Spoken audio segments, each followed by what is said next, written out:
Spliff Star, the official street corner colonel. Hey yo, Busta Rhymes, you already know, the official dragon. What up? Right now we motherfucking banging out on the motherfucking Drink Champs podcast. Motherfuckers better know. Whatever plans you got, cancel them shits. Because this shit about to be an IMAX, 3D, 2D, and a 1D movie. Woo! Fuck you mean? How you mean? Stay tuned. I'm still a Reaganomics era child, right? But the Mystique, they see you as a god. And did I finger pop with Michael Jackson? That shit is crazy, son. By way of who heard? Fact. Salute. This is Busta Rhymes, baby. Rainbow Busta Rhymes. EL2 to rap for God, baby. What it could be, hopefully what it should be. This is your boy N.O.R.E. What up, it's DJ EFN. And it's Militainment Crazy Raw, Drink Champs, Yappy Y'all. Make some noise!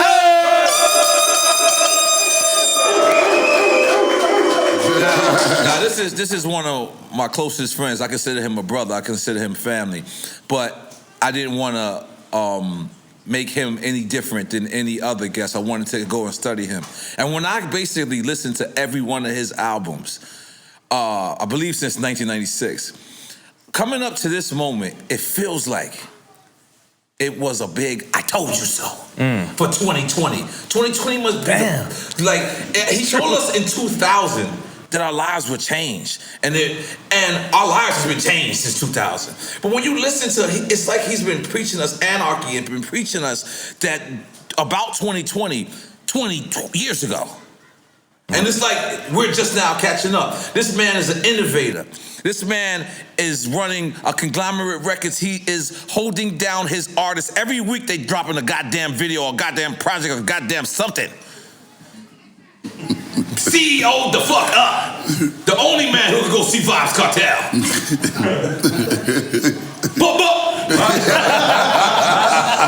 He will bust your ass on a record and then bust your ass on stage with the same record he did with you. He has been lasting out here through different decades and been relevant. People can be lasting through these times and periods of hip hop, but can they be relevant? Can they still have them great looking videos? Can they still be looking great? He's back in the best shape of his life. And in case you don't know who we talking about, we're talking about my good friend, Busta Rhymes.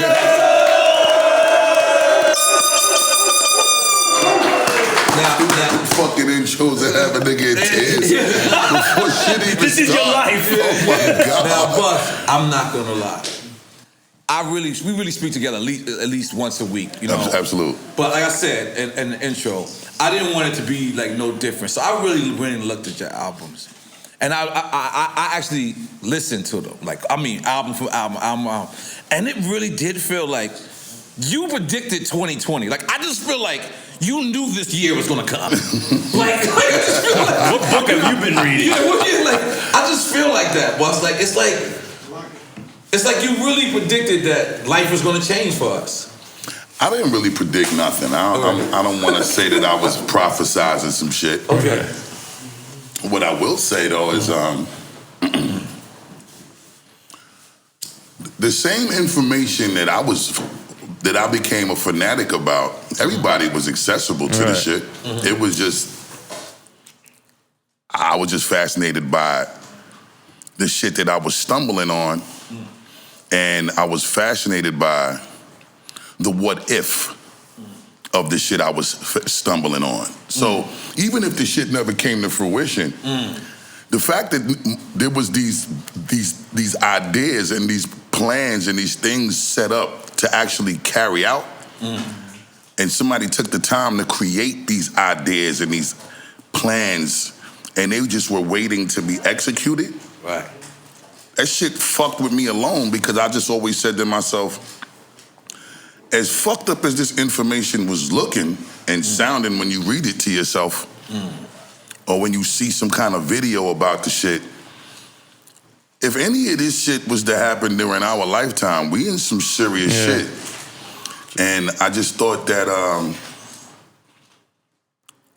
that alone was just a super intriguing shit to me. So I fucked with it because you know, all of that shit was the seed of all of that was planted by being blessed with knowledge of self. Thank you. You already know how I go, God.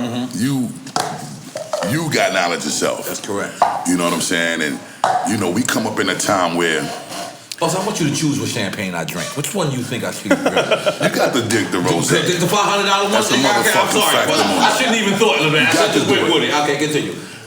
You know that we come from a time when it was actually super cool and super important to be smart niggas. Well, not this era. Nah, this era's some other shit. This era is some other shit. But you know, we come from a time where, you know, Zulu Nation was strong and the 5% Nation of the Gods and Earths was strong.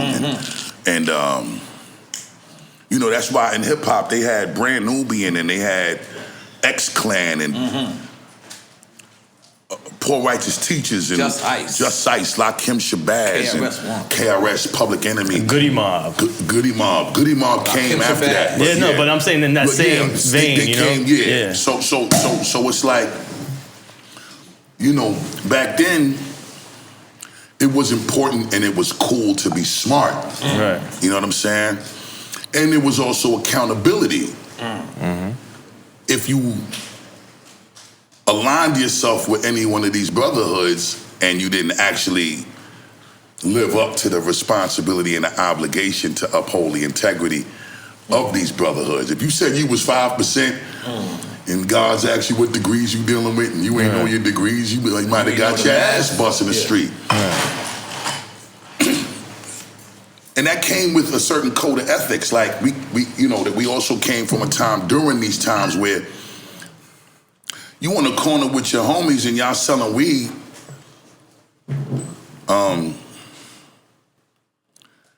And say N.O.R.E. moms got off the bus. And we all lived on the same block. We see N.O.R.E. moms or my moms or your moms. We carry her shopping bags home when she got off the bus. And if niggas was on the corner and we selling weed or we was smoking weed or cigarette, you ain't put your weed or your cigarette out. The niggas that went to go carry mom's shit to the crib, we come back, we was actually gonna bust your ass because it just looked like you wasn't exemplifying a proper level of respect, which was a code that we lived by back then. So everything was based on accountability and proper code of ethics and having respect and having manners, even though you was still a street nigga. You know what I'm saying? You bust your gun, you might have went to jail, you might have sold drugs, but the parents on that block knew that you had enough integrity and respect to still uphold the integrity and respect of the block. You protected the block. You ain't let the slackness happen on the block recklessly. So that's the shit we come from. So that was the seed of what created all of this desire to want to research the information. So when I stumbled on shit like that, I was just blown away because I wanted to be able to add on to the knowledge that I had when I was building with the gods and be like, yo, it was almost like when you get the new pair of sneakers, the gift of discovery, right? It's like when you find a new artist that's popping and niggas got some shit that's scorching, but you introduce niggas to it before everybody start dick riding it, right? It's the same thing with knowledge of self. You wanted to show the gods that you stumbled on something that you was introducing to them, even if they was the PhDs and the scholars of the neighborhood. So that's what it was for me. One thing led to the next. I break up with leaders of the new school, which we're gonna get into the whole chronological all of that. Yeah. That happened on MTV, that was by the on way. TV. With Fab Five Freddy. But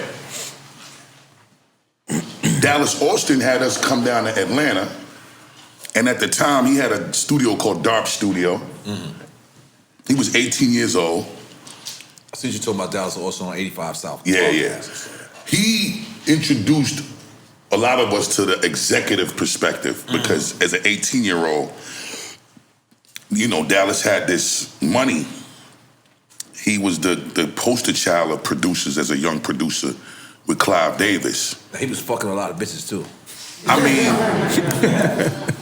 I I am not at liberty to discuss anything of that dynamic. It's okay.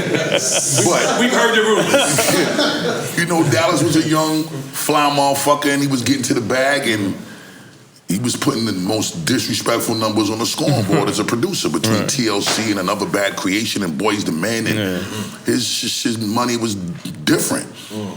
And when we was down there going through our transition, you know, George Clinton was fucking with him a lot. So George Clinton gave me this book called Behold the Pale Horse, written by William J. Cooper. George Clinton gave you that? George Clinton gave me that book. Let's make some noise for that. Hold on. Tell me you still got the book. That's legend. I got several copies of that book. Okay. Wow. But the one from George Clinton? Yeah, that's what I'm saying. I got the George Clinton copy for sure. Right. That shit has got a little wear and tear on it, but I'm never gonna get rid of that. That's like the greatest gift because that book gave birth to the mentality that Busta Rhymes went into for the rest of his solo career. I gave that book to Goody Mob. That's what turned Goody Mob into me and you. No. Yeah. Who's that looking in my window? That's not the same record? The Cell Therapy album. Yeah, you was doing Outkast. Same family. You good. You good. I started drinking. Touching family. You good.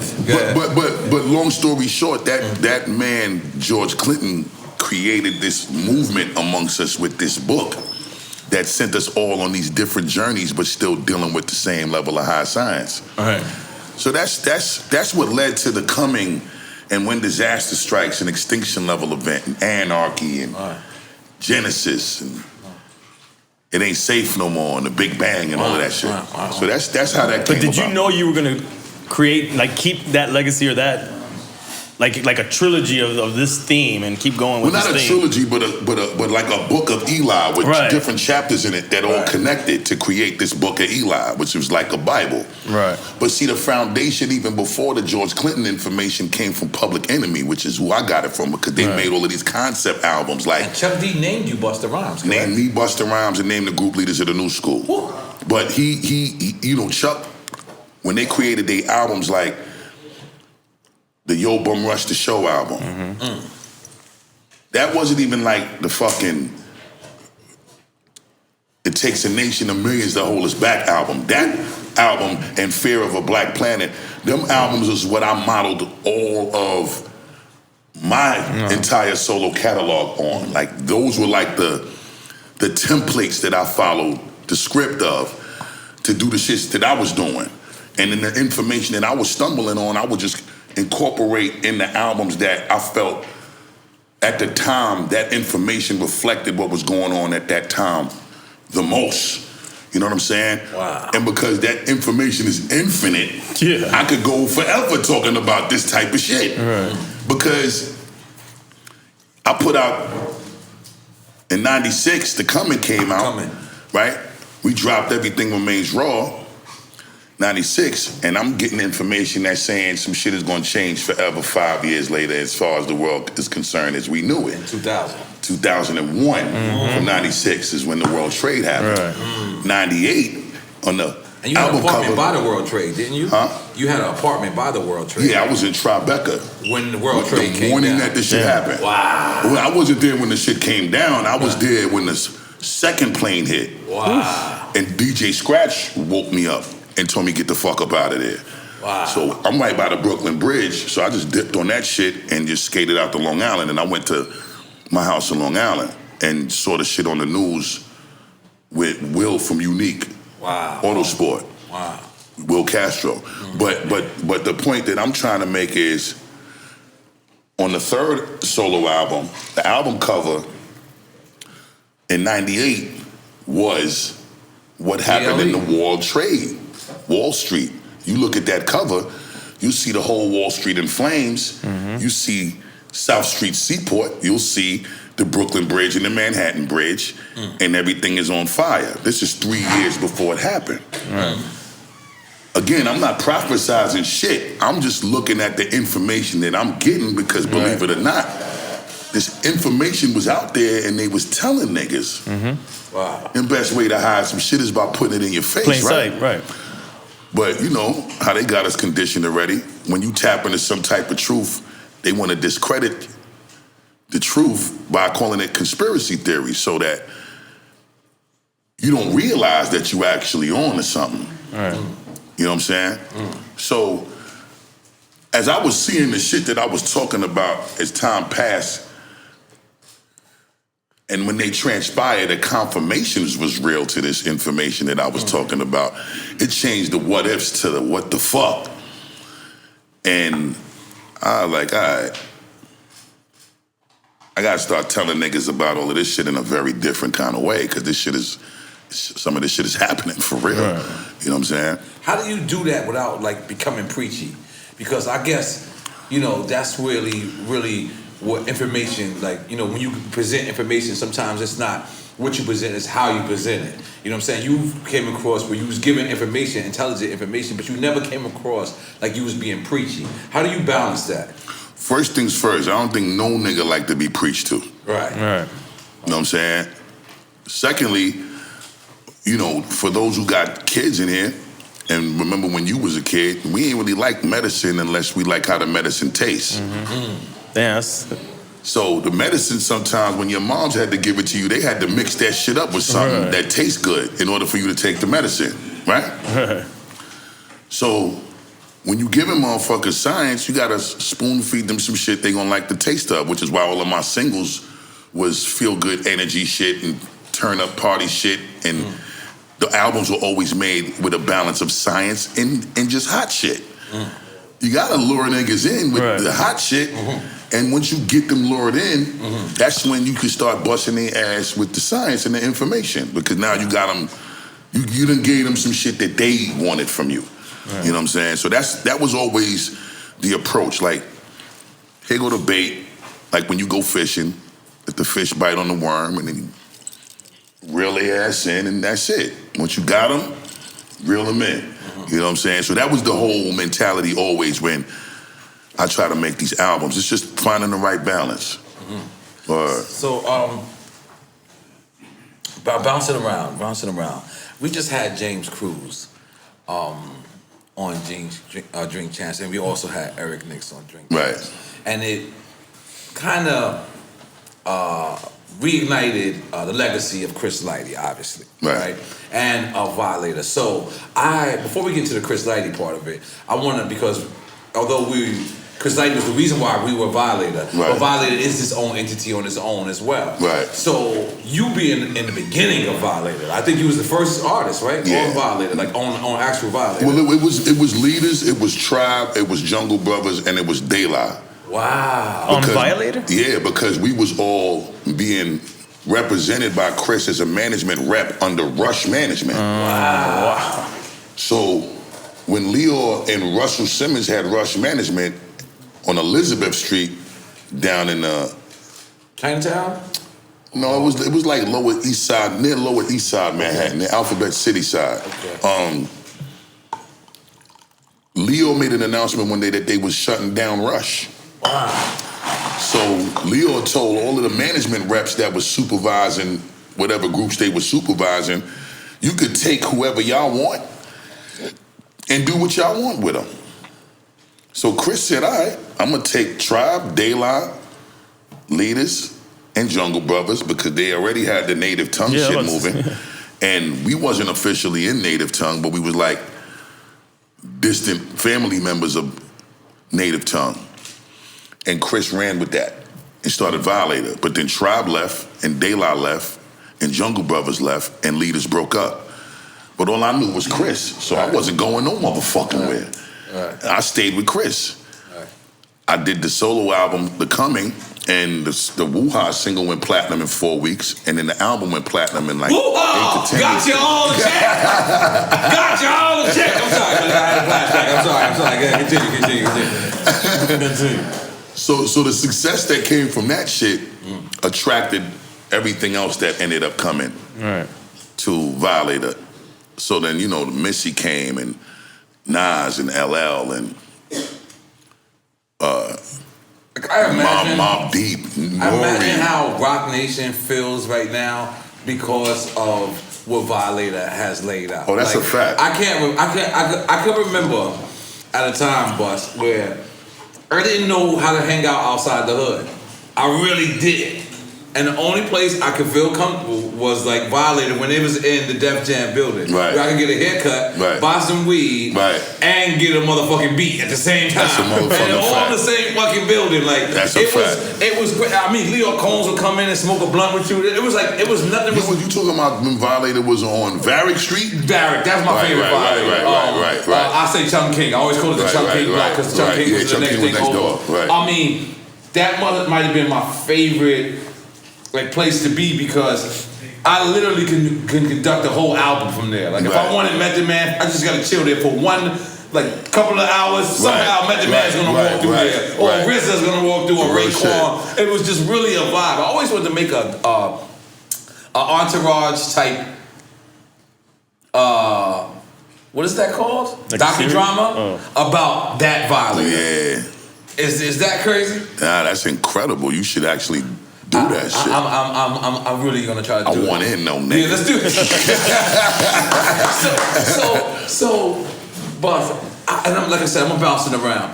One of the most what was you gonna say about James Cruz? I was gonna say because I'm getting mixed reviews, right? James is the person even 50, right? Let's just throw the elephant in the, I forget how that phrase go. Throw the elephant in the room, or is the elephant in the room, or address the elephant in the room. Whichever one it is. Let's address that motherfucker, right? So 50 says, James never managed him. And a whole bunch of other things. And he even brings up Hot 97. The crazy thing is James did that to me on Hot 97 as well. I was a part of that. Right. But there was mixed reviews when people viewed the James Cruz thing. For the most part, to tell you the truth, it was 70% positive, but the 30% that was negative, or 30% that did, it was people who was valid people. And it was people of stories that I didn't know. What did you personally feel when you found out that I had James Cruz on Drink Champs and representing Violator? In what dynamic? What would I feel about what? Something he said, or just having him on? Having him in general. Yeah. I felt that was legitimate. Oh, okay. That's a fact. Okay. You know, James was a violator, brother. Mm-hmm. Right. Nobody can't discredit that. Mm-hmm. That's undisputed truth. Right. As far as his relationship dynamic with certain individuals, there's but so much in depth that I could go about that because I don't really know what everybody's business was as far as the intricacies with James Cruz. Right. You know what I'm saying? From the outside looking in, as close to the situations that I was, it looked like James Cruz was involved with certain things concerning 50 business. Right. But I know that from a confirmation level, when you say Violator was managing 50, I can't speak for nothing outside of Chris Lighty. Yeah, because that's for people who don't know. We have our meeting with Chris Lighty. Chris Lighty can't be there for 24 hours, so he does assign certain people. He does assign certain people. Like my person that was assigned to me was Claudine Joseph. Right. You know what I'm saying? Who was the person that was? Mona Scott was assigned to me. You're a big dog. I'm sorry, Bus. Mona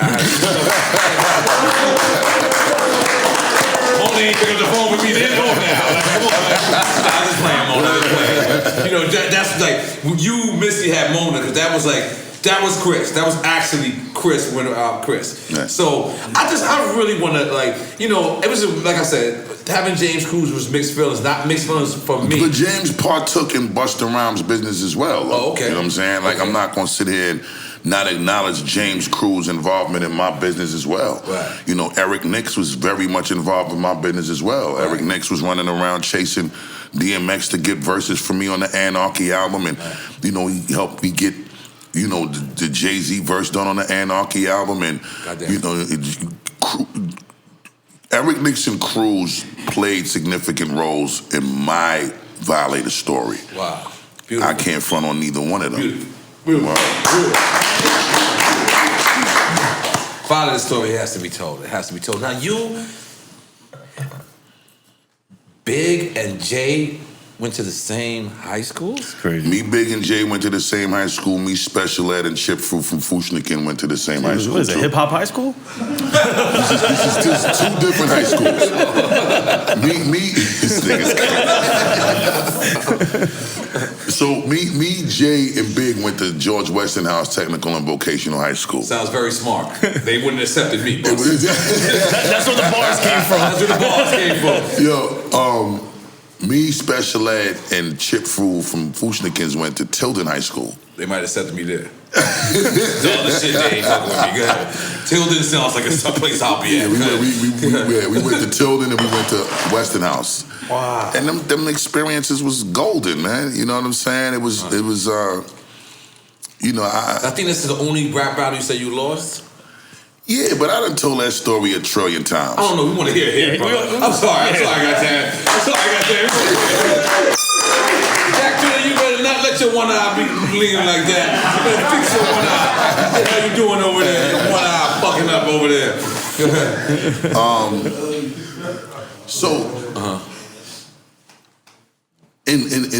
In Westinghouse, me and Jay battled the speed rap shit. Yeah, because he was up. He was killing it already with the originators, and he was killing it with Jazzo already. So I was kind of just getting my feet wet with the speed rap shit, and he definitely got the edge on me in that particular battle in the lunchroom at Westinghouse. But that's kind of what inspired me to become so dangerous with the speed rap. Because I always was looking forward to my rematch day, and I never got that. But it's cool. Now how, because the speed rap, you have to have perfect, like, breath control. Not just breath control, you just gotta know how to relax. You know, you that's your slogan, my nigga. Yeah, I can't speed rap though, right? I can't relax. It's like with me and Spliff, right? Look at this nigga. Jack Thriller, one eye fucking you up, bus. What's good with you, brother? Man. Good to see you, King. He can hardly see you, man. Yo.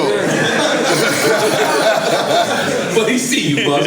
Like I was saying, when me and Spliff perform, y'all might see us losing it, like when we do scenario and all of that. Or can we do scenario right now? As I combine with you from the mind. Fuck you, N.O.R.E. Don't start this shit, man. Powerful impact. Boom, again.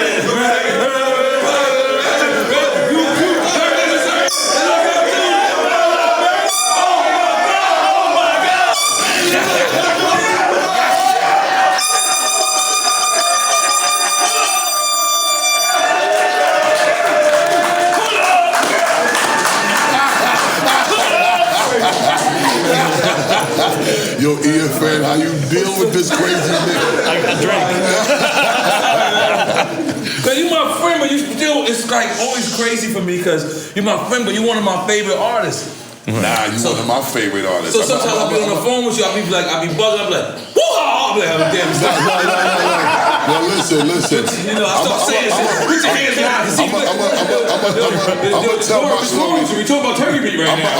I'm gonna tell my story about how N.O.R.E. ended up on Violate in 2 seconds. True. I was on my super fan shit about N.O.R.E., but I'm gonna get back to that. Yes. The point that I was trying to make though, when it comes to the speed rap shit, yes, the ability to articulate and speak clearly is better off when you calm down.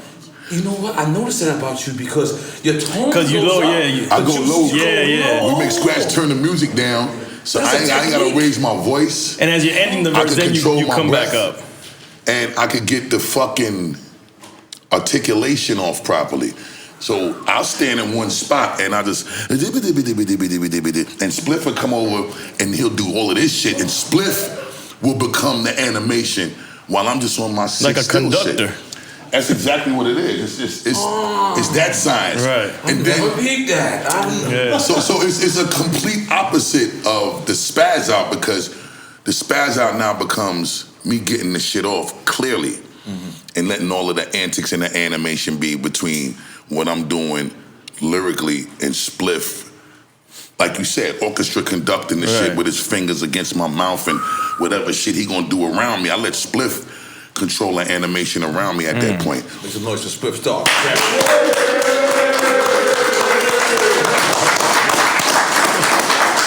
So So it's that kind of understanding as far as chemistry that makes when me and Spliff come together unfuckwittable. You know what I'm saying? Because like Spliff, he knows when to do it, and he'll just.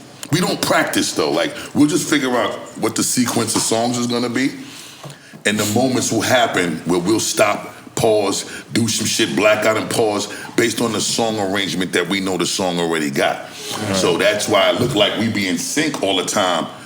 When a drop on the beat will happen here, and we'll together. It's like and play off each other. It just happens in the moment. It's very hard to believe, boss. Y'all niggas look very rehearsed. Nah, we never practice. Never practice. We just learn the songs. That's the practice. So let me ask you a question, boss. How many times have you arrived at the show and the promoter said, "Yo, boss, we had to move you because no one wants to go after you"? That was regular all the time. No one wants to go after Busta That's Rhymes. regular basis, brother.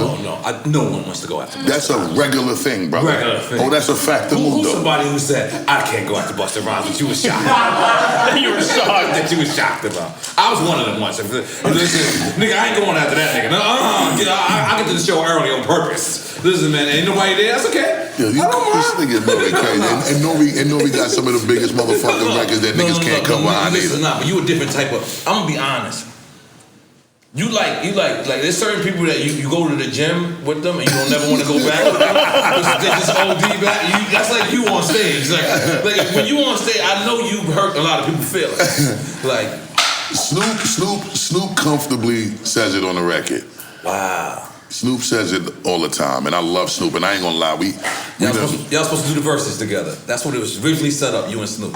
He just took it somewhere else before I could even finish answering damn shit. I'm so hyped, man. I'm hyped. Yes, we was supposed to do the verses. I'm sorry, I'm hyped, boss. Yeah, me and Snoop was supposed to do the original verses before him and DMX did it.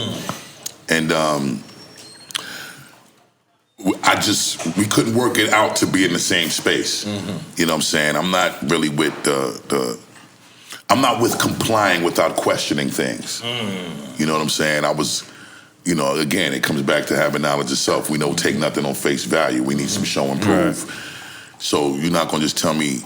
And Larry Jackson out there cutting somebody a check somewhere. We don't know who getting it. Matter of fact, big up Larry Jackson. Big up Larry Jackson, goddamn. Big up motherfucker. Swiss out here doing God's work. And big up Swiss and Timbaland, because they created that whole situation. And maybe Drink Champs a little bit. We get a little credit for that. We did kind of start it up. With Just Blazing, we gassed up Just. We gassed it. I want a shot. I want a shot. But put me on. Oh no, we gassed it up with Just Blazing Swiss. Yeah. That's where they reignited it. It kind of spawned it. Oh, I was about to say, because the Timbaland and Swiss shit was before the Just Blazing Swiss shit. Yeah. Well, we just got reignited the Just Blaze shit. And then that's when they started going again. But, we a part of hip-hop, man. I ain't gonna lie, I was at that Just Blaze shit. If y'all had everything to do with that motherfucker, that was a different type of historical moment. It was a beautiful thing. My face didn't get bent up that much in a situation consecutively on that level in a long fucking time, bro. Right. Very crazy situation that day. Big up to Just Blaze too. You ever fell out of hip hop? Fell out of love with hip hop? If I ever fell out of love with hip hop, like at one point, you ever man, fuck this shit. Never. I can tell. I ain't gonna lie, I could 1,000,000% tell you never fell out of love with hip hop. Fuck that. That shit almost sound weird. Like fall out of love with hip hop for real. Like think about it though, N.O.R.E. I almost feel like. Because I feel like everyone goes through the even Pharrell at one point I would hit Pharrell after he became very, very successful, and he would say shit like this to me I'm not doing hip hop for 2 weeks. And I'm like, what? Nah, Pharrell said that to me too. I'm gonna join my brothers, but I just need some ice in mine. But you understand what I'm saying, Bus? And then I'm not gonna lie. I used to be so mad at Pharrell when he would get on that thing. Bro, until I went through that. Nigga, we was both in that same place with Pharrell. That's how I remember. Matter of fact, super huge big up to Pharrell. Big up to Pharrell. Motherfucker's a genius, and he is in a position where he can afford to feel like that. Because Pharrell ain't just hip hop. Pharrell is music. Yeah, some motherfucking right. Make some noise for Pharrell. I guess my point was, but Pharrell is all the way hip hop. Let's not get this shit misconstrued. 100%. But his range is so crazy right, that he'll make some. He doing movie some scores ice in mine, too. with fucking Hans Zimmer for the Minions, B. Like, you know what I'm saying? Like, Pharrell's shit is, he like a is Basquiat. other, for real. Like, when you say I am other, he's really other. You know what I'm saying? But he is. He's still hip hop. So I just wanted to clarify that. Yeah, but my point is, like, I didn't know what he was saying at the time. You're doing a shot too, right?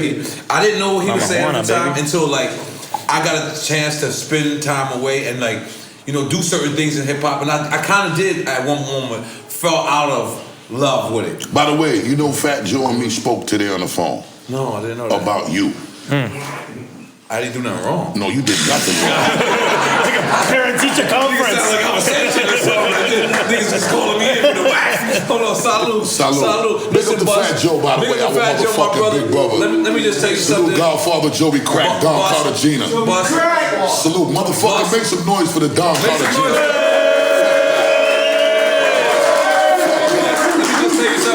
I don't know if you know what our show is about. That nigga's a violator too. That's right. But let me tell you something, Bus. Our show is about celebrating people's career. So many times in this life, when people get 10 years and people get 20 years and people, if you're lucky to get 25 or whatever, people want to say you washed up and it's going to be over. Every year, this is his last year, this is his last year. You have survived monkey foot in this game, putting the sticker under the bubble gum or the Timberland, doing this shit, and we going to salute you, not behind your back, but to your goddamn face. Goddamn. Come on, take some ace stick, goddamn. Take some ace.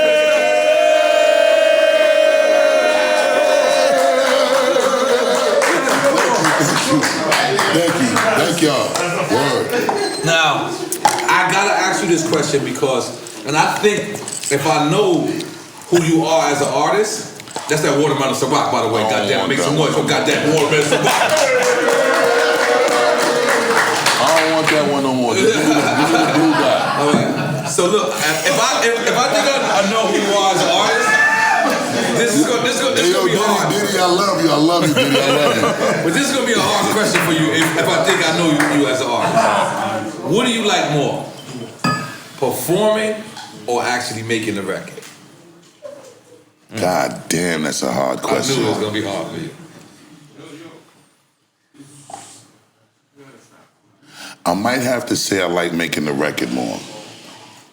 Okay. Word is bond. And the reason why I like making the record more is because the performance can't exist without the record. Without the record being made a certain kind of way.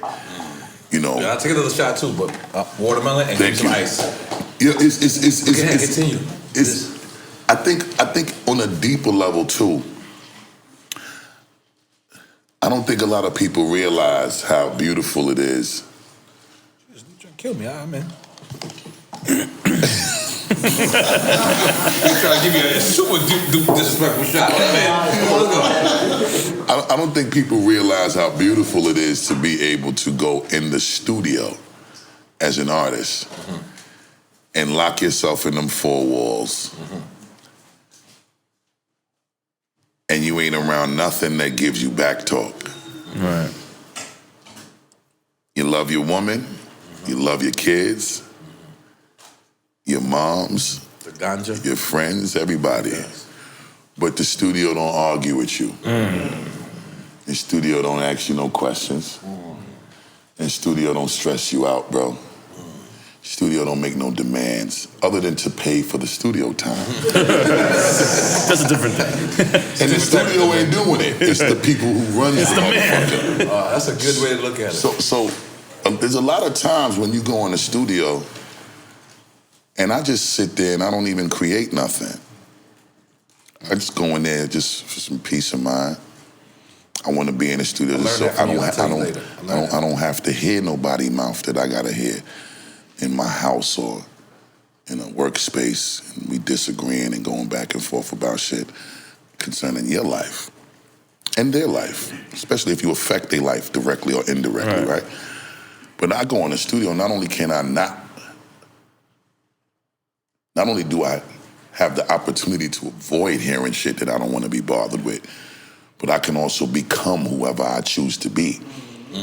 if I think about being a fucking Avenger in the studio, I can become an Avenger. If I want to be the Incredible Hulk in the studio, I can be the Incredible Hulk. You want the studio to be Wakanda. It can motherfucking Wakanda. That's a fact. And you can freely share whatever those thoughts and those feelings are and capture it. And without repercussions. With no repercussion. Because you can then live with it for a week or two and determine whether or not you even want to share this shit.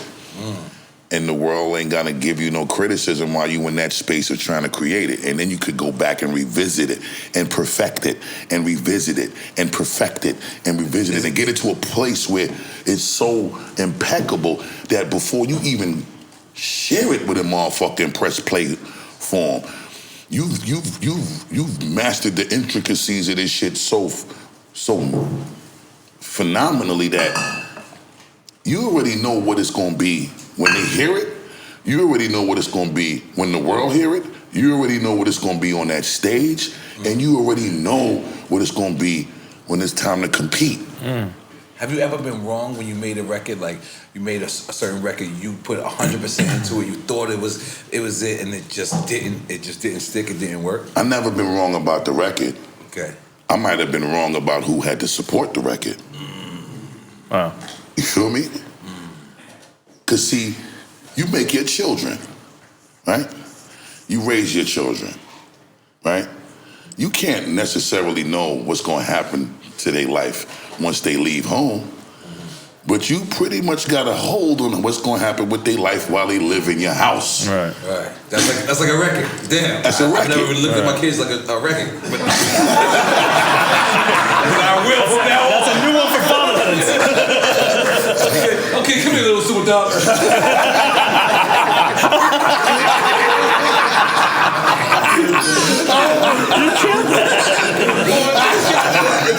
That's a fact.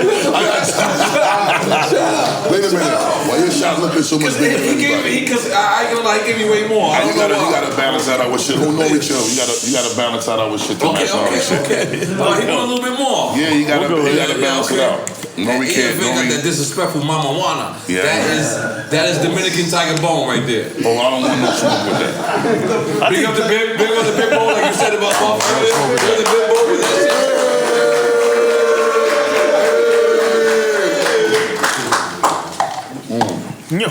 So you've been wrong about the system. I've been wrong about who I ran. Once I let it go, and you got to start having these conversations about what's the plan, what's the rollout, what's the marketing scheme, and what's all of this shit that you curate and these initiatives that need to be activated. Right.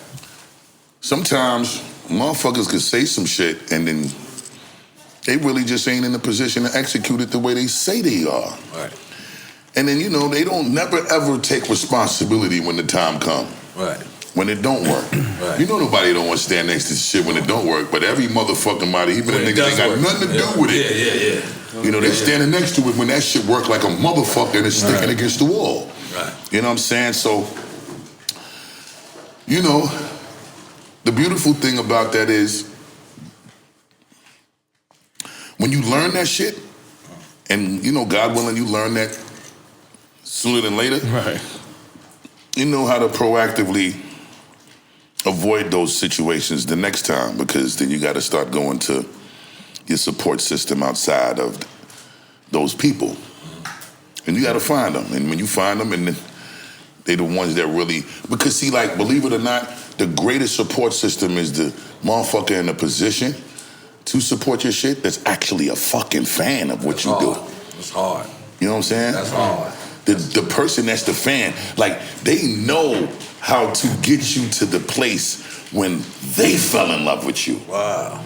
And you were your best self to them. This is so that deep. time when you made them fall in love with you, they know how to revisit that. But that's why the fan always try to tell niggas, why don't you make your old shit again? Right. No, I'm never gonna make my old shit again. But one thing that I've learned to master the art of is revisiting the old energy that you love. Is that why this that is old feeling that you love? Is that why this is ELE too? That is a significant part of why this shit is Extinction Level Event too.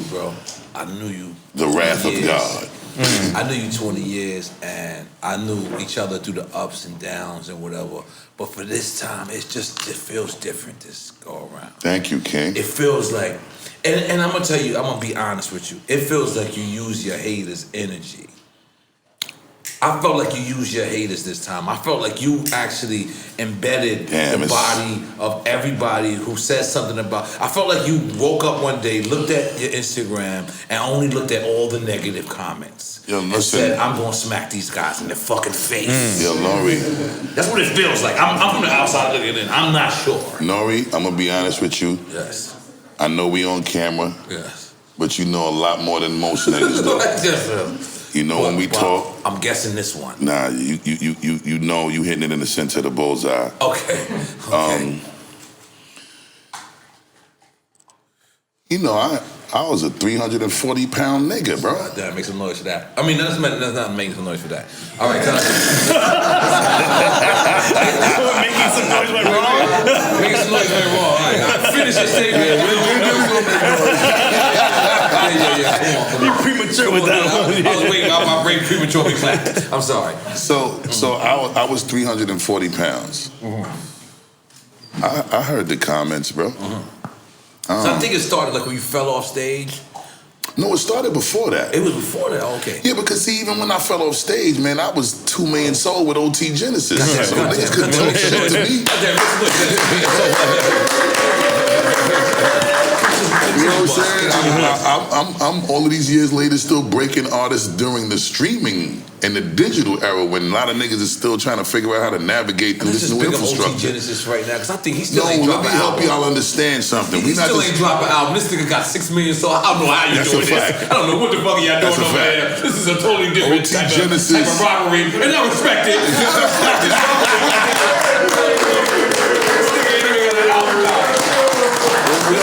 This Eddie at the meeting is quick or ever. I don't know. Sometimes I just watch this shit. I be like, I make sure nobody looking because you know I'm from New York. It doesn't look good. So I'm like. And good dude, man. He's a good dude. I fuck it up every time, but I make sure I don't get Thank you for that. Yeah, good dude. You did a great job with that. It ain't just me though. I'm a support system for OT. Right. It's him. Wow. He know how to make his music. Ain't nobody telling him what beats to pick. Ain't nobody telling him what choruses to come up with. And he's having fun doing it. Ain't nobody telling him how to flow on no record. He is 100% himself in charge of his creative space. All I am is the motherfucker that know how to get the support system right. And the bags to make sure that he's supported. And show him how to get to the bag. And he figured out how to get to it on his own, even separate from the information that he got from me on how to get to it. So OT is one of those dream come true artists that you wish you could find. And he was one of those artists that knew how to create his own excitement, traction, enthusiasm, and buzz, which is what attracted me to him in the first place. He was signed to 50 before he came to me. And when I seen OT Genesis, he was fucking up a club with one record called Touchdown in LA called Playhouse, where it was almost like a direct correlation to when I was performing Put Your Hands Where My Eyes Could See 3-4 times in a row. The last night the Palladium was open in New York. Wow. This nigga had this club in a tornado over this one record called Touchdown, where I stood by the speaker that he climbed up on just to wait for him to climb down. So I could grab his ass by the arm and say, wait a minute, now where you going? Who you signed to? Who's your manager? Nobody? Okay, you gotta come see me tomorrow. And then we got together and we had this conversation about business, and then we had a real man conversation about respect, principles, morals, and integrity. And when both of those conversations was honored, the business got handled and we became a fucking united front. Fast life conglomerate. And then at that point, OT knew what he had to do. And then I knew what I had to do. Because once he figured it out, I mean, I knew what I was going to do with him, but I just needed him to figure out what he needed to do. All right, let me be devil's advocate right now. Right.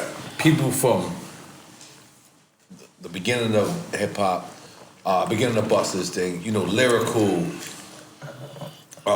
you know, the essence of hip hop. Have you ever got slack for, you know, because like, for lack of a better term, he's like a new school type of artist. Like we said, he established that he didn't even drop an album. Right. So some people will call him a single driven. Excuse me, by the way, OT Genesis just dropped a new single with Chris Brown and Mr. Charlie Wilson about 1 week ago, and I need y'all to go and peep what the fuck going on, because this is what. Get there, make some noise. Excuse me 1 second. I got a motherfucking record out with motherfucking Bob's Cartel called A Don in the Boss, and I got a disrespectful record out. I ain't finished. I have another disrespectful record out with Anderson .Paak called You. One more time. I got an incredible collab with Trippie Redd out there for all of the young generation. Get there, make some noise for that. I got another collab that just came out with Westside Gunn and Slick Rick. Excuse me. Super big up the Westside Gunn and the whole Griselda family, Yeah, Conway man. and motherfucking Benny the Butcher. Benny the Butcher shit is out. Conway shit is out. All this shit is disrespectful out here. Yes. All right? Excuse me, one more second. Okay, I apologize. I just dropped a motherfucking amazing collab with the legendary Stevie Wonder, Corday.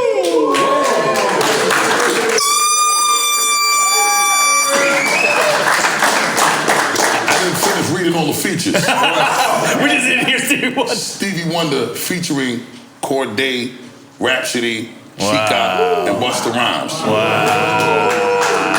Okay, hold on, I'm not done. I heard you see Stevie Wonder roll up in that session. I've never ever seen Stevie Wonder roll up in no session. I'm playing around. I know you are, but I'm gonna make sure that Stevie knows. I gotta make sure Stevie knows I'm not playing around. Jack told me that him and Stevie could really see on the road. Each other? They go to the big CNR class. That's what Jack told me, man. I'm sorry. Man. Jack, you look at the big CNR. One more. One more, let's go. Big up to my brother Exhibit. Be Real and Demrick. Their album just came out, Summer of Sam. And I got an incredible collab with Exhibit and Demrick. Goddamn. And this brother named Jassi. This shit is called Man Down. That just dropped last Friday. Make some noise for that. We gotta ask. We see the Your brother been working, by the way. Just listen to the clip. We see the pictures of you Brother and Dr. fucking Dre. working. Yeah. We see it. We see you the named Exhibit. Oh, there's a few Dr. Dre pictures getting ready to come out too that the world ain't see yet. But you know where I'm going with it. I know exactly where you're going. It's Dr. Dre on ELE2. Everybody gonna have to find out October 30th. All right, we dropping this October 29th. October right now. Yeah. We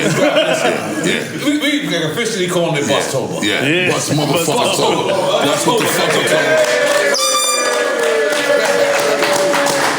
So we don't know if Dr. Dre is on it. We gonna be suspenseful. I'm not giving nobody no. I'm not disclosing no information about who's on my album because I'm not really. It seems like the right time to get Dr. Dre right now. I think it's a. Come on, man. I think like it's Biscuit right now. Catch me outside. I think the most amazing thing about Mystique is that's what used to make our motherfucking. You talking about the bitch from X-Men? No. Nah, nigga. I know Mystique is. I'm just playing. I just say that. That was a good one. That was a good one. I'm sorry. You threw me out of watching this thinking like Mystique Buster. I'm sorry. Let me continue. I gotta calm down. I gotta relax. Yeah, we're fuzzy. Let's get another. This nigga's crazy. Oh my God. Let's get another shot. So, I'm sorry. like I was saying, I think the most amazing thing about the mystique that's been lost in this game is, and there's a few artists that still hold on to it, that it contributes to the amazingness of who they are. Because see, absence makes the heart grow fonder. You know what I'm saying? Wine do too, right? What'd you say? Wine do too, right? That's a motherfucking fact. This is wrong with me. Even if That's a motherfucking fact, you know. That's a motherfucking fact, Godbody. You ain't never lied. I need ice in my joint, though. Always put an ice cube in my shot. Okay, that's now, what I'm talking about. Hove and Beyonce are incredible with Mystique. Right. Kendrick Lamar's incredible with Mystique. Yep.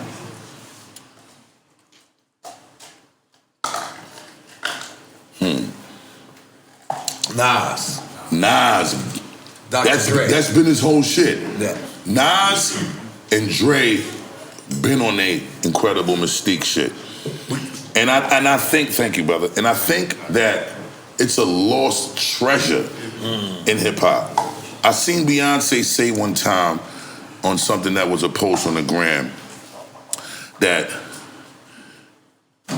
and I'm from the era where that was important way before Beyonce came out.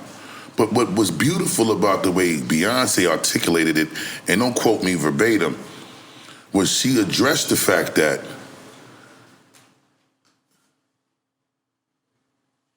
it's strange how the game evolved into this thing where having to share when you shit, piss, fart, sleep, throw up, burp became more important than actually the talent itself that connects with the consumer. The final product.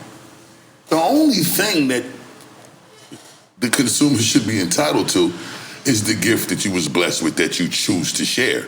Right. All this extra other shit that you feel like I gotta show you when I'm giving birth, when I fucking threw up after drinking too much at the party. Like one time I was with you in Club Lit. Somebody talk about it. I know where you're going. Talk about it. Somebody took a picture Talk of about us, it. and you came to them. You came and said you erased that picture. And at first I said maybe Bus is going too far. And two, it happened to me. And when it happened to me, I think I called you and I said, Bus, you're right. This new generation is just foul. But because they'll just film you without asking, without none of that. But see, that's not really their fault. How they was raised. This is the era they was born That was into. their programming. It is programming It and started since conditioning. Soulja Boy said he was from the hood, and nigga said you are not from the You hood. blame the Soulja Boy. You blame the Soulja Boy. You blame the Soulja Boy. He said that's what man. Blame the Soulja Boy. Not Soulja Boy. I blame the Soulja Boy situation. You blame the Soulja Boy. Not Soulja Boy. Not direct. You cleaning it up, bro? You indirectly? I'm saying the situation from that moment on. Everybody said we need that on film now. We need it on film. No, I'm not going to agree with you. I think it's been going on way before that. I believe that's way true. before that. Okay. You know what I'm saying? But my thing is, you was early on checking that. Yeah, because early on, I see you. How can I be down? Early days, How can I be shutting down? that You down. checking niggas, In '94, it's crazy that you say that. I was just rocking with Peter Thomas in fucking Atlanta this weekend during the Caribbean Carnival weekend. That's when I see you shutting phones down. My sister's it. Hold up. Salute. This is Busta Rhymes. Ray Busta Rhymes. EL2 the rap for God, baby. Motherfucker right. G's and Reeds, Mama G.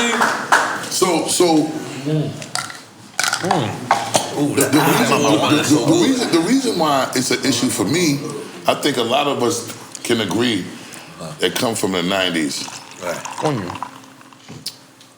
You know, I'm still a Reaganomics era child, right? So a lot of crack. I mean, He doesn't automatic. That's what it means. it does mean that. That's what it means.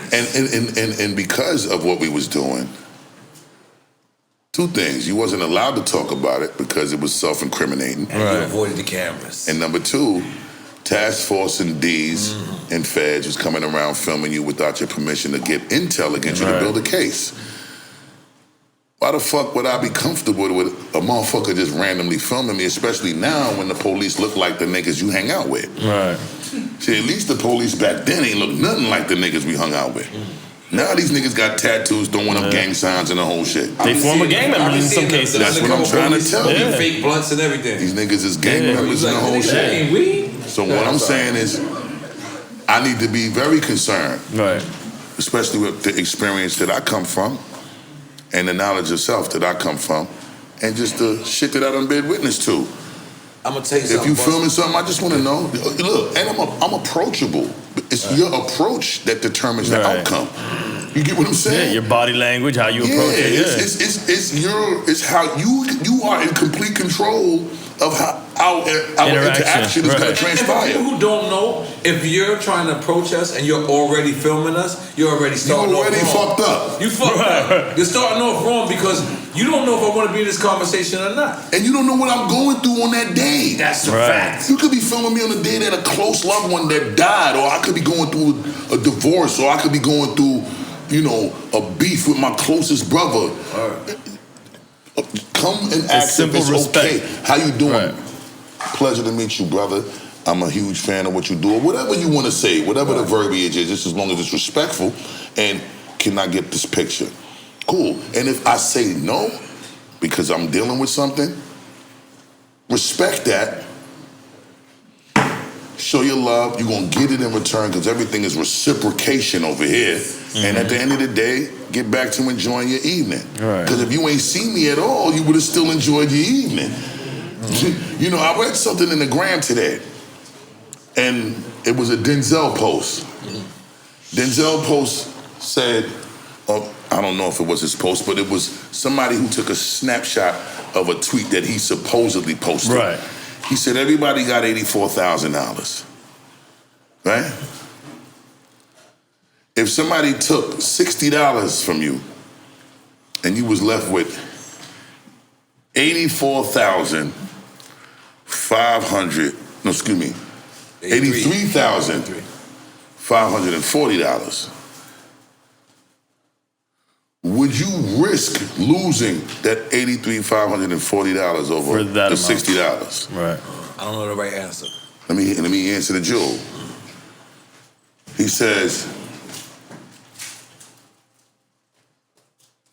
everybody got 84,000 seconds in a day, right? Would you let somebody take 60 seconds? Would you risk 84,540 seconds of your day for 60 seconds? You killed that. You killed that, Jake Bay. He killed that. Oh. That 160 seconds could destroy the rest of your 84,540 seconds because you being impulsive. All right. There's a bigger picture. Woo, let that nigga have them 60 seconds. Woo. And hold on to your 83,540 seconds because that 60 seconds ain't worth fucking up all of that. You feel me? So that's the jewel at the end of the day. That's the jewel. Wow. You can't let, even if the interaction is wrong, and I learned this the hard way, right? I caught a few assault charges. Yeah. All of them shits was based on respect that I felt was being compromised. It wasn't worth it. Right. I went upside niggas' heads for no reason, but that's a pet peeve for mine. When I was younger, see, respect is everything in my upbringing. My mother, my father, we a West Indian house. West Indian culture is a proud people, a very proud. And let me be clear, we're gonna make sure there's a distinguishable difference from that proud boy shit that they talking about. Right. And a proud people. You understand? With that being said, the proudness of the West Indian people is as a result of the great suffering and sacrifice that we have been able to rise from. That proud boy shit, I don't know what the fuck that shit is about. But I'm not fucking with none of that. Right. And I hope ain't nobody in this room fucking with that. But what I'm saying is, at the end of the day, that's how I was raised. So, respect is important. Proper manners is important. Proper code of ethics is important. And etiquette is important. So, if we meet each other And because you want this picture and I don't give it to you, you want to be disrespectful, 99% of the time, it's not going to result in a good way. It's going to be reciprocated from you. It's going to be reciprocated and given back the same way you initiated it. Because, boss, let me say something for 1 second. Because a lot of people forget that we're humans.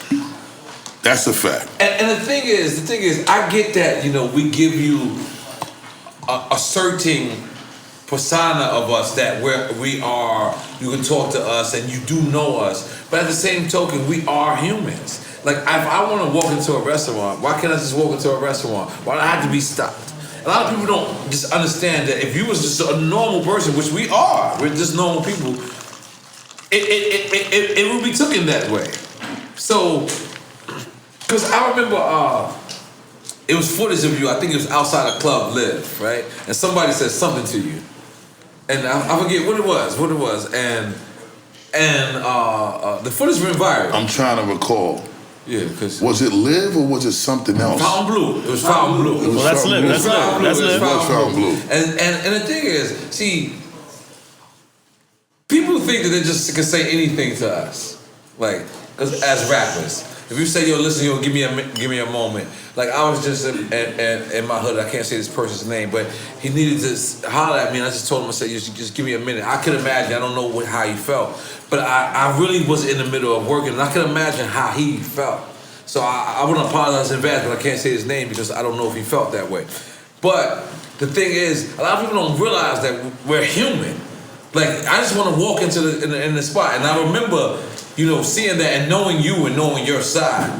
So you don't remember that, you said? No, I actually remember more than one situation. My bad. But, and you know. At the Fountain Blue. Oh, wow. That's what I'm saying. More than one. Wow. So, outside of Live and parking lot, valet area, and in the hotel, by the swimming pool. Do you ever underestimate how famous you are? No. Okay, you know. No. I don't underestimate that. I work hard for that motherfucker. But what I do sometimes misconceptualize is people's consideration. I think sometimes we don't consider each other enough. And I'm guilty of that as well. Sometimes I think, I'm completely apologetic to any and everybody that I might have offended and might rub the wrong way in the future. Like, y'all gotta understand, we're human beings. We all have our shortcomings. Ain't nobody perfect. Right. We have our flaws. It's okay. Right. If we are rubbing each other the wrong way, let's have a civil building discussion about it. Right. It ain't gotta be long and drawn out, but before you get to the level of 0 to 100, there's every choice comes with an invoice. So be mindful with what you choosing to do when you deal with me. Definitely stealing that bus. He already stole it. Every choice comes with an invoice. It's hard. I'm sorry. I should not stop you. It's the same saying as every choice you make, you got a price to pay. Right. It's the same saying, just done in a different way. But what I'm saying is, Perfect though. But what I'm saying is, you know, it's the same thing, vice versa. We do have to be mindful of how we deal with people. And their excitement too, that they don't know how to act sometimes. That's what I'm saying. Right. It's not like they doing something malicious or wrong. Sometimes. You have your characters that are trying to use fan shit to troll and get a fucking follower by filming the disrespect. But see, that's the real risky gambling part because they can't control the outcome while it's being filmed. Right. So be mindful of what you're doing. But what I'm saying is, at the end of the day, we still all have to be considerate of how we deal with each other. A lot of the times, I have become a lot better with being able to say, if I tell somebody, nah, this ain't the right time, I still shake their hand, pull them in, give them a hug, and help them understand why it's not the right time. Instead of just saying it ain't the right time and bouncing on them and making them feel like I ain't even acknowledging or appreciating the love that they trying to give me. You know what I'm saying? That's important. Understanding is the best part. It's the reflection of knowledge and wisdom. And do you understand what kind of fan do you have? Like, because like I had to narrow it down, like me at one point, right? I had to, you know where I'm going, they know where I'm going. Like I got drunk fans, right? So no, I'm dead serious. Like even before Drink Chance, so I had to realize that some of these guys are coming up to me aggressive. Right. Because they think that's what I want. Right. They think they thinking what? Right. So they come up to me on some what energy. And I had to let them know, like, nigga, that was a record.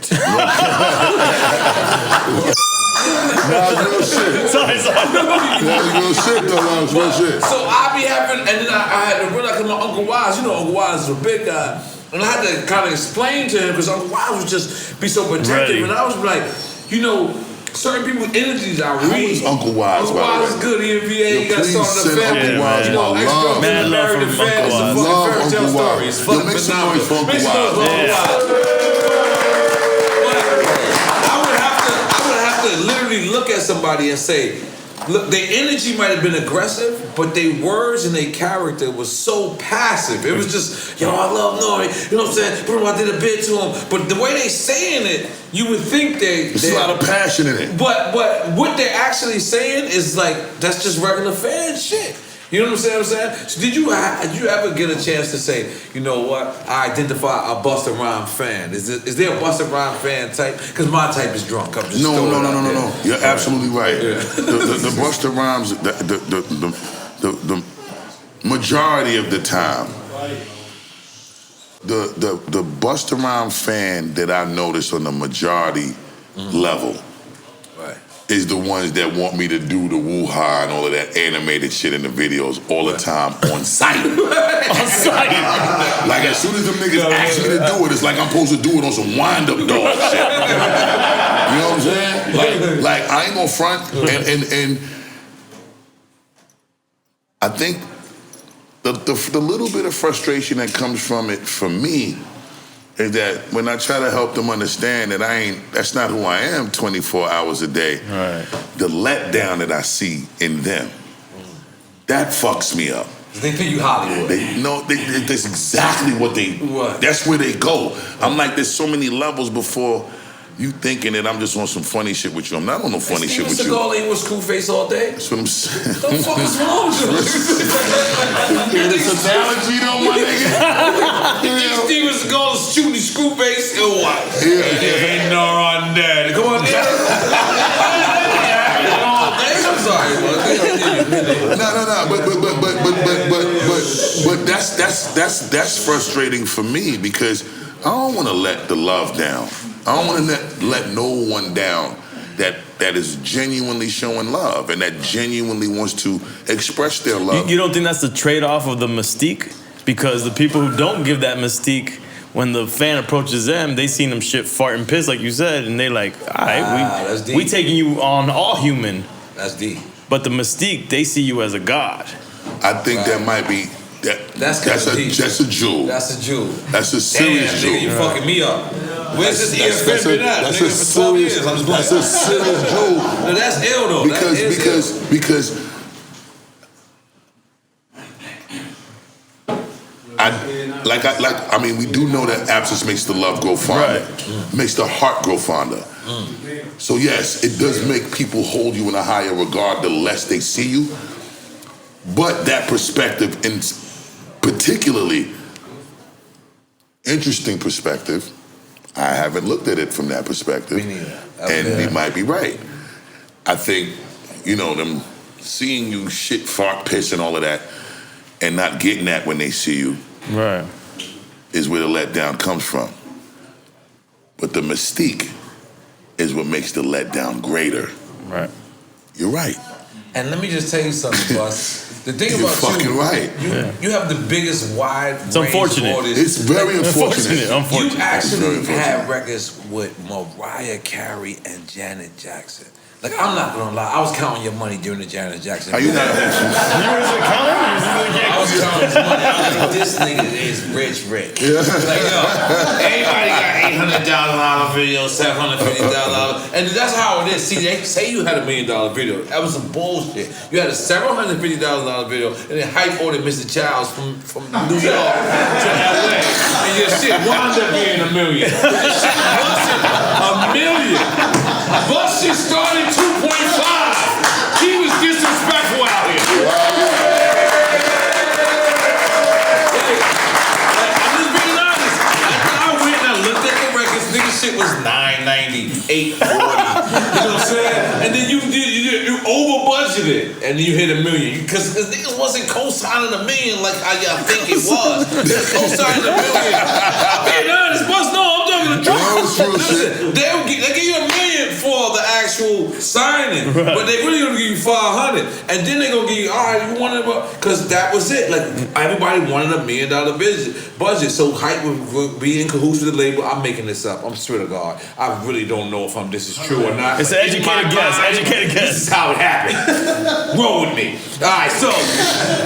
Oh no, was not $1 million. It was $750,000. And I'm sorry, because I'm bringing it right back to you. But let me just tell you how hype caught me. And he's from Queens, so it makes it even worse. Okay, so $750,000. I went to the fucking crazy. I had my shit was in the desert. I gotta say, this is fucking crazy.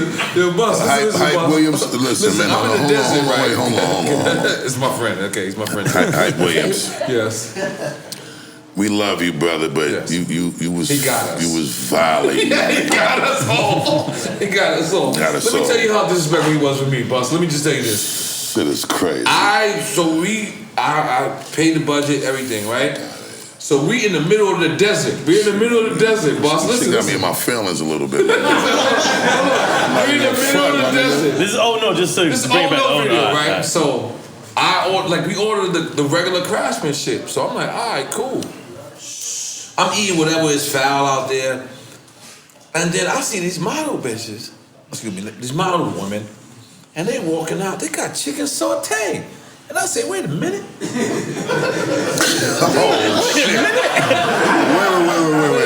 Is that peanut sauce? And they're like, yeah, hype lit.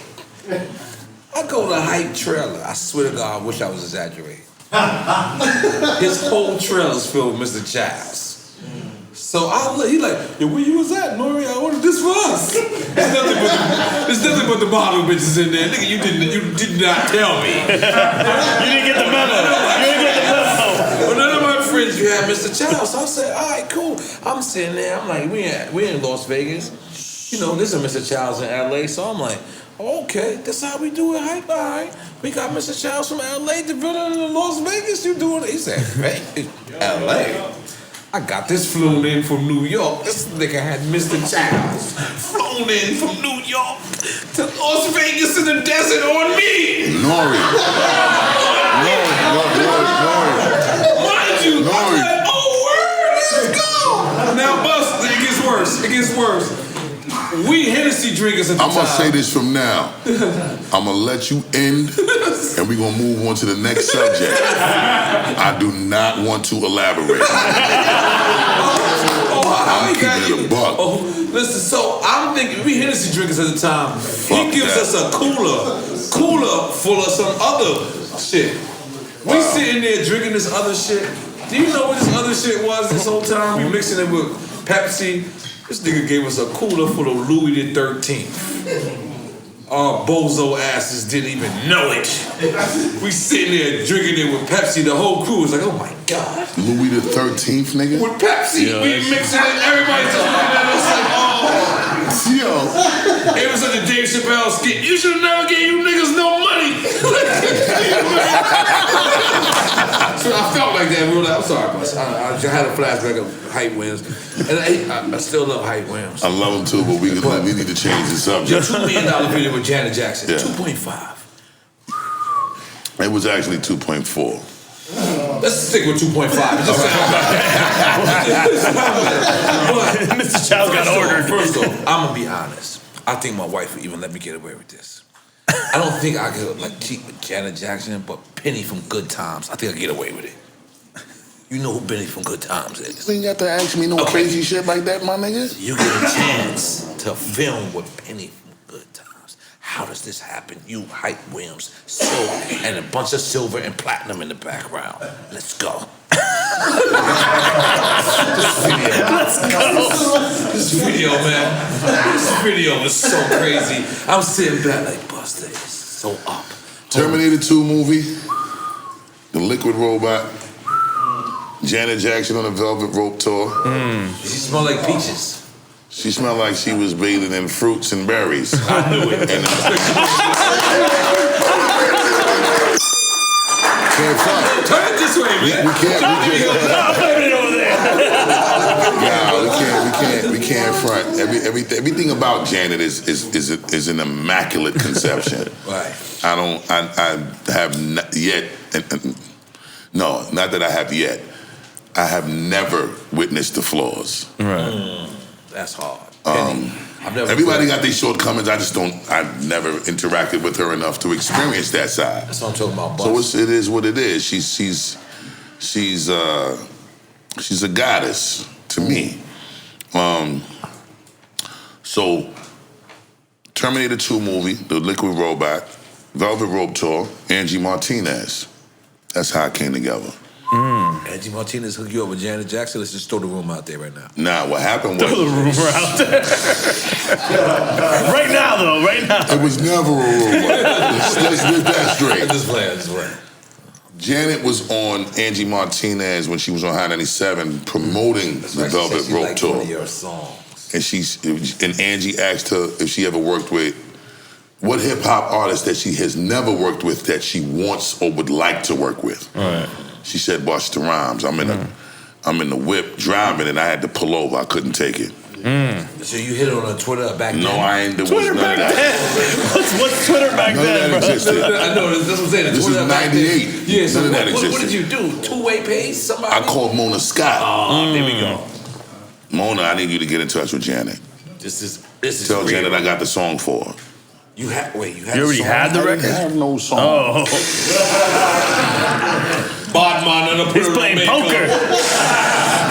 I didn't have no song when I found the song. And she got in touch with Janet, and Janet was with it to talk, and we got on the phone, and she was with the whole collab idea. So we got the song done and sent to the ref. She loved the idea. After that, now it was about coordinating. Hold on, you got another shot? Because I got another shot. I don't know another why shot another right there, shot's too. I don't over know here. what we You know what I'm playing, saying? though. What we playing? Come on. Listen, man, Busta can drink. Salute. Salute. He is a drink champ. So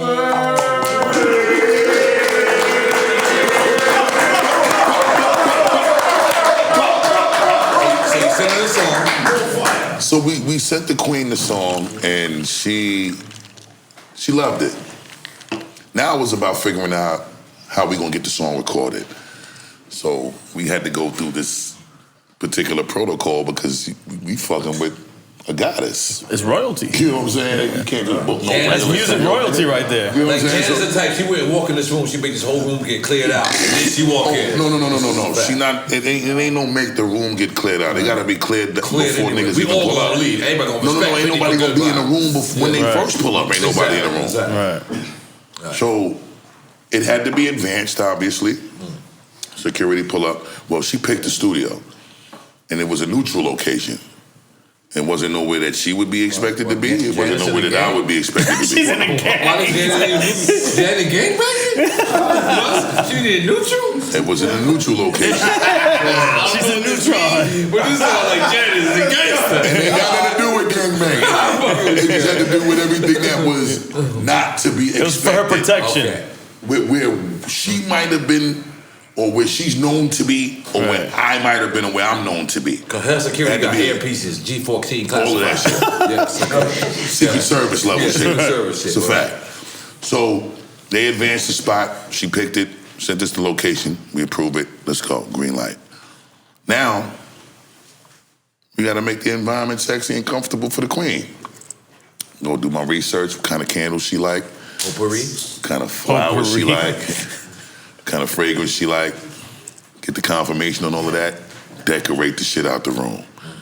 In my mind, you was laying Erykah Badu pussy incense. In my mind, just what the fuck, man? You know Erykah Badu got pussy incense. And pussy candles. Yeah, she got sense.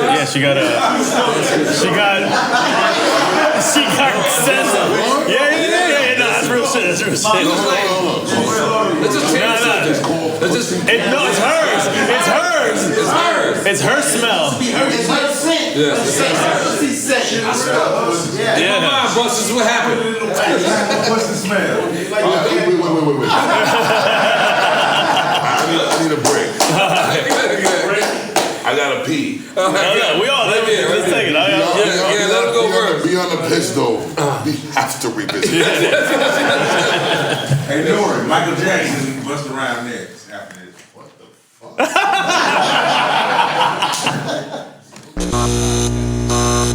Hey, boss, you here? I'm here. Okay, boss, let me just be honest. I think we left off you recording with Janet Jackson and Erykah set Badu. up the Pussy studio. Candles was burning in the studio. Oh. I think that's where we left off at. Is it candles or incense? Incense and candles. She has incense and candles. It was in my mind. Does she have car air fresheners as well? No.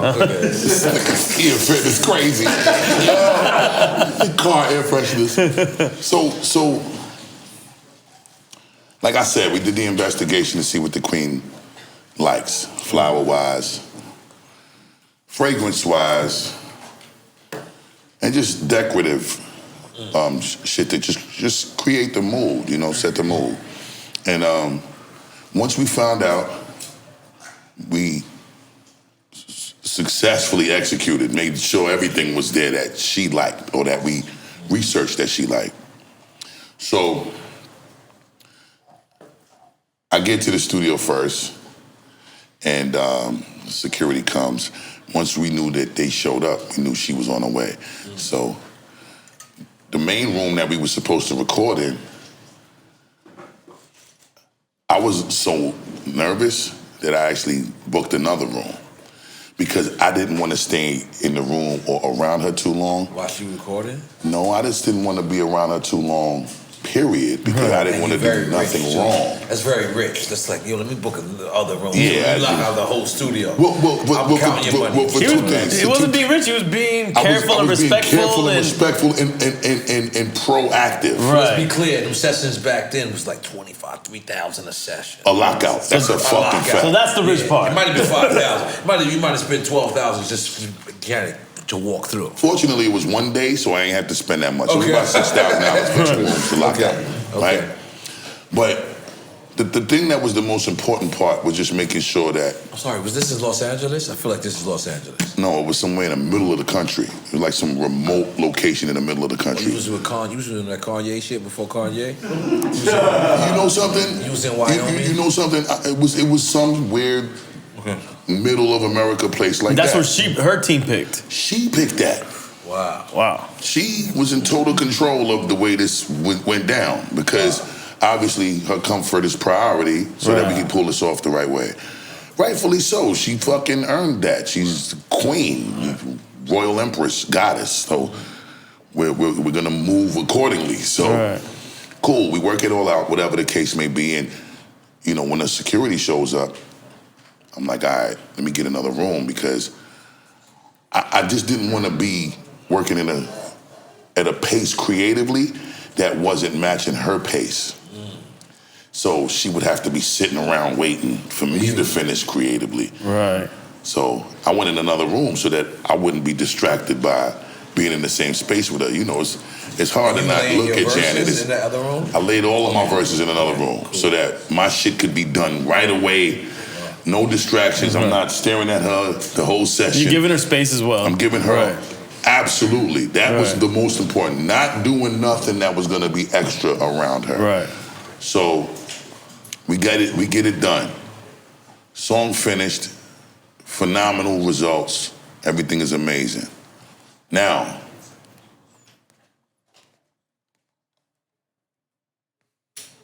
it's time to shoot the video. Now, is that something you established before you record the record that good question. You know, this is not just me doing a record with you, but this is the full-fledged single. You know, like video, we going all out. All that. Is that something you request prior, or that's you just get the record done and you think about it later? I think everybody is very clear that you don't use Janet Jackson as an album dust collector. It's not a B-side. No B-side shit. Right. No album dust collector shit. Excuse me, I'm sorry, brothers. No, but let's be clear. No. But let's be clear. They can front on you. Just because she did the record, you know, the record, I think she was on Virgin at that time. I believe so. So that's what I'm saying. And so yes, you're right. They can front on you. They can't. Just because I want to do a record or you want to do a record with me. That don't mean you're getting video rights. Exactly. That don't mean you're getting single rights. Yeah, exactly. You're right. But it all depends on how this record comes out at the end of the day. It all depends on how Janet feels. Right. That's really what it all boils down to, because at the end of the day, she was super bossed up to the point where she is the shot caller and the end all says all when it comes to the decision-making process, when it comes to her shit, her likeness, her being. Whatever she say goes. Right. Rightfully so. Now, I get the blessing of everything. Video clearance, single clearance, album clearance, everything's a go. Wow. I'm super on cloud 2 trillion. Time to shoot the video. Treatment is done. We discuss treatment. We see the budget out of control. Can't believe it. Sylvia Rome got to do all type of shit to get it approved. She gets it approved. Big up Sylvia Rome. She was big up Sylvia Rome.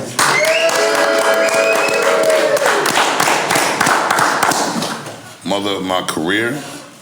She helped introduce Busta Rhymes to the disrespectful tax bracket in conjunction with Violator. She also was extremely passionate and just committed to making sure that whatever our dreams were, our ideas were, she saw it through. Right. Even if it might have meant some backlash for her. Okay. Now, we shooting the video. I get to the video shoot. Janet Jackson got this dress on, and it got these different rings on it. And the different rings on it, I ain't understand what they was. And she had the rings on her ends of her fingernails. So she had them on her fingernails. She had you them. thought this was Illuminati? I don't think that's where he was going with it. That's really not where I was going with it. I tried to finish this sentence. I was definitely wrong. Yeah, it's all the way wrong, you know. So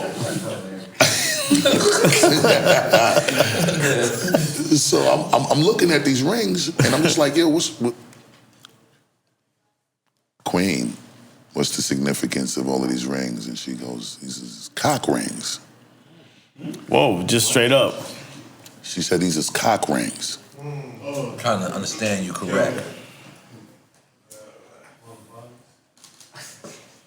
N.O.R.E, I don't feel comfortable furthering this discussion. We around a bunch of men. I already said cock twice. Right. You don't need to reiterate it no more. That shit is a dub. It is what it is already. Use your imagination. Holy moly. So something with them rings and the man's Johnson was conducive to each other. They go together. And this was news to me. I never knew nothing about this, and I didn't understand it. But I just thought that the shit was incredible that she was willing to go there for my video. Well, our video. So we do what we do, shoot the video, and the interaction between us was so beautiful because she didn't have any discomfort with allowing me to interact with her very sensually. So I was able to hold her around her waist, and we sticking tongues at each other. And smack the ass? Nah, I didn't.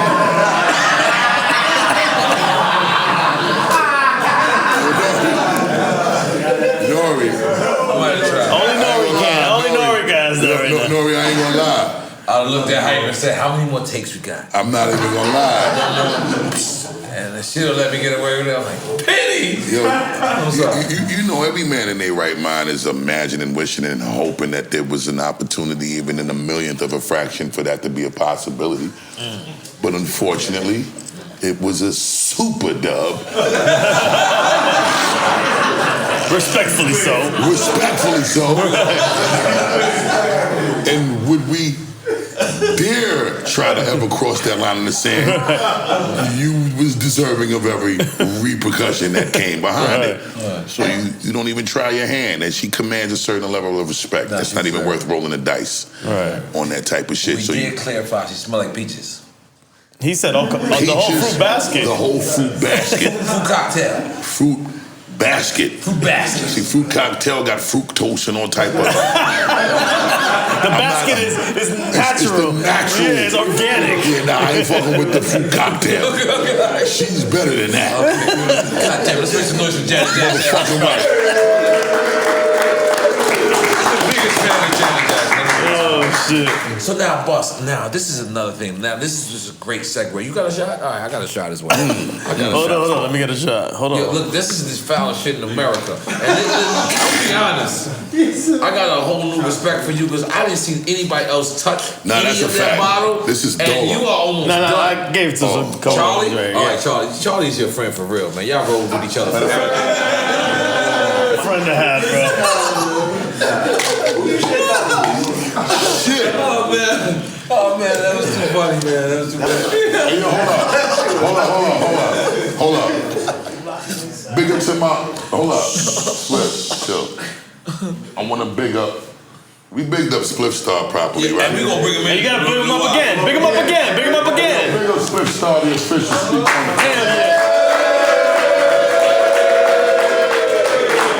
You gotta big up Spliff the right way. That's right. I gotta big up my brother Fuzzy the connector. Goddamn. Motherfucker. I gotta big up my motherfucking brother E. Nicks from Violence. Greatest bond. So the floor is yours, N.O.R.E. I'm sorry. Holy moly, guacamole! I'm so happy. we really okay. So what we was going with? We was with Janet, and then you was going somewhere else, right? I think you was going to Mariah. Yeah. Yes. Okay. So here's the crazy shit. Can I get an ass? I like the way he did that. I like you conducting this interview. I like that. He is the conductor. He's the conductor. Your name is the conductor, Busta, Larry now. So listen, the crazy shit was Mariah was different. And I'm gonna tell you why Mariah was different. Because it was your turn, in my opinion, looking from the outside in, not to be selfish. Because the Mariah record is not with you by yourself. Are we clear on that? Very clear, my brother. This is the flip mode, right? Baby, would you give it to me? Would I give it to you? I know what you want. You know I got it. I know what you want. You know I got it. That was with your crew. Yes, sir. What made you say, I got a favor from Mariah Carey, the princess, from the Alps of everywhere? The Alps of everywhere? No, I didn't think of anything else. The Alps of everywhere is pretty She's such a beautiful person. She's an angel. Like every Christmas carol should be her. Every time Santa Claus come to see you. She needs to use that as well. Every time Santa Claus come to see your kids, in my mind, Mariah Carey driving the sleigh. You know, but you said to yourself, I can take my Mariah Carey favor Dolo. But you said, let me put my crew on. Let me be honest. I made the record with my crew before we called Mariah. Because she was plan B? No, she was never plan B. She was always plan A. Okay. But see, the collective of all of us was the plan A. Right. If the collective of all of us didn't work, then I would have had to create a plan B.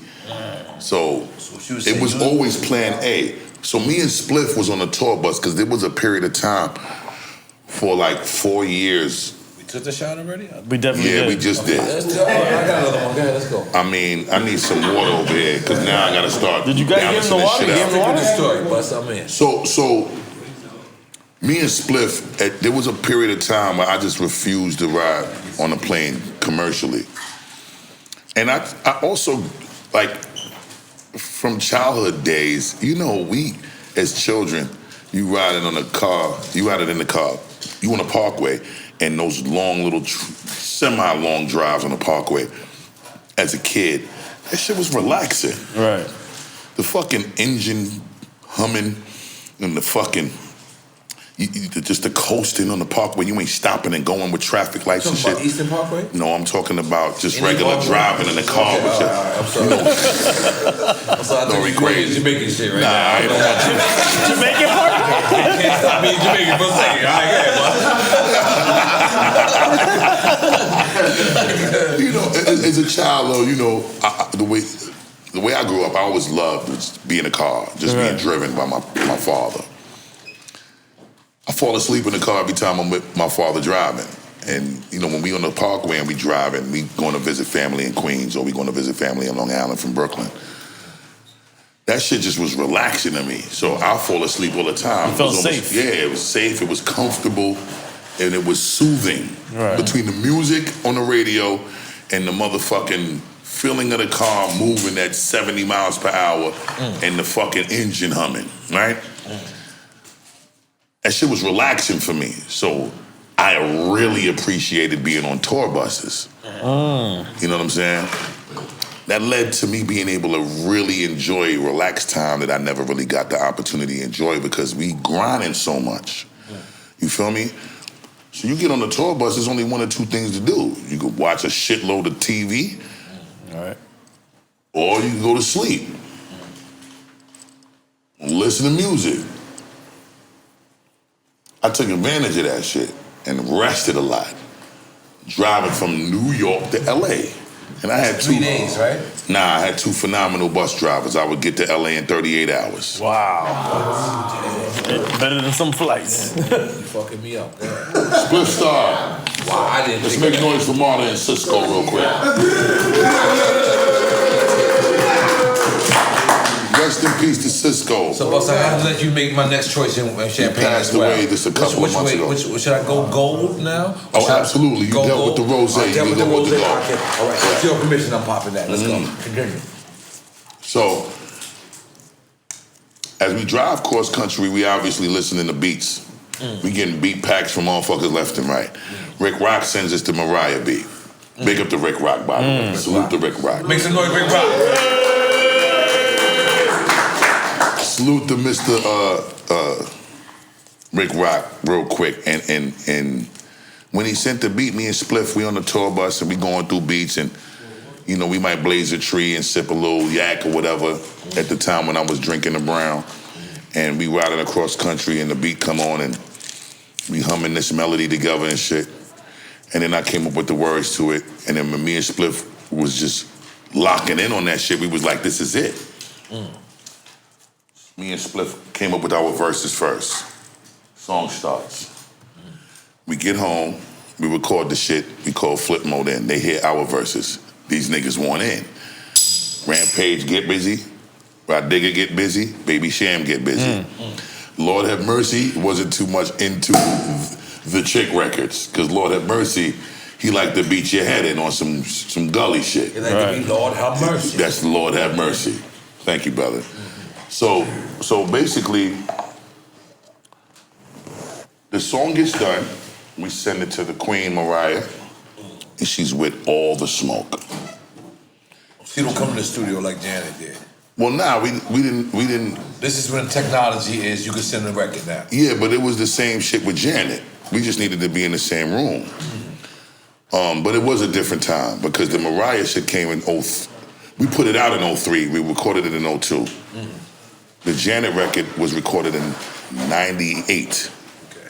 Definitely. So it's 2 different time frames. You know what I'm saying? And technology definitely had advanced significantly by the time we got around to the Mariah joint. But Mariah heard the song and fell in love with it. As a matter of fact, did we big up Mariah Carey? Let's big up Mariah Carey.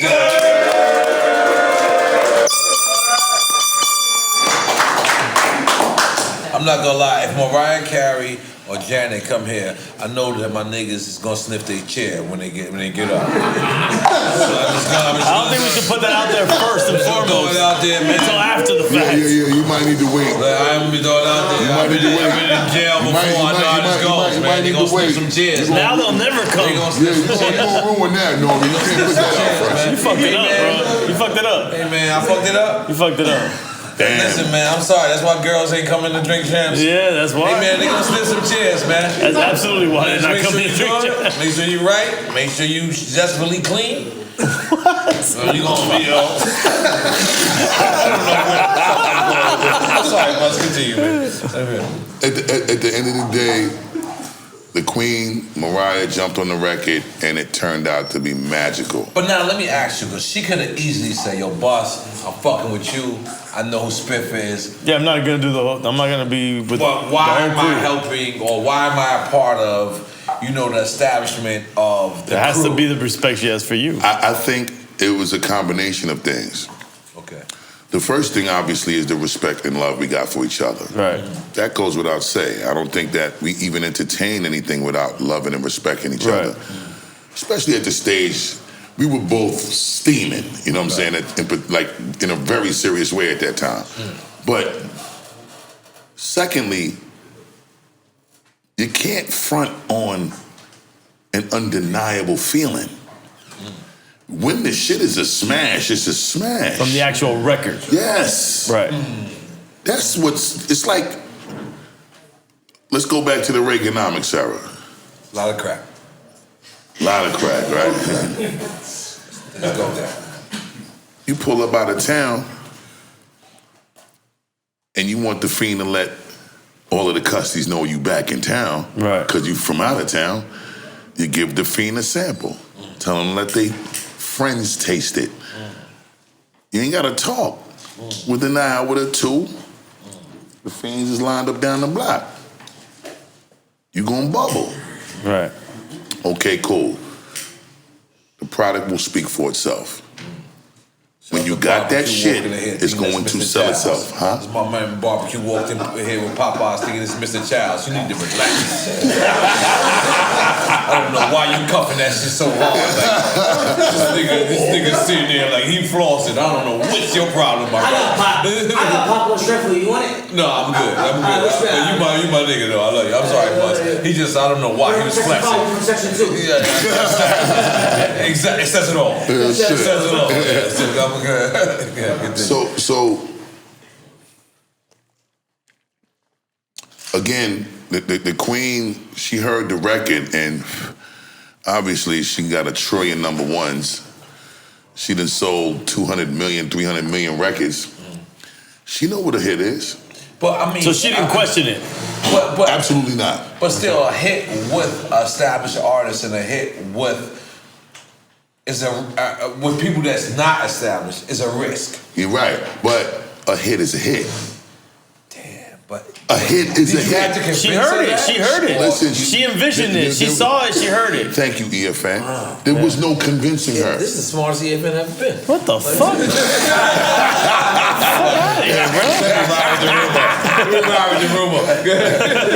Nah, you know, she's a woman of music. Right. And she ain't scared. You see, Mariah ain't got no problem working with. And she's hip hop. Bro, she went and got with ODB before a lot of R&B artists. Yeah, this is what ODB used to do. This is when he was a troublemaker, though. Yeah, he was throwing speakers and killing everybody. Yeah, she went and got. Thank you, bro. I never gave ODB a 5 back then because he used to dig up his nose. Yo, you crazy? I used to be like, yo, my nigga. Listen. What's up, N.O.R.E? Like, nah, my nigga, stop. Come on, man. You really did that? Yeah, you taking this shit too far. This bastard shit. Come on, man. You taking it too far. Yeah, man. That shit. That's why they did it in state property. That shit in state property. That's because of a scene that When he was cooking. When he was cooking. Yeah. That's my scene because Dave was like, yo, you know ODB? I was like, I never gave ODB 5 in my life. And then it was like, what? Because every time I see him, I don't know if he did it to me on purpose. He probably did. Because ODB was crazy. I'm sorry, but in a great way. But I'm sorry. Continue. ODB was one of the first artists that she decided to feel like, I love him. And you and ODB had a crazy one. It's my brother. Out of control. No, that's my brother. ODB is on my new album, Extinction Level Event 2, The Wrath of God. Wow. You went from not going nowhere to going too far just Thank now. you for the segue, beloved. Holy moly, wait a You minute. didn't even realize what you was doing. Wait a minute, I did not realize. That's Thank all you. You held it this long? Yes. Yes. ODB. A song unique. Woo. Big Baby Jesus. Dirt McGirt. The God.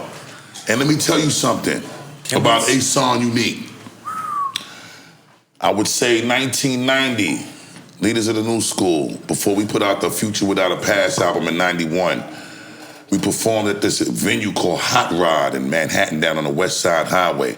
Jesus. It was an event for the 5% Nation of the Gods and Earths, and Hot Rod was a venue where they peace to the gods and earths. Peace to the gods and earth. Hot Rod was a venue. I was eating pork earlier. Nah, we not bigging up none of that. Fuck you, man. Nigga made me throw up earlier. Nah. Shampoo, hold on. Can you give me a N.O.R.E, let me. How you ruining it? You fucking me up right now. Nah, you fucking me up. ruining it. Tell you what happened to me earlier.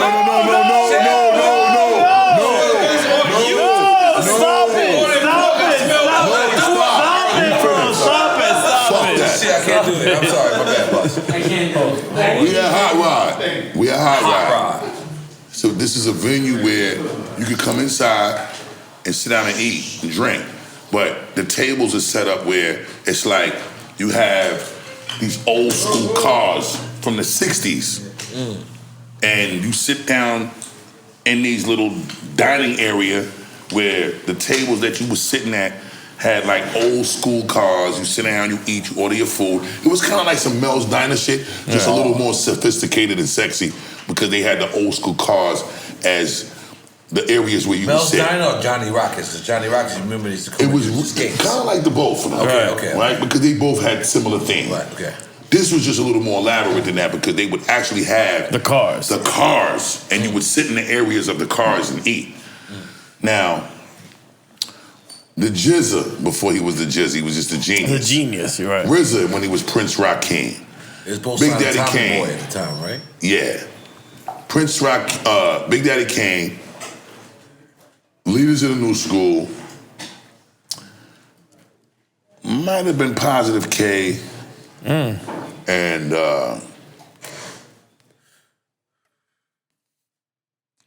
was it Poor Righteous? No.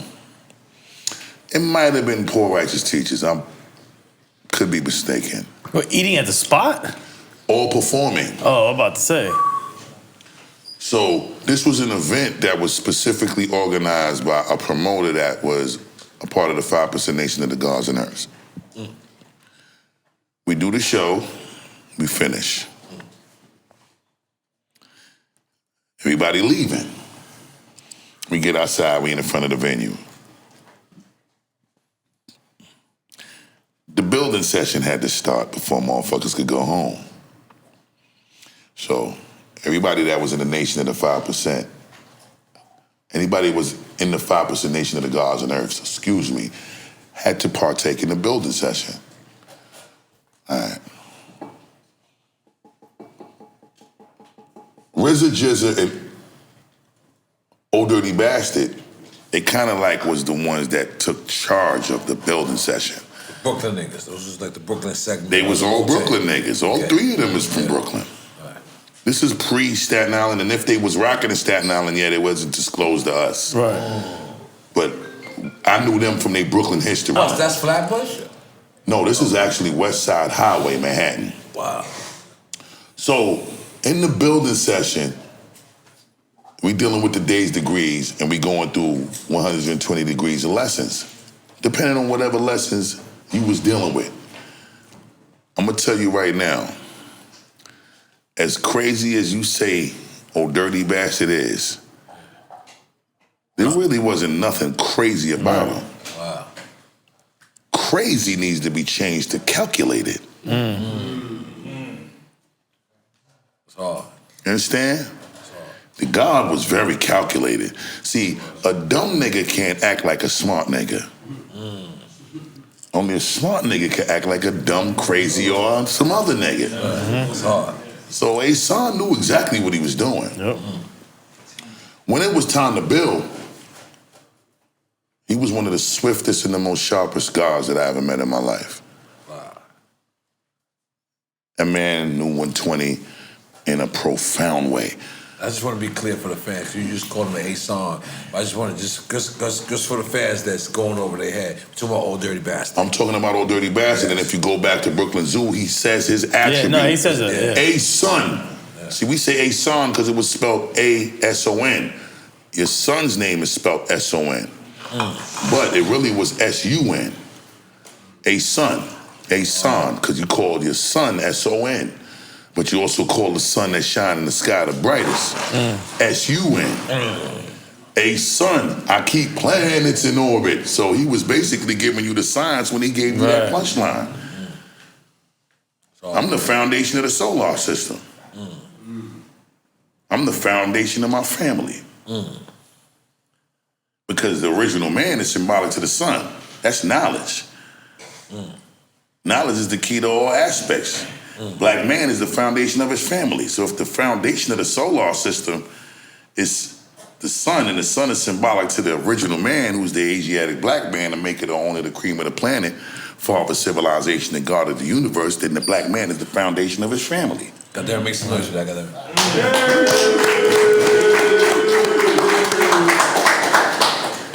Now,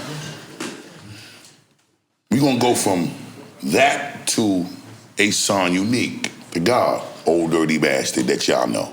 Right. And that level of science that he was so swift with. I knew him from back then, and I bear witness to him back then being one of the swiftest gods that I ever seen. Wow. When it came to the science and building with the Aeolites. And the Aeolites is the other gods. And the Earths. And the Earths are the women that was a part of the 5% nation of the gods and Earths. And the way he commanded those building sessions and the way that he corrected those that wasn't as swift with the science and the way he held those accountable that said that they bared witness to certain degrees and dealt with certain degrees that they were not dealing with was in such a profound aesthetic that I thought that he was a avenger. Wow. And a superhero. You know what I mean? Yes. Because the contrast of him being so crazy as an artist, but being such a PhD and a scholar with high science was some other shit. It was a testament to how brilliant of a mind he was. Yep. So all that digging up your nose shit and things that you were saying he was doing, yeah, he was doing that, but he was very calculated. And I got so many stories about the God, man. It's gonna turn into an Old Dirty Bastard drink champs, man. Nah, it's all good. We love him. Appreciate it. You know what I'm saying? We love him. I just love that brother. I love his family. Peace to the Queen Isoline, his son Young Dirty Bastard, his beautiful daughters. And just look forward to the unbelievable collab me and the God got produced by the incredible N.O.R.E. on Extinction Level Event 2, N.O.R.E. The Wrath Virginia, of God, dropping October 30th.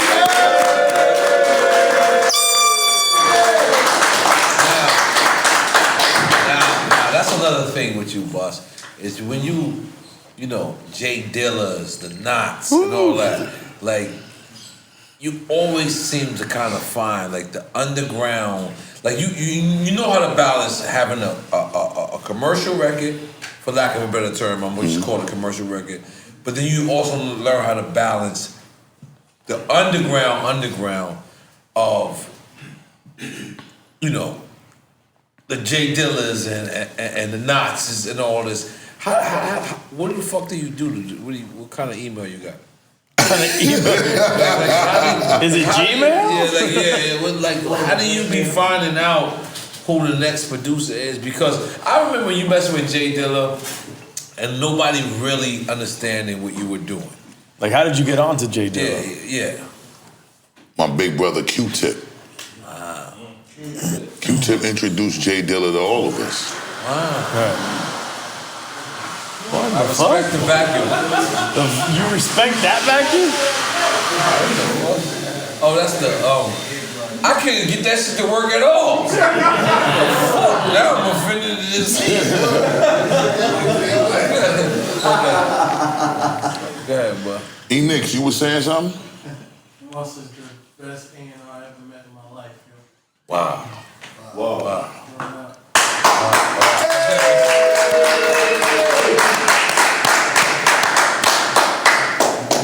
Thank you, bro. Right. Appreciate you, King. And E-Nix was the producer manager at Violator. I'm gonna get into that. I'm circling back. The whole episode. Let's bring up E-Nix really quick, man. Let him bring him up. Let him bring him up, man. E-Nix. And this is how the dots connect. That's why it's so beautiful that you had E-Nix, and now I'm here and he's here. So this is divine shit. So what I'm saying is, bro was the producer manager and A&R. And he was the producer manager on Violator Management. Right. He was at A&R Violator Records. See, there's two different executive titles in one infrastructure, but distinguishably different job responsibilities. See, crazy. He had to help producers place their hits from the management side. He had to find the hits on the A&R side. Right. Completely done. So he had to get the beats, then get this artist to create the hit song. When it came to the A&R side, he had to bring the songs complete on the A&R side. So that's how the Violator album got done with him. Right. So, all of our records, he chose those. Yes. It had to go through his judgment call. If he ain't sanctioned it, you wasn't on the album. You wouldn't even hear it. You know what I'm saying?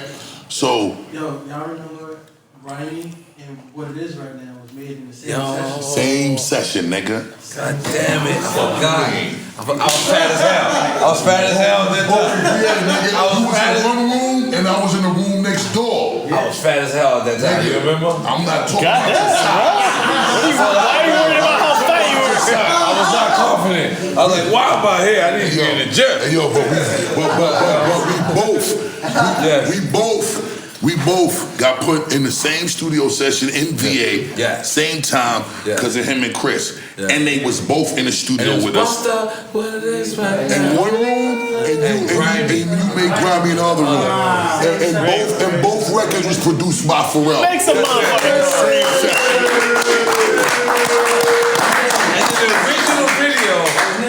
The original video was in LA. Yes. Yes. Hype Williams did that one. Yes. Yes.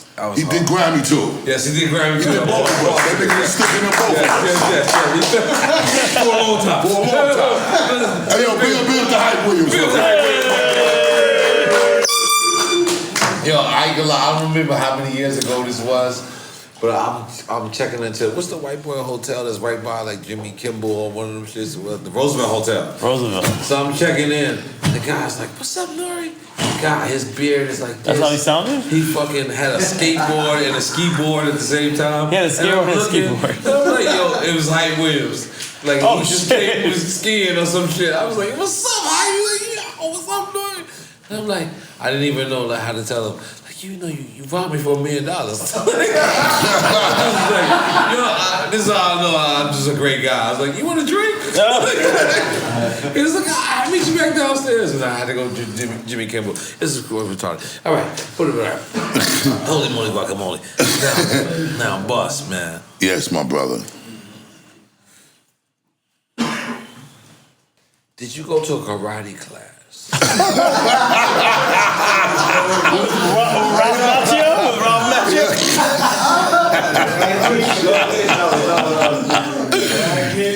Like to teach niggas like how to keep energy on stage, like that's like I don't know, like that's like a different type of art. What you do on stage. It is a martial art, bro. I know I told you earlier about you and Spliff and you staying with that was the Fat Speeder rap, but it's like a certain energy, like you come out. And nigga, we went to West Indian upbringing, high school, nigga, junior high school and elementary school, nigga. That's what the fuck we went to. Me and Spliff, I'm a Jamaican nigga here, Trinidadian nigga. My bro Webb is a Guyanese nigga. Y'all niggas got the United Nations of West Indies. Continue. DJ Scratchator is a Belizean. My whole crew was Caribbean niggas. Hip hop was given birth to by Caribbean culture. Absolutely. Jamaica gave birth to hip hop. Will be no turntables without two turntables Hip-hop without Jamaica. Is Jamaican. He's a yard man. Yeah. He's Jamaican. Yard man in the bombo clock. Yes. Bombo clock. My boo get hype. Don't do that. My boo get hype. Boo get hype. Boo Jamaican is, you know, right hand pass right there. Boss, don't do that. You riling people up right now, but. So you know, with that being said, we do have to understand that there's a lost history that is being significantly neglected by everyone in hip hop. Absolutely. As far as research is concerned. Yep. Nobody thinks to go to the West Indian culture to acknowledge how the birth of this culture was even conceived. And I think that that's something that I take great pride in being able to bring to the forefront on this Drink Champs platform, because there ain't no other place more deemed appropriate. See, we all New York niggas. In Miami. Excuse me. Yes.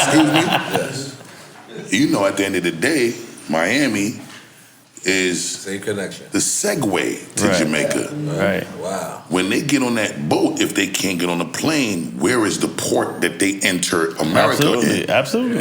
Miami. The port of Miami. Absolutely. All the immigrants that can't get on a plane, they coming in by boat to Miami. You're the direct conduit. Yep. So I don't even gotta say that.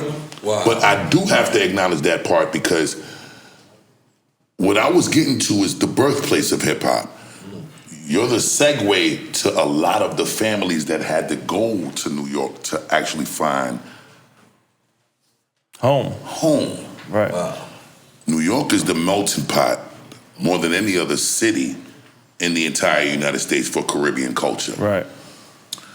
Trinidadian, Belizean, Vincentian, Trinidadian, Guyanese, Haitian, every fucking thing is in the 5 boroughs, concentrated more than any other city in the entire United States. Right. So, with that being said, when I say what I'm saying, my point is,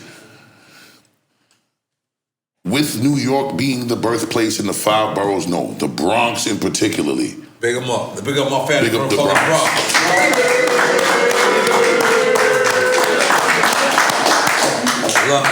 Love my family.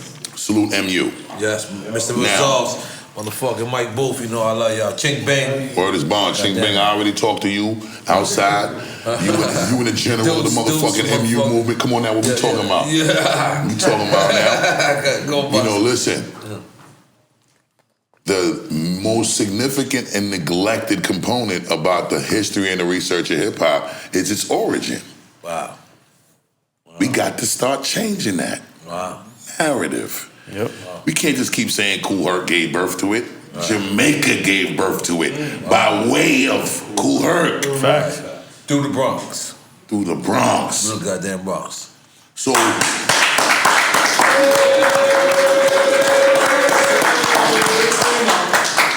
Ain't nobody ashamed of that. Ain't nobody ashamed of that. Ain't nobody ashamed of that. We proud of that. No, but it's got to be said. No, but it has to be said on the record. Oh, I do need to address this too. My brother, James Cruz, said that Puerto Ricans was guests in hip hop. Latinos in general. Let's just say that. Okay, cool. I'm Cuban B. All right, cool. All cool, of us. Cool.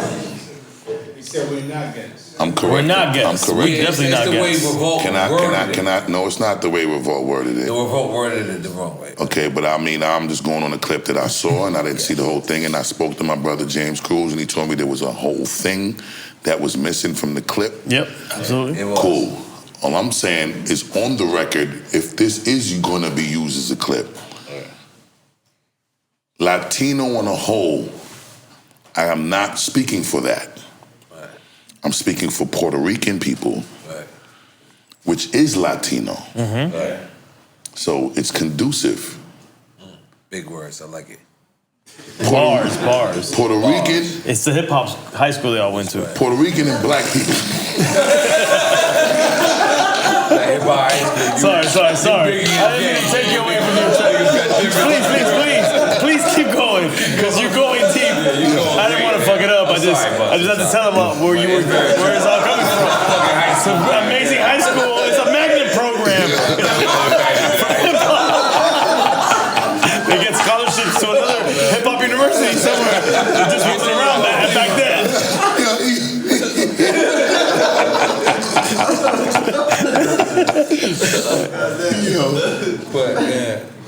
Puerto Ricans and blacks created hip hop. Period.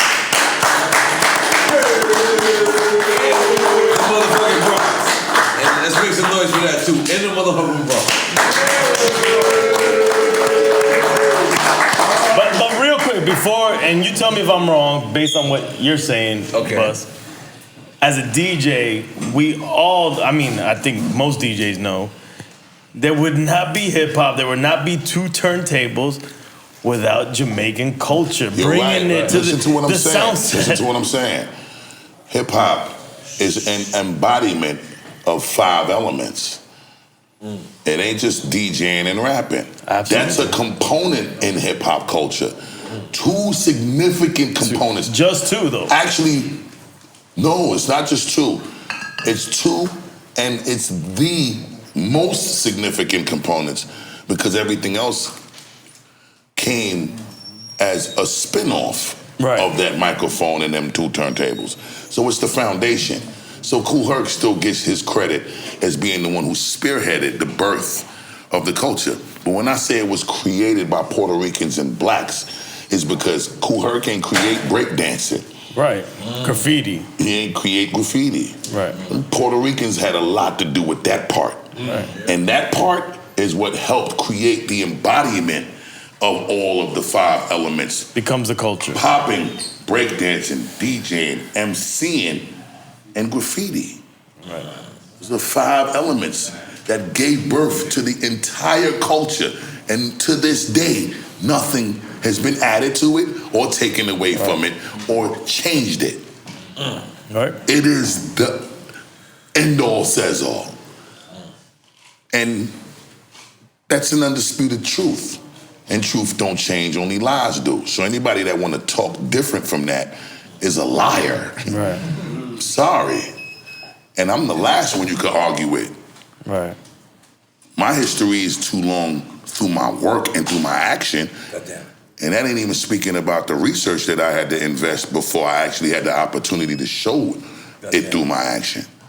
So if 29 years is my professional recording career legacy, if I started adding the numbers of the research that I had to do before I even was allowed the blessed opportunity to be able to show digging in the niggas crates, as we all kind of professionally call it. You know that you might have taken the 38 years. Right. It took me 7-8 years to research and figure this shit out before I actually got on.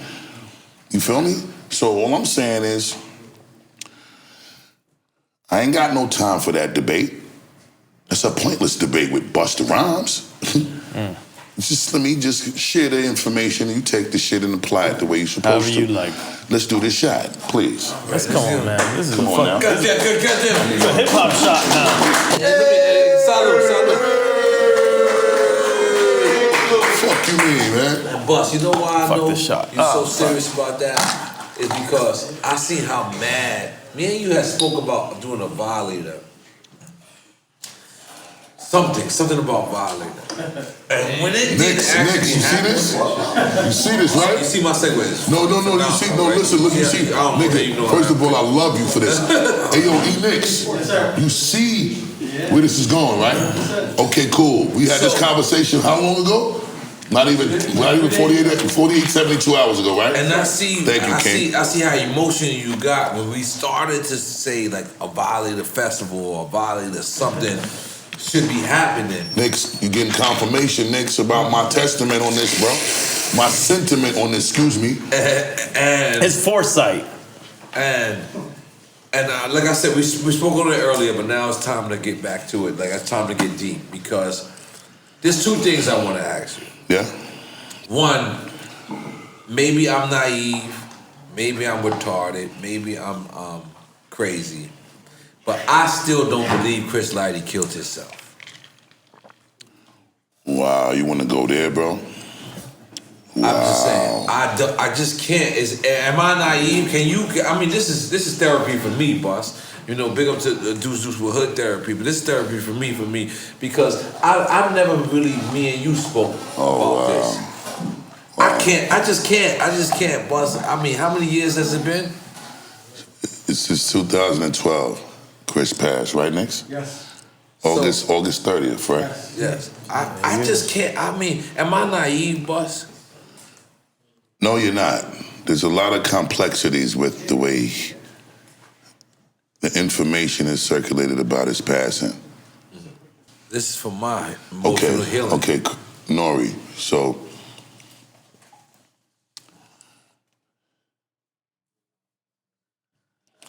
first things first, right?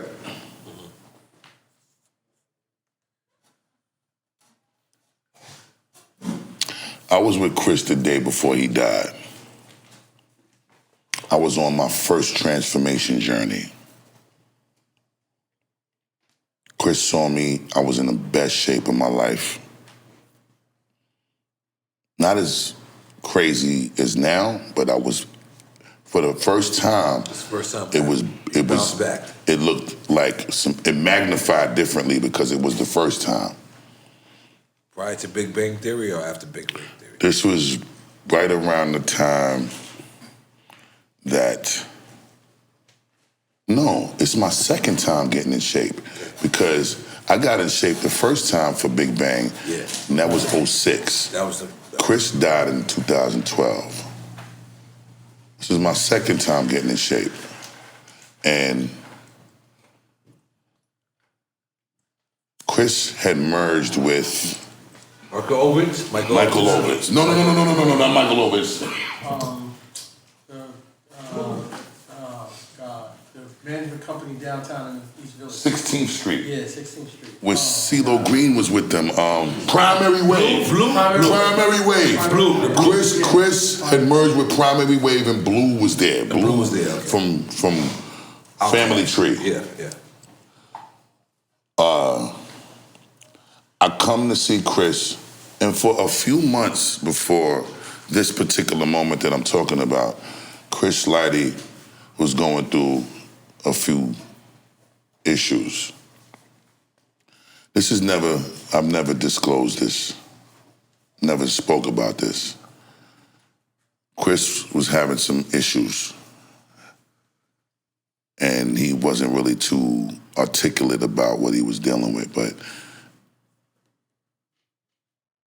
from the outside looking in, it was like he was going through some serious shit, and he had to go to these retreats in Connecticut. At least that's where I thought it was, but it was outside of New York. And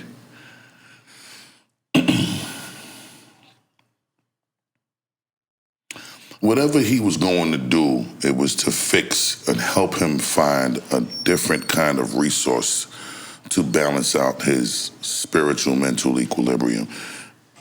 I don't really know exactly what it was that he was going through, but I know it was for the first time I've ever seen Chris since Rush Management days in 89 and 90. We started with him. To that time frame, it was looking like Chris' spirit was broken. I was seeing Chris for the first time in a way that seemed like he was Ghost in a Shell. You know, that Japanimation series? Yeah. It looked like he was a ghost in a shell. It was like he was alive, but he wasn't alive. He wasn't no really more. there. Right.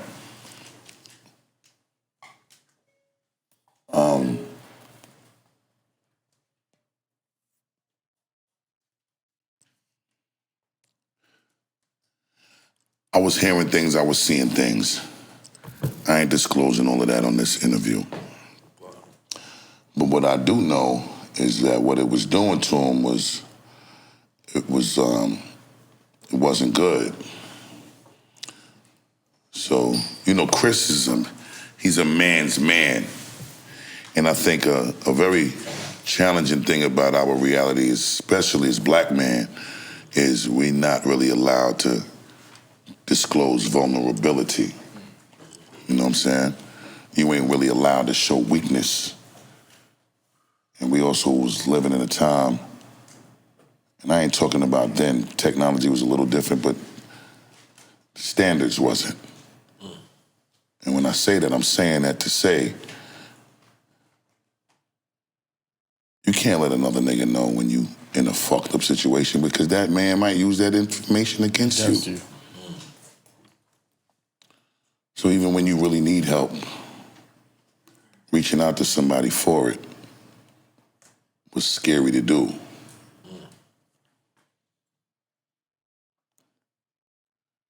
And can you imagine what that was like for a man that was responsible for making sure that we had all the help we needed when we needed it? Right. He was our manager. He had to manage our lives. Real shit. Neglecting managing his own. Who was managing his? Right. Feel me? Who could he call to help him manage his? Right. But whenever we needed him, he helped us manage ours. That's a very scary place to be in. That's a very heavy place to be in. From Puff Daddy to you. He had me, Puff. I'm not talking about heyday violator days. I'm talking about primary wave violator days. He had me, Mary, and Diddy. Excuse me, me, Mariah, and Diddy. Big up to Mary J. Blige, by the way, everybody. He had me, Mariah, Diddy. N.O.R.E, you still was there during the primary wave, or you slid already? I'm not even sure. Primary wave was who Violator merged with when Violator left 26th Street, across the street from Henchman Entertainment. I never left Violator. Okay, so, but I'm just saying, I never seen N.O.R.E in the primary wave. I never came back since these niggas got shot up. Okay, but that's my point. Y'all taking this shit too far. That's why I'm saying. I never came back. He wasn't pulling up no more, so I got my didn't know own if he was office. still rocking. So that's why I asked. But what I'm saying is, fast forward, with all of the shit that I was seeing on my bro, which was concerning in itself, was Bus, you look incredible. I want to come train with you. Chris. I'm talking about Chris. He wanted to come and train with me. He had an assistant that became a management rep for mine that I don't fuck with no more, but I'm not nasty. I'm not talking about this nigga, bro. Don't say his name to me, please. Please, Papa, my fault. I know you ain't do nothing wrong. We got edits. Yes. We don't edit I'm shit, not but we fucking edit with that. fuck. Go ahead. We're editing I want to talk things. about him. Thank you. But he was cool at that time. All right? Chris, me and the talked. Chris told him pack his gym clothes in a bag to go train with me the next day. Chris got in the car with me to take him to Grand Central Station to go pick up his daughter because he was coming home from college. It's the last day I seen Chris. The next morning, I get a phone call, 9-something in the morning. I wasn't told that Chris was dead. I was told that something happened to Chris. Okay, shit happens to us all the time. What happened to Chris? We called Violator. I forget the young lady's name up at Violator that was working with us at the time in the Primary Wave offices when Violator had merged with Primary Wave after they left 26th Street between 5th and 6th. Spoke to the young lady on the phone. She was crying. She said Chris hurt himself. Okay. I get a call from Mona Scott. She's crying too. Mona Scott tells me something bad happened to Chris. You need to come now.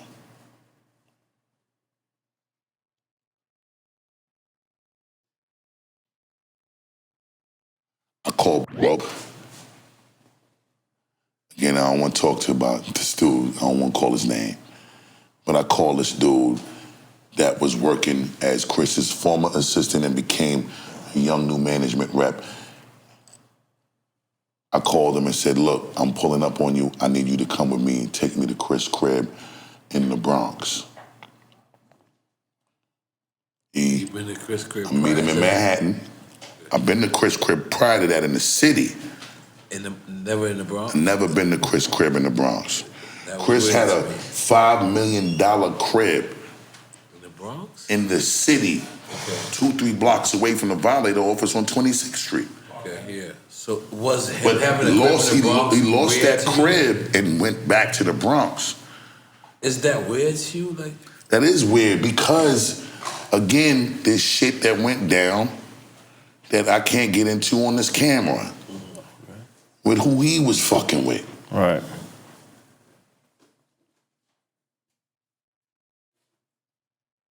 That regressed his hard work and his progress back to having to go to the Bronx from where he was at. He had a crib on Fifth Ave, bro. If it wasn't Fifth Ave, it was in the proximity. It was 3-4 blocks away from Violator. Park Ave. It wasn't on Park Ave, King. Because Park Ave went the other way towards the east from the Violator office. His shit was going towards the west from the Violator office. Yeah. But hear what I'm saying. Hear what I'm saying, King. 26th Street Violator was a one-way going towards the west side. Park Ave was towards the east side. His crib was towards the west side. I believe it was off of 6th Avenue. Because that street went upwards, which was 6th, and his crib was like 2 blocks away from 26th, like 24th off of 6th Ave. There was a building to the right. You go inside, it was 2 multi-million-dollar condos that he connected together as one. And that became the $5 million crib. Now,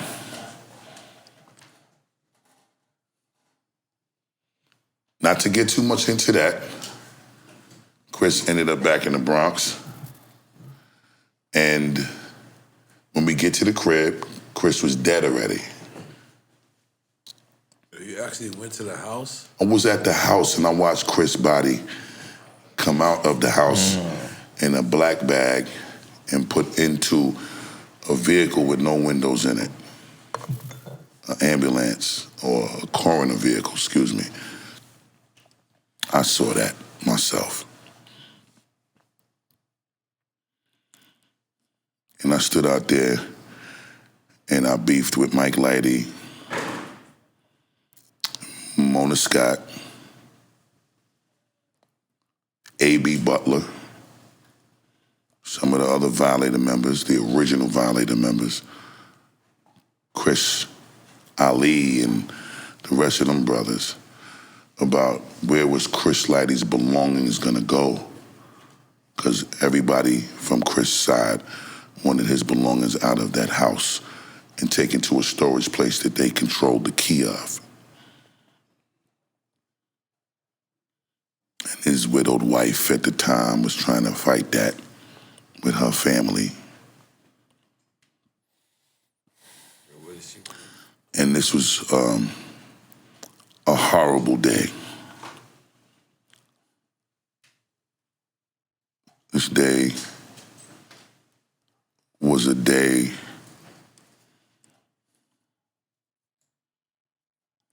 where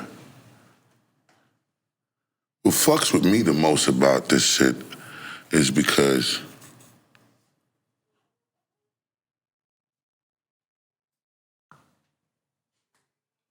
you know, being the first Violator artist, Chris never came to my studio sessions.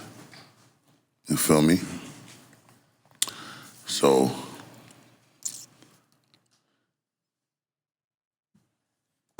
Chris,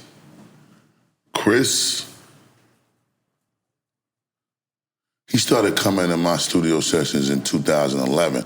Mind you, I've been doing this with him since 89, 90. I signed my deal December 12th, 1989, when I was 17. I'm 48 years old now, bro. So, he never came to my studio sessions. So, you know, I used to watch when all the other incredible artists came to the roster and he was moving around with them to their movie sessions. He set up all your incredible studio sessions. No, he didn't set up none of my studio sessions. Like that, no. Chris ain't had nothing to do with my studio sessions. Chris set up all of my incredible record deals. But I'm not gonna lie, Buzz. I don't think you needed anybody. You would set up in soundtracks. Yeah, now I'm a micromanager. I'm hands-on about my life. I would go with soundtracks, and they would be like, "Are you a Busta?" I'm like, "Geez, Louise." Nah, but that's my West Indian shit though. Like, you know, my mother, she You would take over any studio you ever just rented. Any studio that I had the opportunity to work in, I'm booking my own session. I'm signing my own invoice on the POs, and To this day, I'm paying for my own studio time. I told you yesterday you was in the studio. That's a motherfucking fact.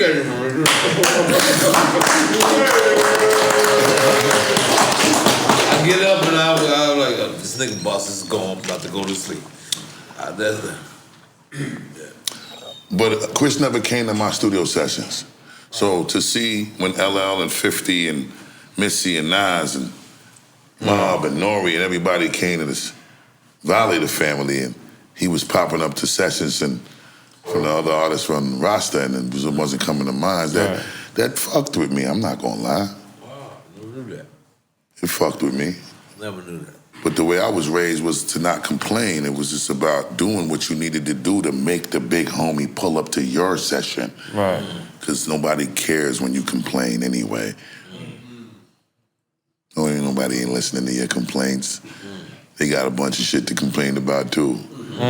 But if they ain't burdening you with they complaining, then what the fuck you gonna burden them with yours for? Wow. Do your job.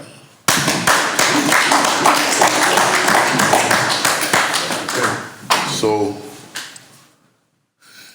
I tapped into a frequency, somehow the most high aligned the stars in the universe for me, man, and I just started making some shit that made Chris feel like he needed to pull up to my sessions and my nigga. He pulled up. And not only did he pull up, man, he started pulling up so regularly on an unannounced level, it was almost like he had something to prove to the people that he was talking to about my shit. And he was like, oh, you don't believe me? Let me bring you to the studio so you can see that what I'm saying is truth. Can I talk to you real I'm not talk? finished. You're not going to interrupt me, N.O.R.E. I'm not going to interrupt you. I'm going to actually fall back. I'm just Thank you, Cat. Love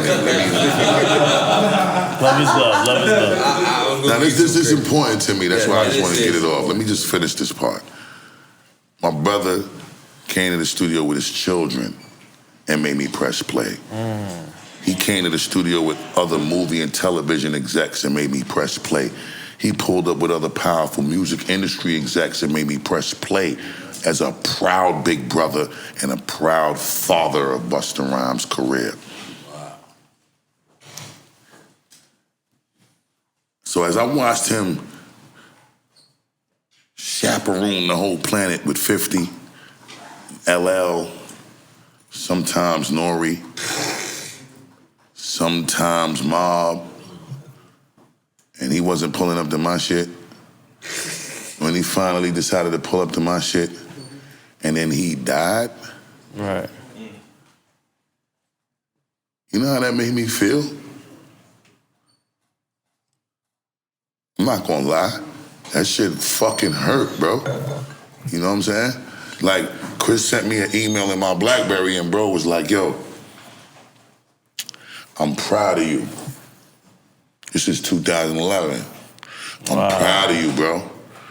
He goes,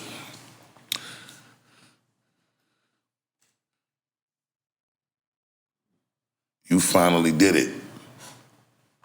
Pink Floyd didn't record their greatest album called The Wall until their 8th album. You finally caught that train. Congratulations, Busta Rhymes. Oh, so now you telling me that I'm, and this is ELE too. Right. Back in 2011. I started this album in 09, 11 years ago. Wow. So he tells me this in 2011, and then you die, you don't live to chaperone around the planet with me? I feel cheated. I'm being shortchanged. This ain't fair. This ain't right. This ain't right. I was the first here. I don't get my turn, nigga?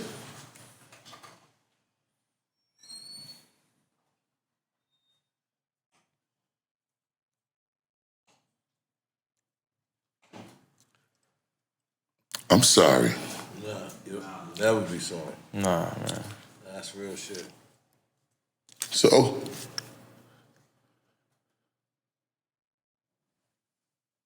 I lose my father too while I made this album. I lose Chris Laddie and I lose my daddy making this album. Niggas wanna know why it took so long to put out an album. I was going through all kind of shit, nigga. I had to lose weight. I had to find refuge in people that didn't mean as much to me as Chris and my father. And I started to walk around with this smile like I was doing well. Right. That's a hard thing to fucking do. And I ain't looking for no sympathy. I just want to share because I want niggas to know pain that you go through too. You could look at me and see your pain in me. Because ain't none of us exempt from suffering. Right.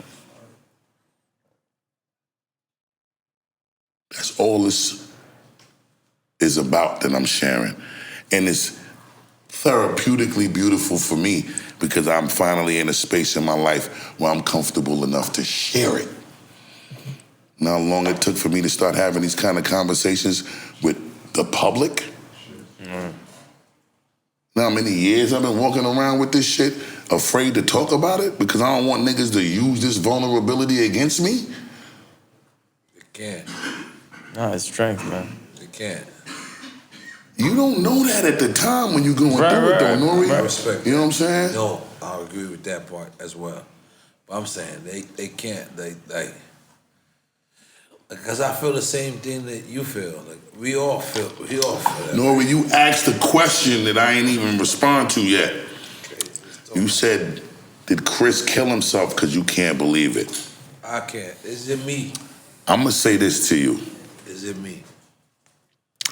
I don't want to believe it.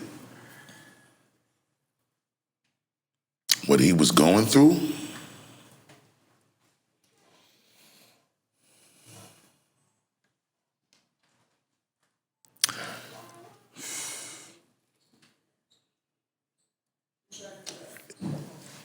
it won't allow, what we know of Chris won't allow us to accept that possible reality. But what he was going through, I don't know if we understood the significance of how serious it was, neither. Feel me? So, I don't have the answer for that, but I'm gonna leave you with that. You can take that and walk with it and figure out what it is that you think I might be saying. But what I am saying is there ain't no statute of limitation to a murder, neither. That's a lot. I ain't gonna stop till I get to the bottom of it. I need to take a break. Yeah.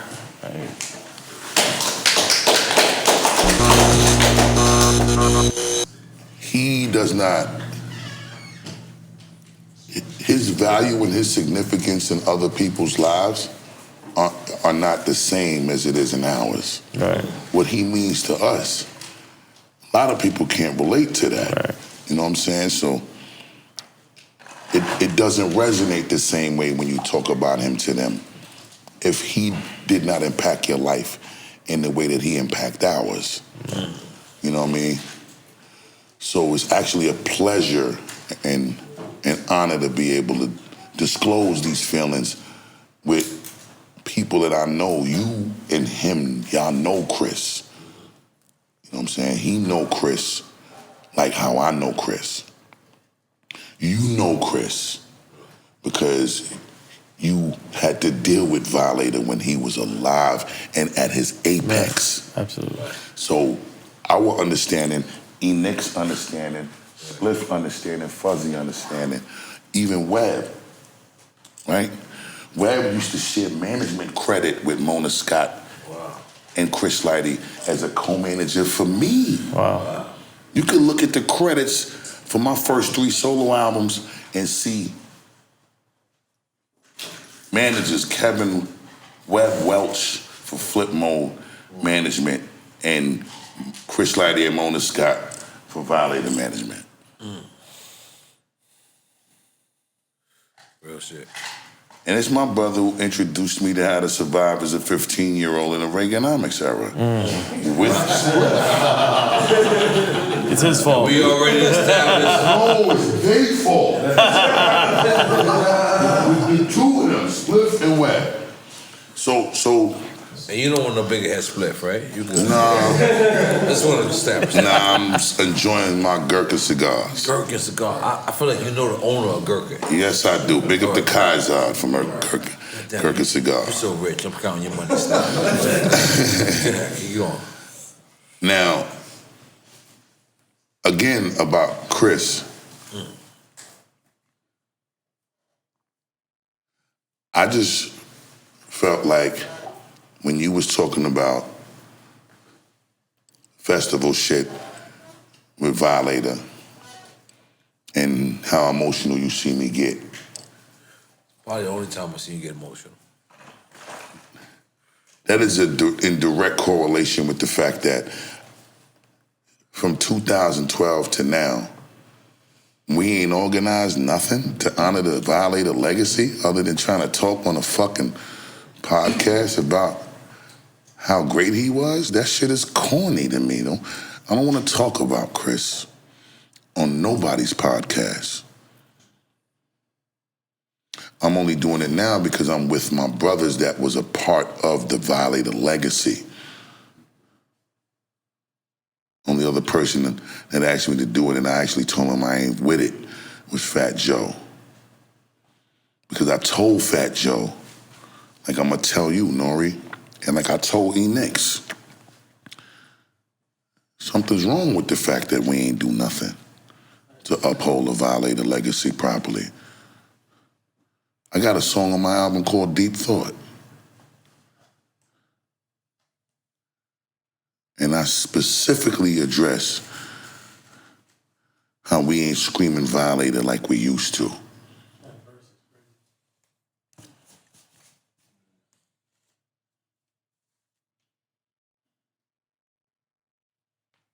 And my biggest problem with that is, damn, didn't he introduce all of us to a different tax bracket? Yep. He turned us all, every last one of us, into rich niggas, man. Yep. Our whip game changed, our jewelry game changed, our crib game changed. Yep.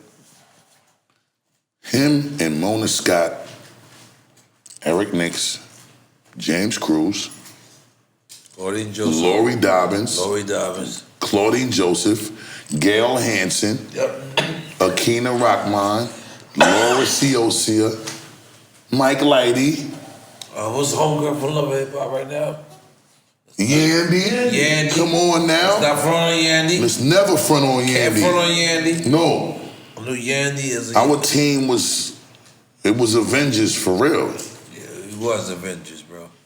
So to have that kind of support, and I'm not even saying everybody's name. There's so much others. So much others so that much was others. intricate to the whole puzzle. And forgive me for not saying everybody's name, but there was incredible people that were coming in and out of the infrastructure at different times of the evolution of Violator. And they played significant roles at those times. And we have done the Violator legacy a complete and total injustice. And we should be ashamed of ourselves. I'm being honest with you. And I'm included. We're all included. We're all guilty of that. I don't want to talk about Violator unless we're doing something. I talked about it tonight because I wanted everyone that is and has been a part of the Violator legacy to realize how much we should be ashamed of ourselves. Me, you, to LL, to Fat Joe, Nas, 50 Cent, everybody. We should have done. We should have Missy. We should have got together this. And it ain't too late. Yeah, there's no should have. Y'all can. We still can. That's the beautiful light at the end of the tunnel. Now, what we do moving forward is a testament to whether or not we live by our word or not. Right. I'm gonna ask a tough question. Yeah. Why do you think there wasn't one person to step up to say, let me take this? Why you think LL didn't do that? Why you think you didn't do that? Or me didn't? I didn't Take up what? I'm gonna give you two. Take up to say, Violator yo, listen, banner? Yeah. I'm gonna give you one reason.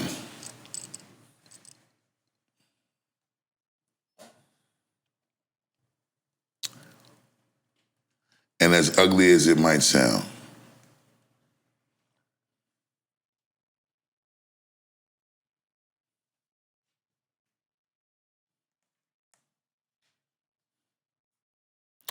I'm trying to find the right way to say this because I do want to be mindful of not offending anybody.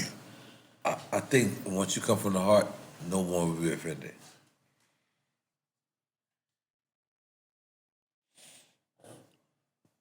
Maybe it's more of a question than a statement. How much did we really love Chris? We all love Chris. I don't think. I said, how much did we love Chris? Yes. I ain't questioning whether or not we did love him. I'm questioning how much did we love him? How much did we appreciate him? Obviously, we fell short somewhere. Right. That's the common denominator, my nigga.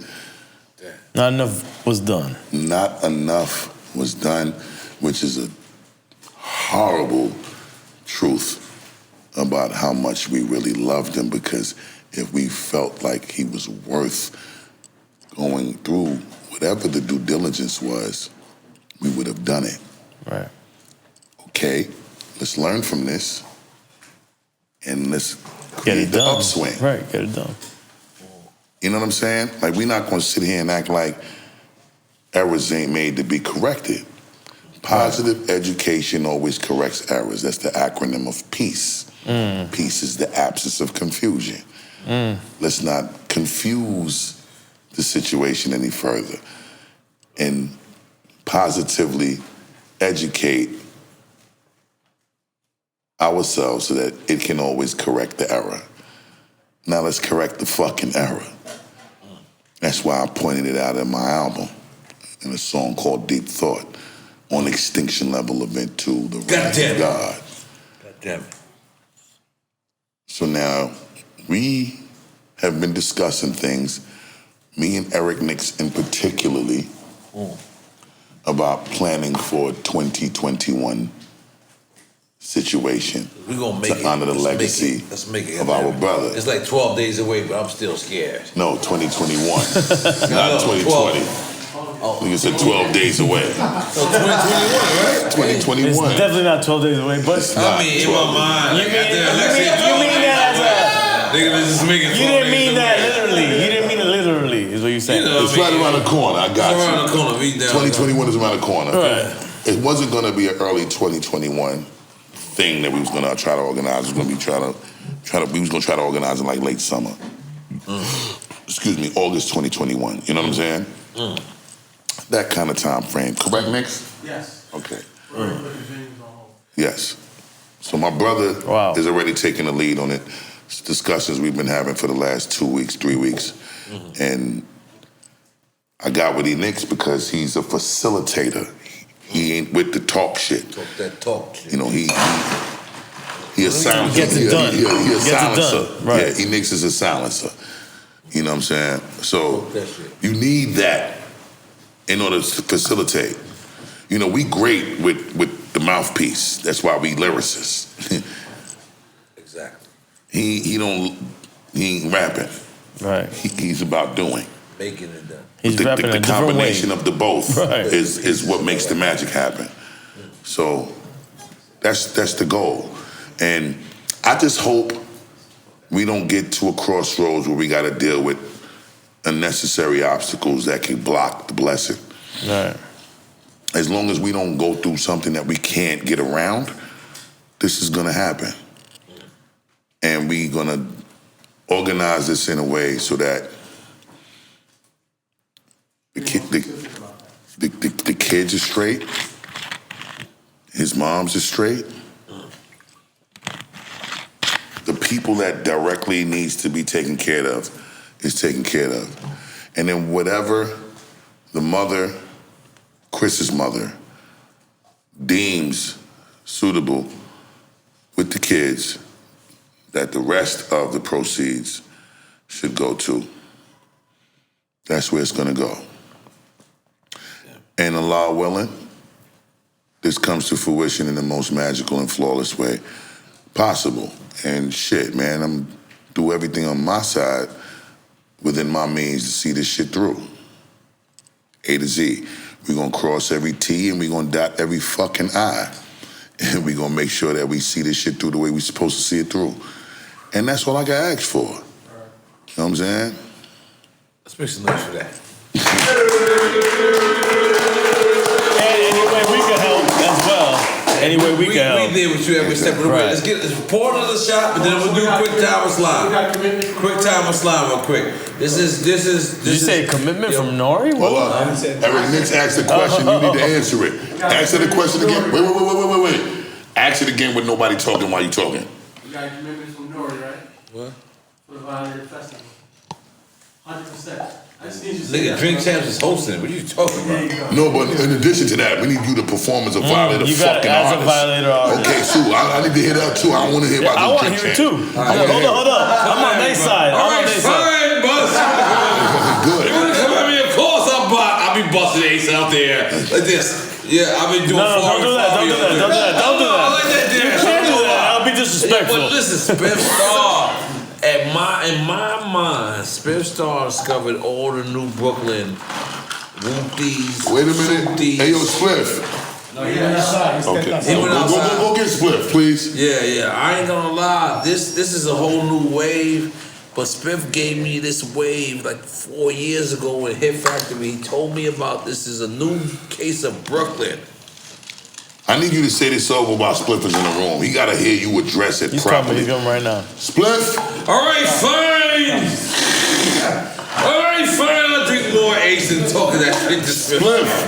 Give him a chair, goddammit. Give him a chair. Pull up. Chair. Boris, give him a chair, goddammit. Bring him a chair. Yeah, listen. They got him a chair. Listen, Take off Spliff that Star. flop. We out here. There's a whole, listen, Spliff Star. Give him a mic. No mic? Nah, you gotta talk. This is a. Come on. Just give me a project. fucking- You're good right there. You go, King. Talk. Just project. All right, No, he's good. Sure, I got you. Yes, all right. Right, my father I'm the did. first nigga put you in the rap game. Let's relax. Then just put the mic over there. This is Ride the Rumble. All right, you ready? Nah, that mic's not on yet. That mic does Hold not on. Y'all look took like y'all shots already? No. Boss, we ain't taking a shot. Bus, you got an L shot right there, brother. It's ice. The ice elevated it. Okay. A lot of ice. I'm getting fucked up over there. Take a shot. Make sure. Hey. Yes. Dale que tú puedes. Hey, yo, talk to Spliff. Wait a minute. Give him a shot. Yeah, Spliff. No. My brother need a shot. I take this here. That's what we doing. The That's whole what we bottle, doing. just go for it. Put a Cuban ice in there for him, though. He don't need to drink no hot liquor, yo. Give him some ice. Spliff don't drink. Spliff bun down the room, though. Spliff bun down the room. Are you ready? Poquito. Put some ice in this shit. Mr. Lee, you gonna take on a date, bro? Hold up. Give me. I got you.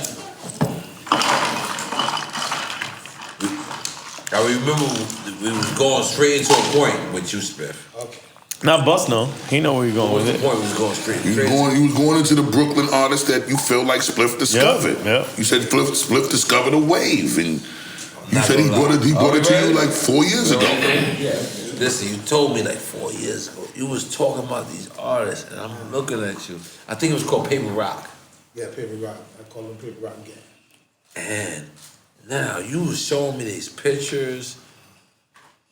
All these artists now. Who you talking about in particularly? Oh. No, who he talking about in particular? I'm asking Spliff. Oh, please. okay. I'm just making sure I'm clear. Okay, they're known as, you see, the little light skinned one is like Dr. Son. His name is Swipey. You got Fabio Foreign. Fabio Foreign, that's right. Ethan, they connect the whole 800 forward side. Handsome Baller, all of them. They was all with Paper Rock. Yes, at one time I had all of them. Like I had different, they were doing the gang shit. And I kid you not, Spliff, you told me, and I was like, you sure? And I was like, yo, it's not conglomerate. He's like, I just want to go out there and do my own thing for a second. Right. And I doubted you. I know, it's okay. No, as a friend, you're my friend. Like I was just like, but you know what? I also supported you. I doubt support. Yes. Doubt support, huh? That's a new one, Doubt it, huh? but I support All it. right, that's a good one right now. It was called the support. Doubt support everybody The here.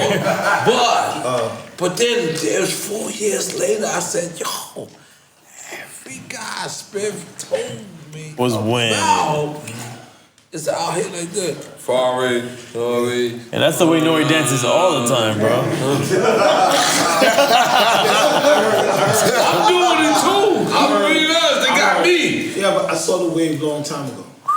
It's just like when Drake went to Sylvia, they said no. Jay-Z went to whoever, they said no. Sometimes people don't catch it there. I just saw something. I just wanted to put my next. Was this a Flatbush movement or this was? Nah, this was a Paper Rock movement. This was Spliff Star training camp. This was I learned from the greatest. I'm around Busta Rhymes, I'm around Dr. Dre, Puffy's, this and that, Pharrell, the N.O.R.E.'s. I absorbed it. I'm a hustler that became a rapper, not a rapper that's trying to be a hustler. So I absorb it just like how we do on the street. We absorb, we see, we bag it up, we put it on the shelf, we know what it is. So you seen Fabio. Right. What you said? Fabio. Where was he at? They were all from the 9. They were all from Brownsville, Bedside, East New York, Flatbush. You know what I mean? Some of these guys are blood, some of them are Crips, and some of them are folk. But this is the first time, actually, I had blood, Crip, and folk together in a studio. Together. 20, 30, it looked like this. Wow. It looked just like this. Yeah. And I went to Miami. I got a record on them called Swipey. I shot a video and everything, and it went kind of good. A little 9 million views on World Star and all that. And I was like, okay, good. We going to REVOLT weekend in Miami for 2015. Bus pull up. I'm in Miami, bus pull up. You see a bunch of niggas. Bus like, what the fuck going on here? You see me? I'm like, what's You talking about when we was in front of the sneaker store, Soul's Inc? Pull up, yeah. Yo. You didn't believe in the movement? Yo, man, for real. I just did everything I watched and see everybody do. I did it, man. Yo. I'm buying some sneakers in Soul's Inc. on Washington Ave. Y'all know the sneaker store I'm talking about. You know what sneakers. What I'm talking about. That's what I'm saying. Wait, you talking about Sonny? Yeah, I'm talking about Sonny. Sonny don't go there. Sonny don't go there. No, he knows about it, but he don't go there. He go to the flea market, bro. He go USA flea market. Sonny, yo, no disrespect. No disrespect to Sonny, but he go in the USA flea market. But no, let's pretend. Go back to it. You know.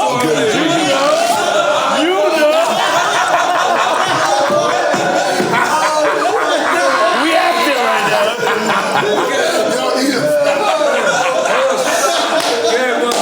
Yo, you know, Sonny, you know about that shit, right? So let's go back to you know. All right, you know about Souls Inc. You know about that shit, bro. Okay, so I'm in. This is take two. It's like Star Wars. This is take two. Take three. Slate in. Take three. You know. All right, so bust it. You know about Souls Inc. I know about that. All right, King. All right, so. Thank you for making my homie feel special. I buy some I feel sneakers. special for me. I buy some sneakers. I buy 2 T-shirts. I come out of Souls Inc. Spliff got a Sprinter in front of Souls Inc. Fabio Foreign, Swipey, all of these artists. 800 Far Inside. Whole clique. They performing their songs OD levels. Like they on top of the Sprinter, bouncing around like wild jelly beans. They inside the Sprinter. They on the curb. I come outside. Wild jelly bean. I'm going to greet That's very Spliff. graphic. And Spicy trying to talk to me, and Swipey, excuse me, and I don't really know him yet. So, as I'm going to approach Spliff, Swipey was being a little aggressive about me not acknowledging him. Very aggressive. So, the way he was addressing me, I couldn't understand it. Like, So he's on dust, to be clear. no, he wasn't on nothing. He I'm just thinking was. you thought that. Like angel? I'm just, you know. We going there? Aggressive. I'm just like. These young niggas. You been down that road? No, these young niggas is aggressive. You like, yo, you sleep with coke, homie? Or angel dust. I mean, all right. I get what you're saying, King. I mean, like, there's sometimes they be aggressive. I'm not saying them. No, he's not speaking from a literal place. I got you, King. Yeah, Okay, cool. continue. So, but what was transpiring was there was an energy that felt like it was a little excessive in the moment from the young bro, and we was getting ready to get into something. Me and Swipey. Swipey looked like Spliff child. They literally look the same. You know, Spliff Star. It's not your child though? No. Just be 100%. A dead ass. You know what? Be 100%. I'm not even gonna lie. There might need to be a blood test. Yeah. He look a little nervous right now. Like, Look at Spliff. might be my child. Look at Spliff and tell you been having unprotected sex for 10 years. We all joking. We just joking. Absolute jokes. Absolute jokes. All right. Absolute We jokes. joking. Good. First of all, big up to Swipey and big up to fucking Fabio Foreign. Make noise for him. That's my brothers. I love them, man. Now, Spliff introduced me to them before anybody heard them. Wow. Spliff been working with them, molding, shaping them, grooming them. Wow, he did, yeah. Before the world heard them. I done seen Spliff at Airbnbs with them jumping in and out of swimming pools, just happy to be away from the 5 boroughs. Right. I saw all of this. I didn't connect with them because I needed to respect protocol. These are Spliff soldiers. He they general. Right. I'm not trying to intervene and act like I'm on some Busta Rhymes shit. No, my brother is Spliff Star, nigga. Like, y'all should be appreciative that y'all are with my fucking brother. And he been around me long enough to know how to lead. He's that leader. Let me stay out the way. See, sometimes you gotta know when to get out the way. Right. See, a lot of niggas don't know when to get out the way. And sometimes that leads to blessings being blocked. When you don't know to get out the way, you could block a blessing. I'm never gonna try to block my brother's blessing when I see him leading and doing a great job at leading. Now, if my brother needs to answer a question or two when it comes to anything, leading or even something that's way off the record from dealing with this business, I'm always gonna be the resource to him because he's always been a resource to me. Right. But it's a beautiful thing. Amazingly beautiful thing. Let's noise for that.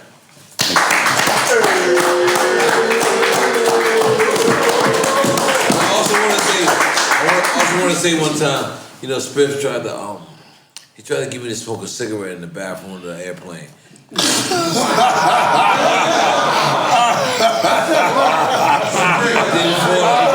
He looked at me and said, N.O.R.E, this is what I do all day. Spliff, this is great.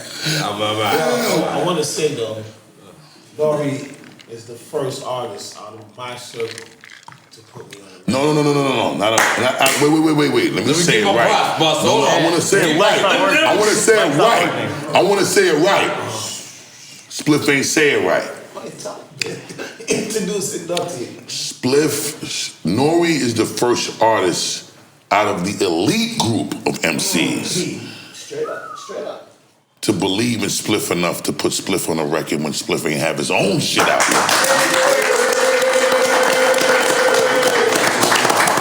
And I just honestly say, who's the producer, Todd? Talk to this mic, because the mic. Nigga, you talking about that nigga that did who shot you? Oh yeah. You was on a serious joint. I was, and I don't know what you up to called that- the nigga that up you to- said. He said, Alashi? What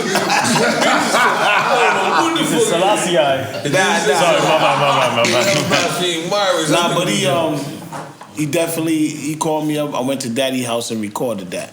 Yo, and Spliff told me he was getting on the record. Like, N.O.R.E probably that with Spliff directly.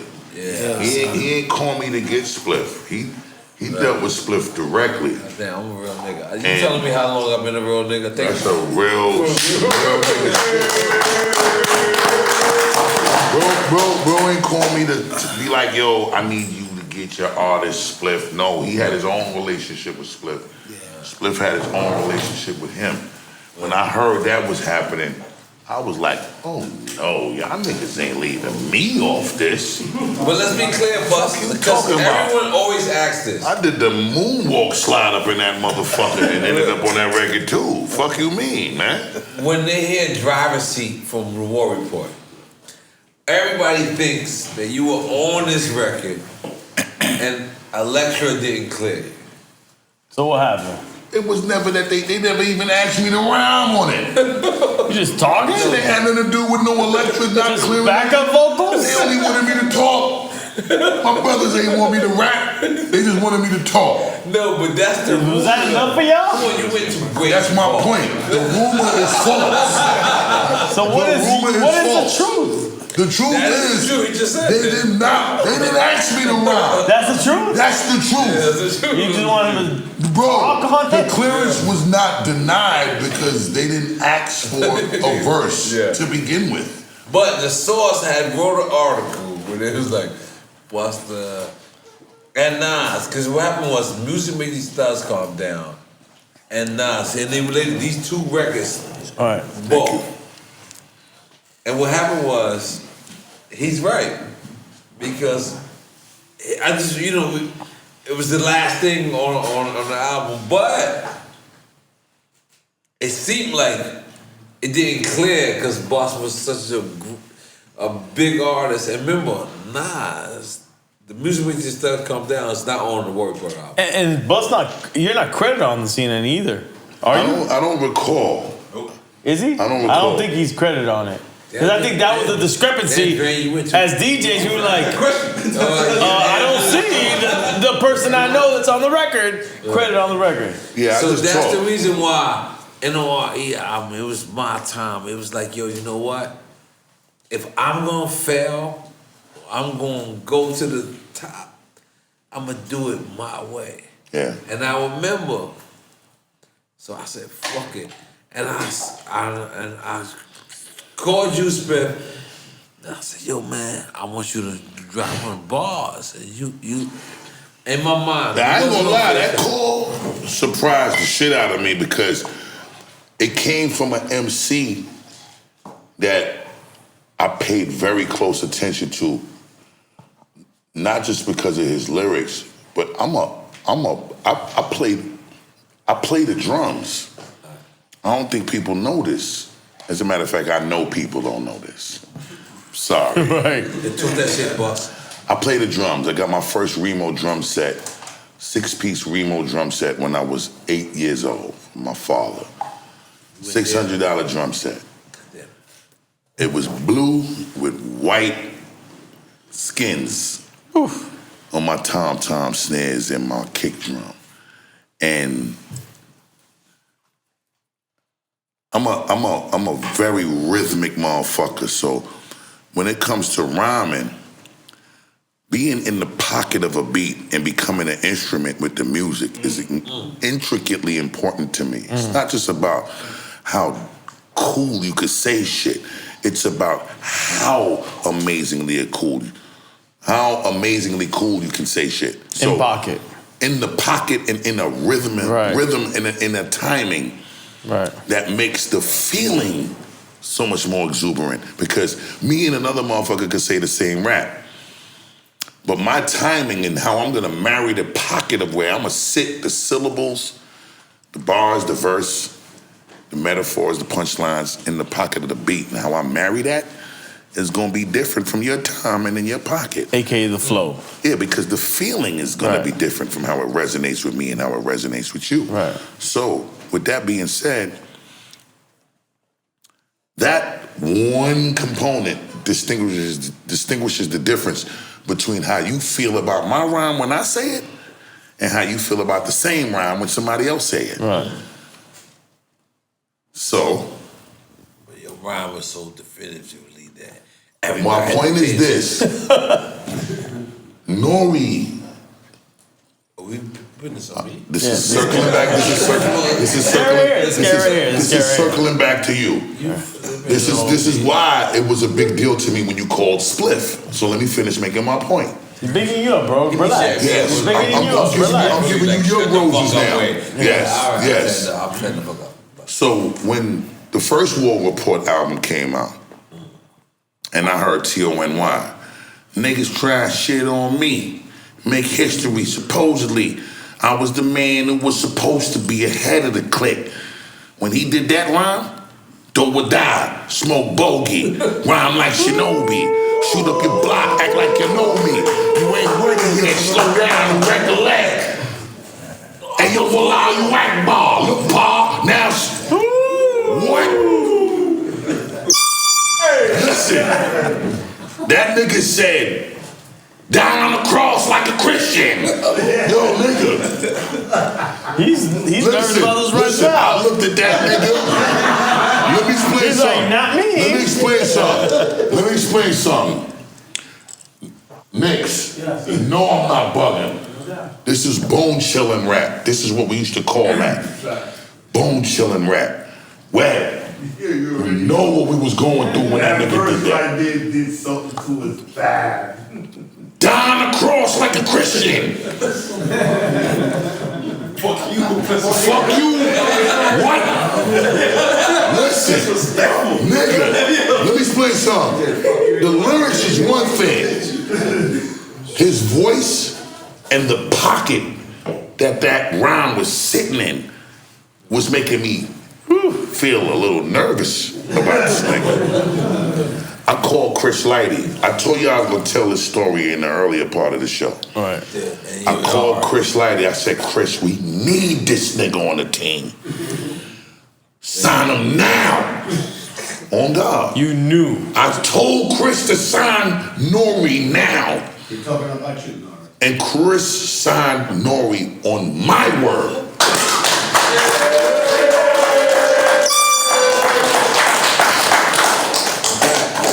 And that nigga put a plaque on the wall every single time a project came out after that discussion.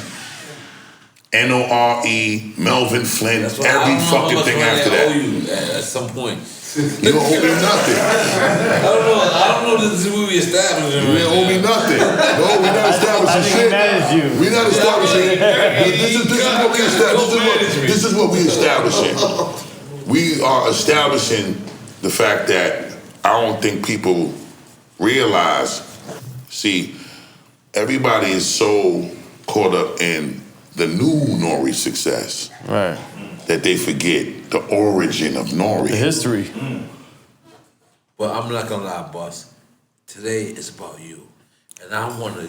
It's about us. How about that? It is. It's about us, nigga. It's about us.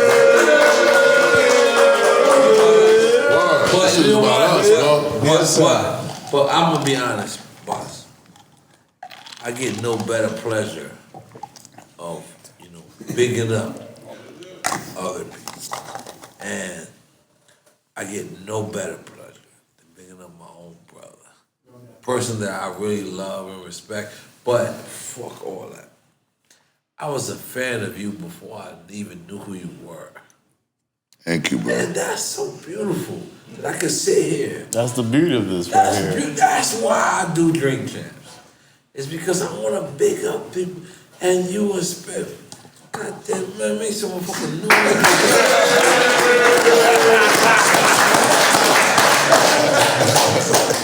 I love you, bro.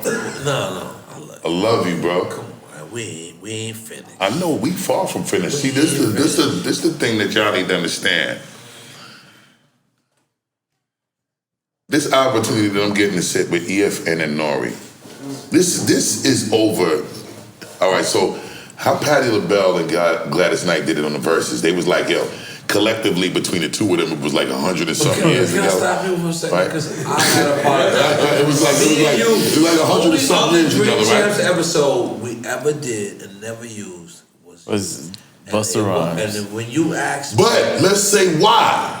No, that's what. Let's say why. The reason why we did not use the Drink Champs that we shot before was because N.O.R.E.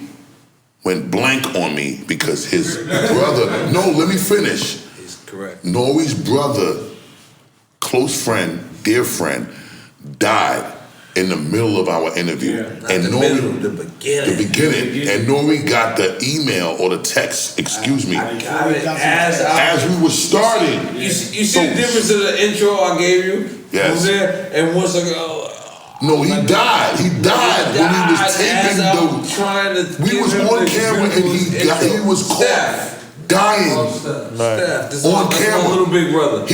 He didn't ask me a question for 30 minutes straight. Yeah, I could. And I saw something was wrong, so I kept talking to try to fake that something was wrong. And when I realized that I was going too long without him saying something to me, I said, this can't be done this way. Right.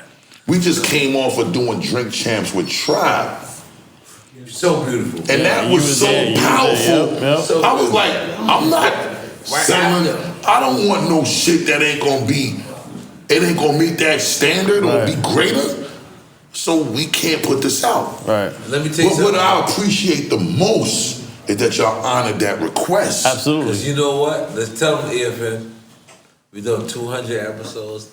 We have never canned. Fuzzy, you hearing this shit, bro? He's the only one we've ever done that. The only one we ever canned. But when you out said of it the to ultimate me, respect. But the beautiful thing is this. This is the difference. Yeah. I could understand and really appreciate that if I was the one that said I don't want it to come on. Yep. Because I was just on some it wasn't extra diva shit, right? Diva ain't the right word. That applies to women. But what I'm saying, if I was on some extra dude, super extra Hasididi shit, and y'all honored it, I'd have been like, damn, I was really being a little selfish and inconsiderate. But no, I was also being sensitive to what my brother was going through. Right. Nah, and you didn't know that. You said I knew it after. You said to me there was something wrong about that shit. So I look and I don't look at no episode.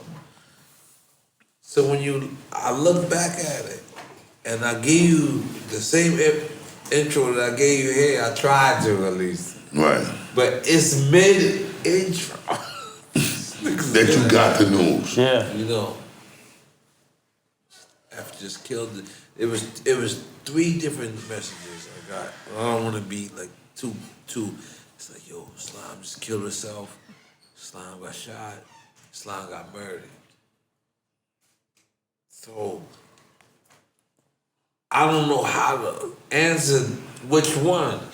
Cause I got my bro here. Bro, you in the moment of some other shit. I couldn't even comprehend what you was dealing with in that moment. So this is why, and when we started it, this is where we got the drink. We got the beautiful spot. Everything is beautiful. We in Miami, shit lit. The environment crazy. Shit super sexy. And I'm like, word. As I give you the intro, I'm like, boom, that shit hit me. And I was like, oh.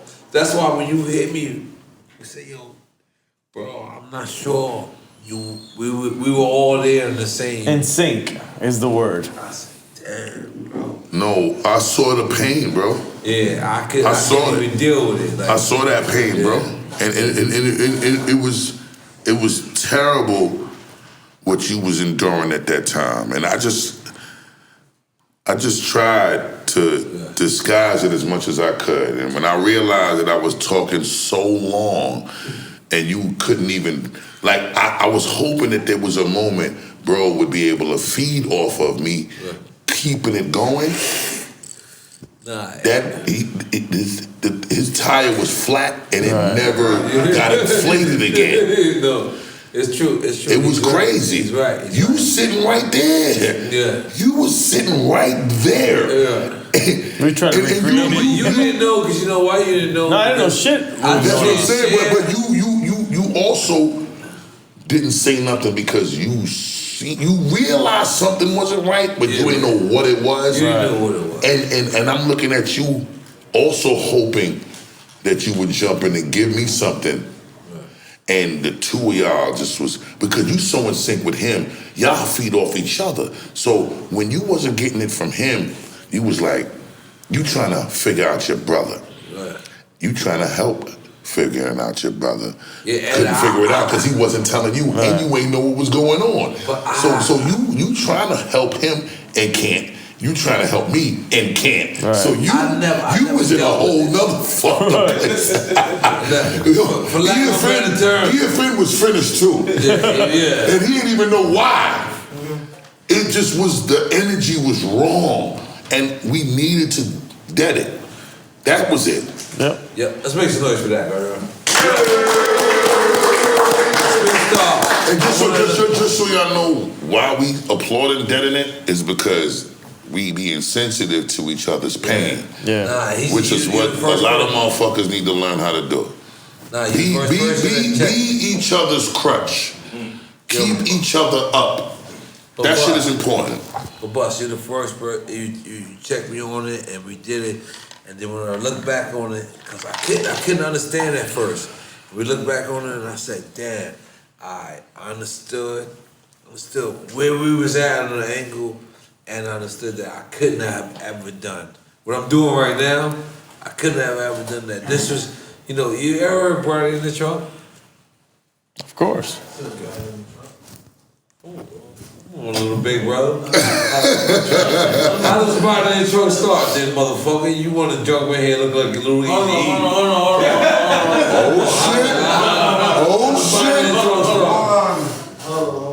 How does Barney in the trunk start? No, wait. Don't Google it.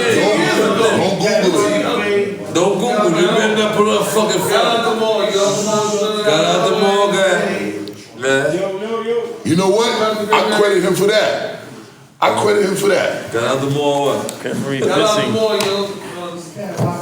Oh shit. Rocking the fade. On you, bro.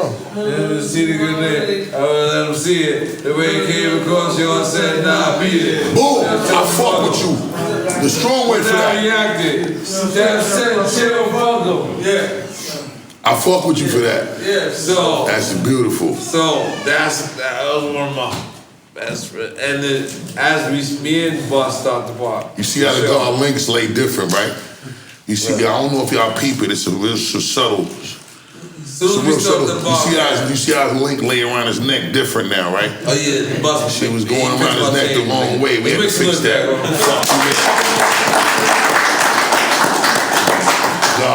The guard links is laying right now, son. And I'm not gonna lie, Bus.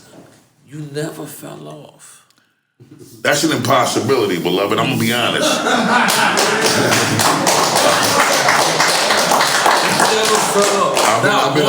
I've been humble this whole Drink Champs episode. I was also taught to hold my Johnson with pride, nigga. You know?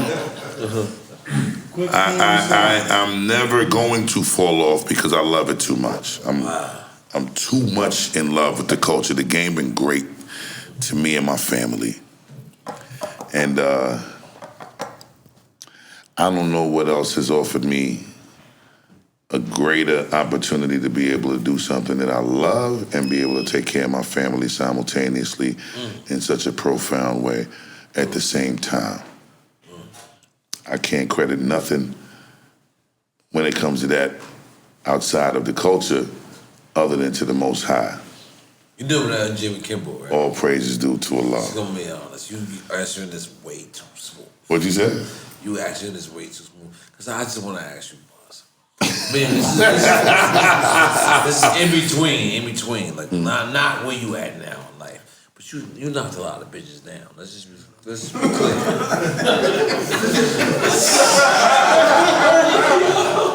Let's be clear. All right, look, N.O.R.E. Hey, yo, N.O.R.E. Look, N.O.R.E.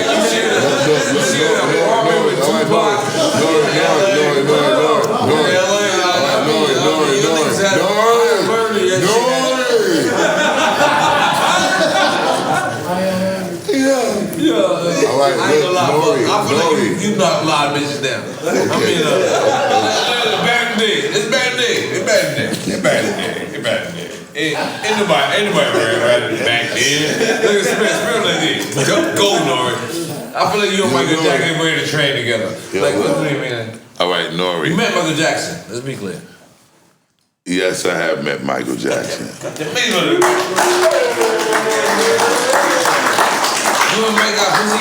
Please make noise for Michael Jackson. Look at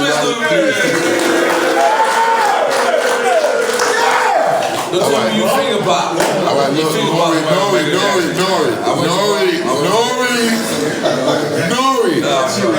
Thank you, EFN, for pulling back up. I need you to help me make this. What can I do to help out? Please close this beer trap up. Listen, we're closing out? Close this beer trap. No, we was just talking about he had finger pops somebody more Michael Jackson. No, relax, bro. N.O.R.E. is crazy. No, he wasn't talking about that. This motherfucker like how much bitches you done knocked down every time. Relax, man. Relax. We all got families here. Let's stop it. Listen. We've lived. We've all lived. Yes. I'm in a very peaceful and tranquil space. I'm not entertaining the games and the bullshit at this stage of my life, brother. Sounds over. Back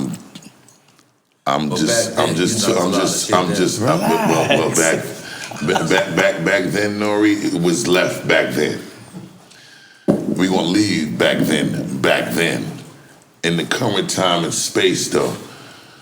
And right now, I respect this moment. You gotta respect it. Let's go, Buzz. We the elite group, you know? Yes. But we got queens now, bro. We got royal empresses now. Back then, before. That's what I'm saying. I'm talking about the before too, and I said we're gonna leave the before in the before. In the before time.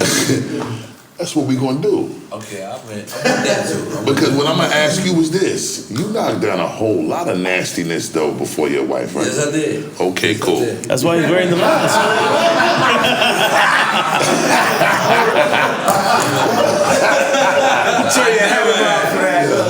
Let's just be clear. I never had. Put your hands on my eyes. See. I never had Coming to America video. Hey, bro. I don't know what you got at that time. That's monumental. All right. You fuck all the Coming to America. All the Coming to America people? Everybody with a Anyone that came to America? That's the only way to get into America. I went to You want to get in?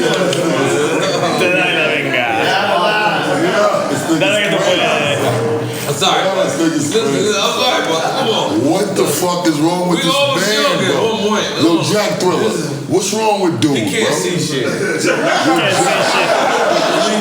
can't see what's wrong. What's wrong with dude, Jack? Hey man, yo, listen, he got a good heart. His heart is good, right? He's working on it. He's working on it. He's working on it, right? Satan cannot have my friend. Get out my friend. I rebuke you. Talk that shit, Jack. You can't have N.O.R.E. Talk that shit, Jack. That's a fact, yeah. Oh, shit. But boss, you did knock a lot of shit down. Yo, man, let's talk hip hop, bro. Fuck that shit, bro. Fuck that, man. All right. N.O.R.E. You did a lot of movies. N.O.R.E. I had my fun. I had my fun. I did. What was something you knocked down and you said, oh man, I didn't knock that down?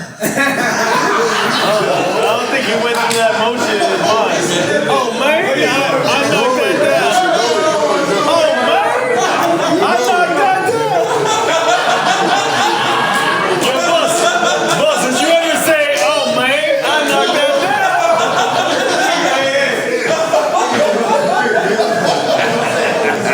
Yo, N.O.R.E. All right, check this out. Check this out, N.O.R.E. My bad. Hey, N.O.R.E. Hey, yo, N.O.R.E. Let me ask you something. Let me ask you something. Let me ask you something. I'm talking about back in the day. I'm talking about. N.O.R.E. I'm not talking about. N.O.R.E. Everyone wants to say something. I gotta be exposed. Hold on. Everybody stop. Let Buzz finish, guys. Let Buzz. Everybody stop. You a snitch? No. This is You can't. Stop, Jack. This is rap. Are you a snitch? This is rap. I asked you a question, I didn't even I'm answer. not a snitch. Okay, cool. So then we just ended this part of the discussion. Hey, man, you got Back in the day. I know, but you asking me to snitch. You being double standard. You asking me who did I knock down? I didn't think I could knock down. Listen, N.O.R.E. Are you a snitch, though? No one's going to jail. Are you a snitch? This is where we're going to stop. We're going to stop. We're going to do the shots right quick. Let's do the shots.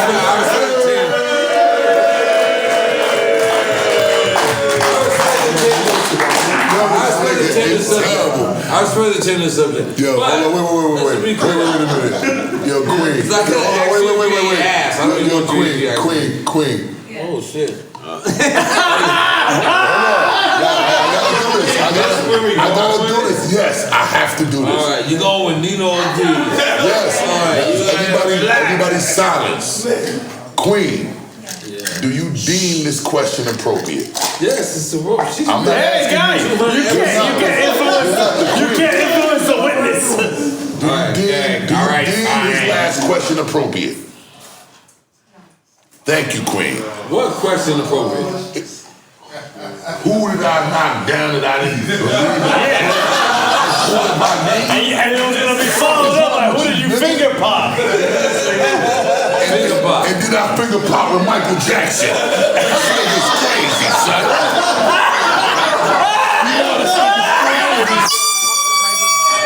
Michael Jackson, you made that one up yourself, bro. Who said that to me? What you talking about? Who said that to me? You out your fucking mind, infant? I don't lie. Ever. Too old for that shit.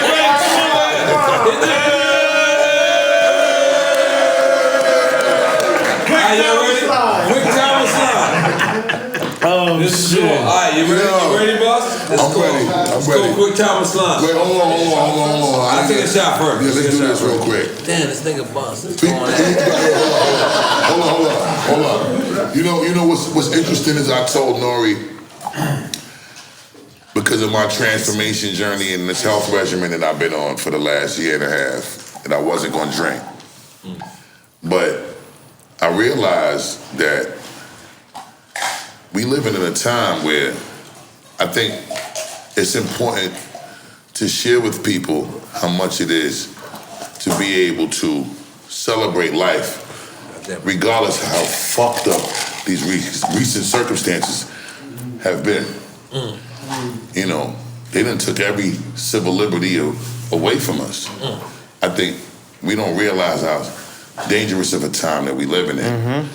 They done told the common man that really want to earn an honest living that he can't go to work and earn an honest living. Like, what part of the game is that? They done told motherfuckers we got to put a mask on and we can't breathe freely or else you can get in trouble. What part of the game is that? And niggas is complying and not asking no questions. I'm not saying to not be safe. I'm not saying to not deal with the 19th letter in the supreme alphabet called the letter S. Self for savior. Save yourself before you save others. That's a survival instinct. That's before thinking. If a motherfucker do something to you, you start dodging and moving out the way and you lose everything that you look like to be cool to save yourself. It's called instinct. Instinct is deeper than thought.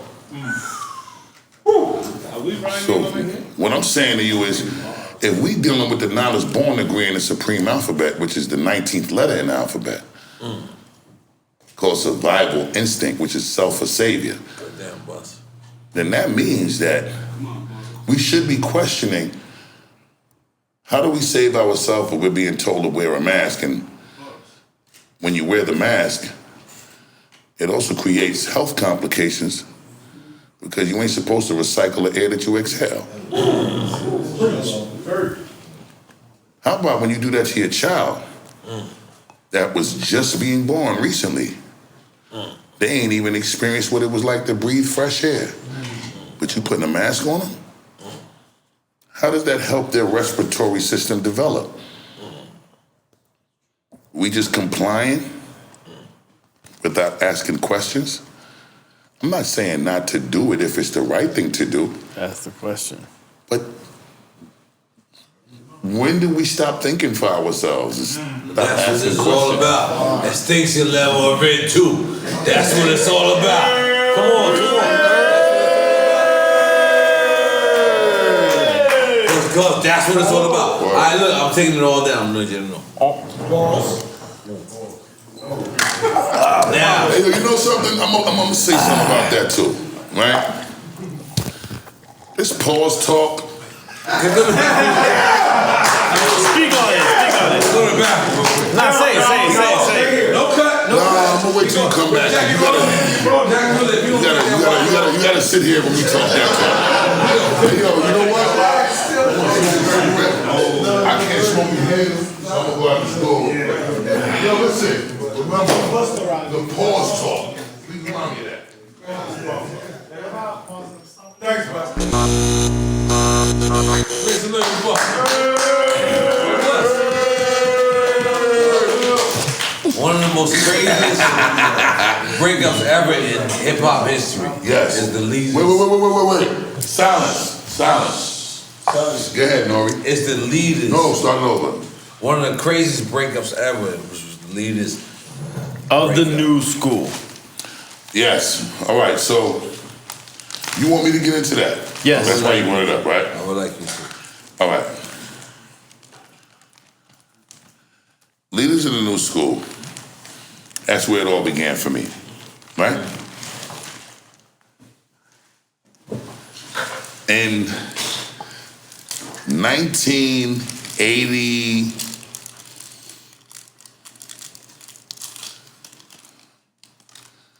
1985.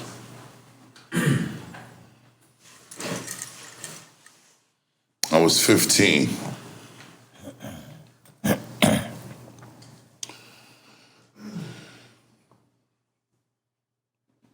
Excuse me. When I was 13, 1984, I I went to a junior high school in Hempstead, Long Island. Excuse me, in Uniondale, Long Island. I moved to Long Island after I caught two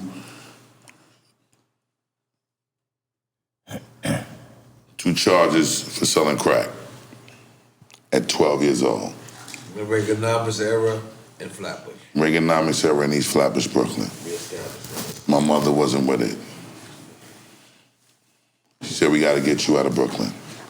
I moved to Uniondale, Long Island.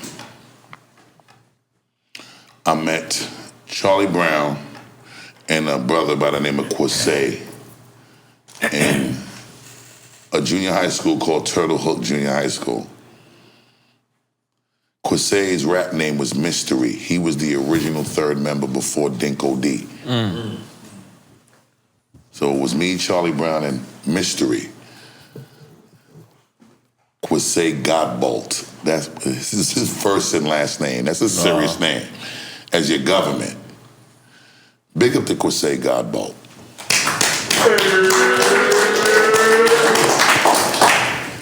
I know that man. I ain't seen that man since he left the group, and I ain't spoke to him since he left the group. Ironically, his younger brother, Kenyatt Godbolt, started to tutor my children. Wow. Word. His younger brother became like a scientist and a professor with education. He started to tutor my children. That's dope. Wow. And big up to Kenyatt Godbolt. Please, big up Kenyatt Godbolt. So, when Quasay decided to leave the group, it was because he got into the Reaganomics era lifestyle and decided he didn't have the patience to wait on some rap shit to come to fruition. Right. So he said, fuck this shit. I'm not waiting. I'm gonna go get to this money in the street now. All right, I respect it, big homie. So me and Brown, the way me and Brown ended up becoming a part of a group was because Brown was rhyming before me. So we in junior high school. Brown is 2 grades ahead of me. I'm in 7th grade, he in 9th grade. Dinko was in 8th grade. So it was 7th, 8th, and 9th grade. And I had just moved to Long Island from Brooklyn. Brown is a Long Island kid. I think he got Queens history. Dinko was also a Brooklyn. Huh?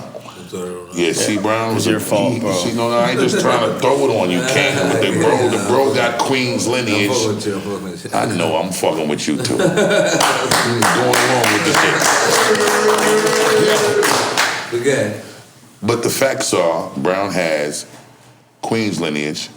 Dinko got Brooklyn lineage. So, and my Brooklyn lineage, we all urban city kids, and we moved to the suburbs to try, get this better lifestyle based on our parents' indoctrinations and decision making. So fuck it, we moving forward with this, and we going along with it, and so on and so forth, whatever the case may be. And C. Brown was the MC that was the superstar in junior high school.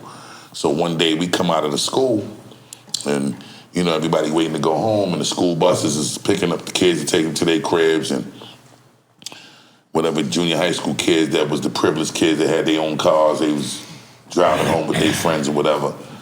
So me and Brown and a couple of kids is in the schoolyard, and I'm beatboxing for Brown, and Brown is rhyming. And Brown ended up starting to diss me while I was beatboxing for him. Damn. That's ruthless. Ain't this some other shit? That's where it all started? It started right there. That's how me and Brown started. So this nigga, fucking Jack Thriller. This nigga Jack Thriller laughing at a nigga. The nigga C. Brown started dissing me while I was beatboxing for him. My stupid ass kept beatboxing for him while he was dissing me. How was it diss, though? What was it diss to you? Hey, excuse me, can I, Kev? Another concoction, King. So. But how do you know he's dissing you?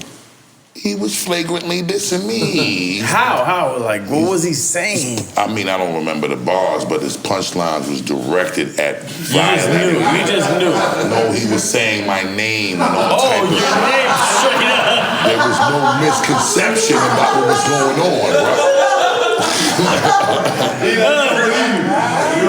There's no confusion about what's happening. He says your name straight up. N.O.R.E. N.O.R.E.'s here. I believe it. I promise you he's here. I'm not gonna lie.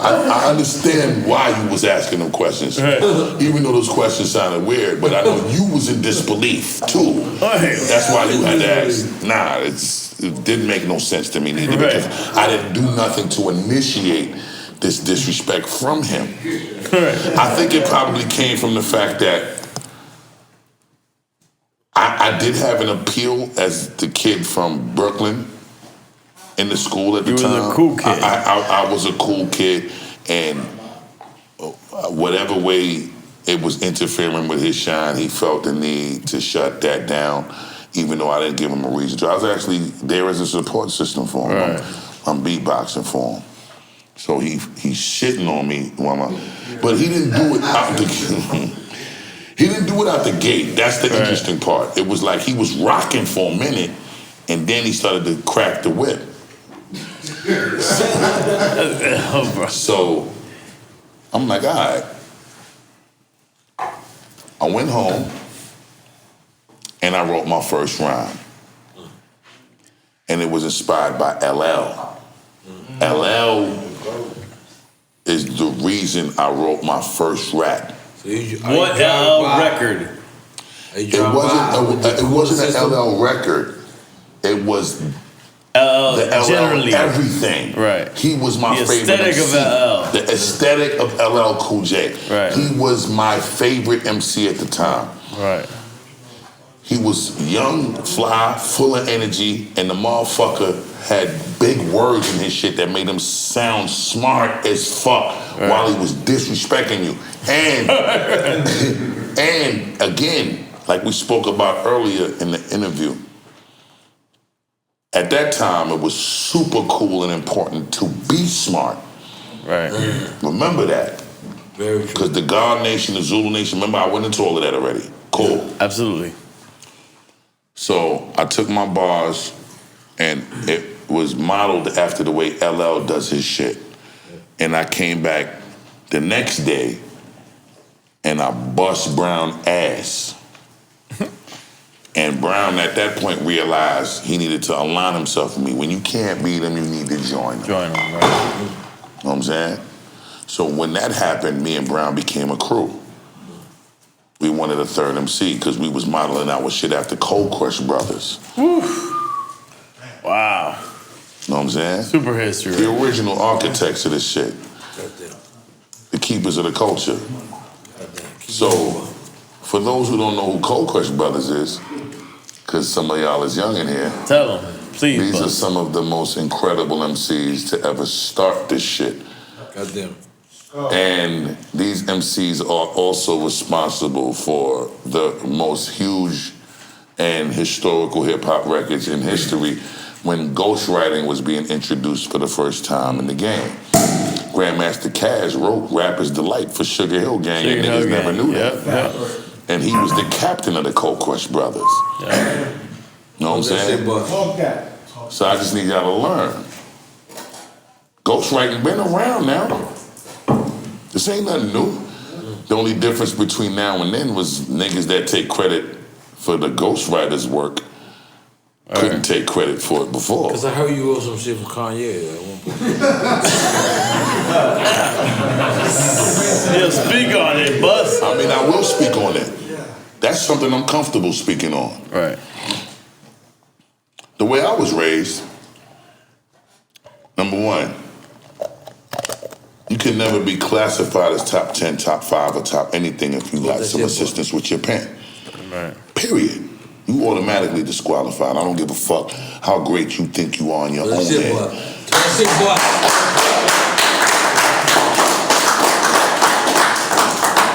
That don't make you any less of a dope MC. Right. No, it doesn't. You can still be dope. There's niggas that are still more than capable of writing their own shit. But they didn't stick to the script of writing their own shit, which would warrant them being deemed top 10 or top 5. Once you get an assist with your pen, that's like the nigga, what's the triathlon? Lance Armstrong? Lance Armstrong. I follow him. Once you get the assist, once you get an assist, sometimes I regret it. once you get an assist that ain't coming from an organic place, it disqualifies everything. The same rules apply. I've never said a word out of my mouth that was written by another man. In my entire 29 years, if another nigga wrote some shit, I let him say it.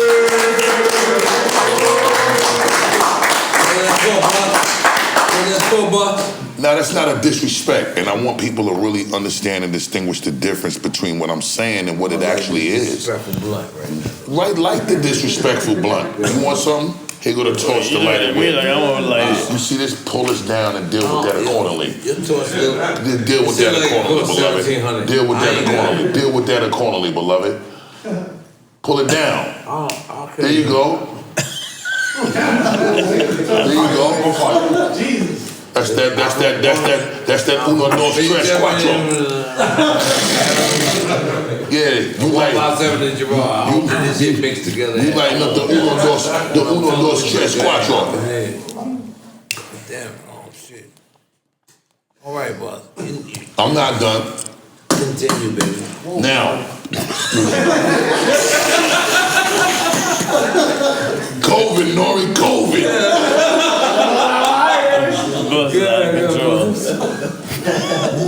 We with you, baby. As I was saying, I think that at the end of the day, you know, be humble in your verbiage. If there's holes that can be poked in your truth, that's all. It ain't gotta transpire in a negative way if you stand tall in the truth. You can credit others if others has played a role that's been significant in the success and in the gratification of your accomplishments. But at the end of the day, if you ain't garnished that shit on your own, nigga, then give it up to who warrants it being given up to. Whoever it warrants being given up to, give it up to. I take great pride in saying shit like that because nobody in my squad is allowed to have an assist with their pen. If that's the case, you need to be rocking with somebody else. You know what I'm saying? Because we just was raised a certain way. That doesn't make the new way that people feel they need to do things wrong. But if the new niggas ask you to, the boss, can you write me a little yakka bigger? I'm gonna do it. Because you know why? You know why? Because again, it's not wrong. What makes it wrong is when you discredit who assists you. Like you act like it didn't happen. That's what makes it wrong. You know what I'm saying? When you try to conceal I've been it. writing shampoo rhymes since he was probably shampoo. I don't know why he don't be playing. Yo, shampoo. You wrote it said he was conditioner. Yo, shampoo. Yeah. First of all, shampoo's a fucking legend in this culture. Can we please give it up for shampoo?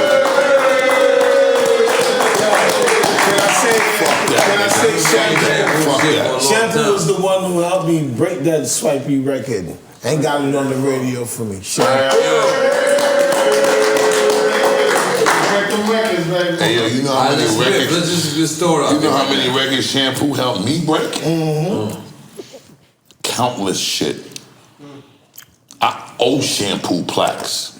Fuck you talking about? Hey yo, shampoo, I apologize that you have not been able to decorate.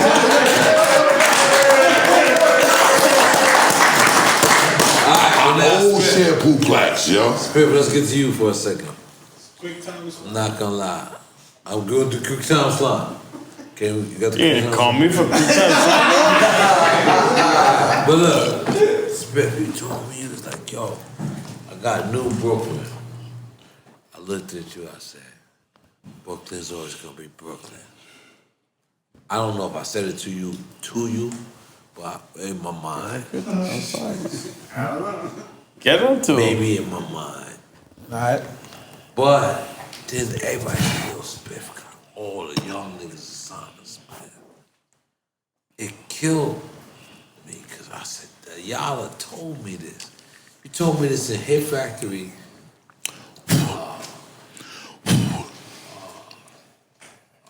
Yeah, Hit Factory. Yeah, I got to think Busta was with YMCMB at the time. And you told me this as you when Boss was in Cash Money. Yes, sir.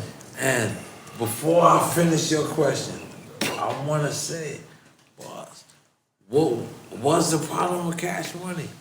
Was it a problem with Cash Money? Wow, look where you going. Yeah, I'm very good at my job. I don't know if you know. When I say N.O.R.E, I must commend you on your research and your homework. Jesus Christ. All right, look, this is what I'm gonna do. I and you both, N.O.R.E, were raised to not air dirty laundry, right? No, yes. So this is what I'm gonna do. I'm gonna big up Birdman, and I'm gonna big up Slim. But what I will say is, we got to a crossroads that wasn't conducive to the business that we needed to do. So, respectfully, my request was honored to be able to continue to go and continue on my journey the way my journey was happening before we got in business and how it needed to continue after we stopped doing business. And there's nothing else that needs to be discussed.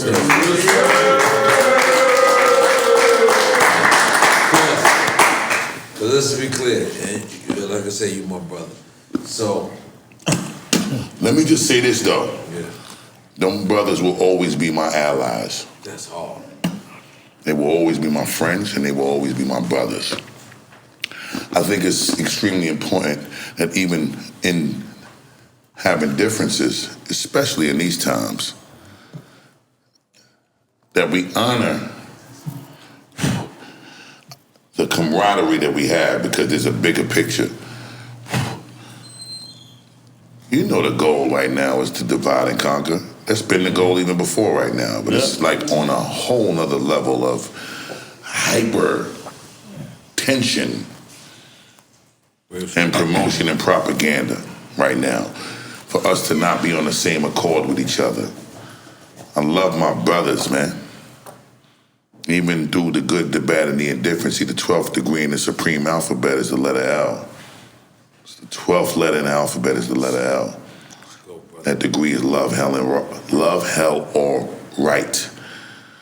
That degree means you gotta go through love and hell in order for shit to turn out right. I've been saying this in the podcast for 4 years. Continue, boss.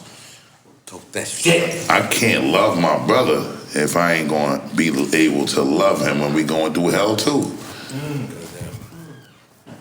You don't just love your brother when shit is sweet. But boss, you gotta let me finish, N.O.R.E. When I'm dealing with the signs, you gotta let me build. At a certain point. Let me build, beloved. I'm letting you build, but you don't just love.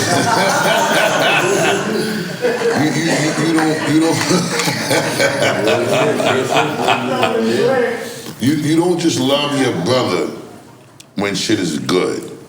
Right. You love your brother when shit is challenging too. I love this. That's when the love is really being tested. That's where the love was tested for us. Can I finish, N.O.R.E, please? No, let me just finish. Let me just complete this jewel. And then I'm going to need you to elaborate because I know what you got to say is important, King. Yes, I apologize. You no need for apology. We on the same accord, King. What I'm saying is, it ended up turning out right, man. You get what I'm saying? That's where you gotta understand. You gotta let me reach to that point of this dialogue so that you can understand the upswing was beautiful. Me and Bird had real conversations, and it wasn't easy, man. I figured it out. It wasn't easy, but we figured it out.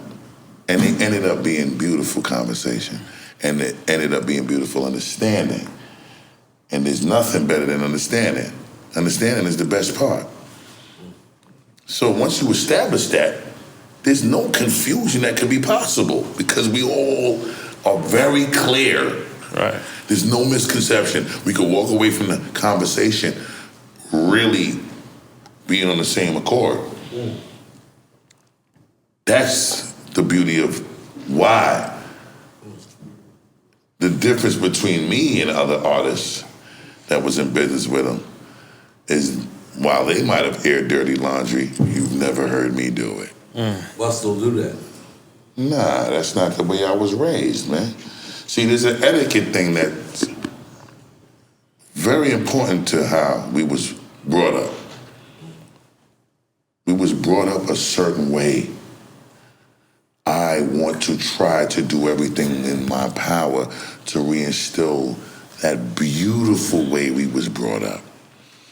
It's not an old thing, it's a right thing. See, that's where niggas get it misconstrued. You want to talk about the old way. No. See, what's right and wrong ain't got no timeline on it.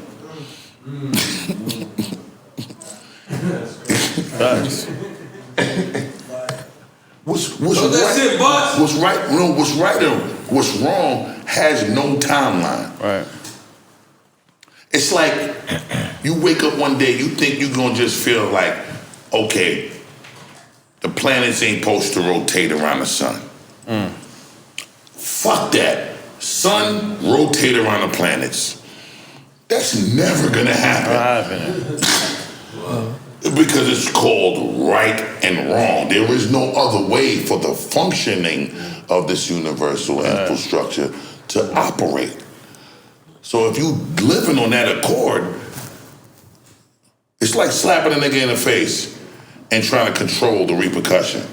You can't control the repercussion. It's called right or wrong. You should have made a conscious decision. You should have never. See what I'm saying? Exactly. That's where I was going. Before you did it, you knew what you was going to do. Right. Every action is a thought first. Right. Every thought is something that comes into fruition. Make some noise,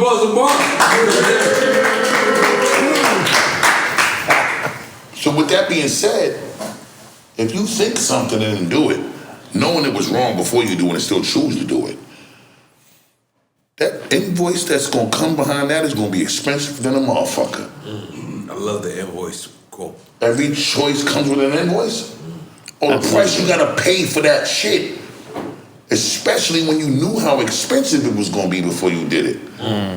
And chose to do it anyway.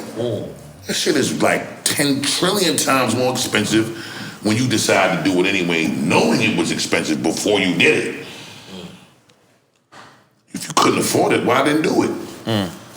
Before you did it, you knew you couldn't afford it. So why the fuck you do it anyway? Cause he's too bad. Okay, cool. So now this is where we at. You chose to do it. And now nigga want to try to control how much it's gonna cost. You can't control that no more. You slap a nigga, he shoots you. He wrong for shooting you? Nah, nigga. You should have never slapped him. You slapped the wrong nigga. How about that's the way this mathematical equation worked out? Yeah. You should have never even thought that he was somebody you could slap and get away with it. How about that part?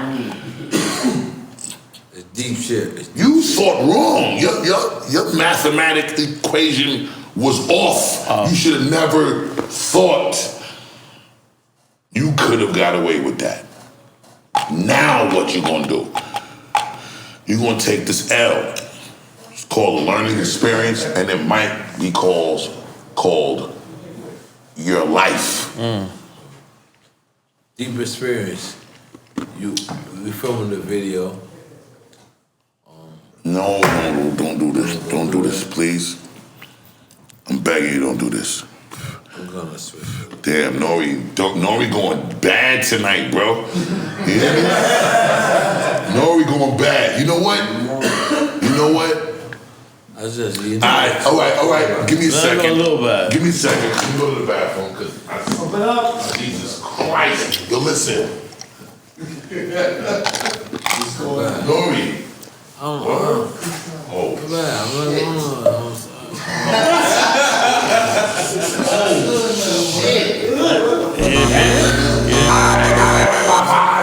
Your Flatbush niggas is different. Scares us. I don't know where this is going. Wow, it's some. That was santeria.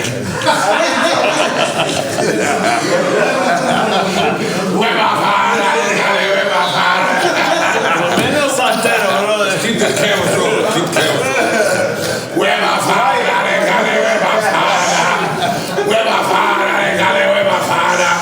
we come and dance out the structure, infrastructure.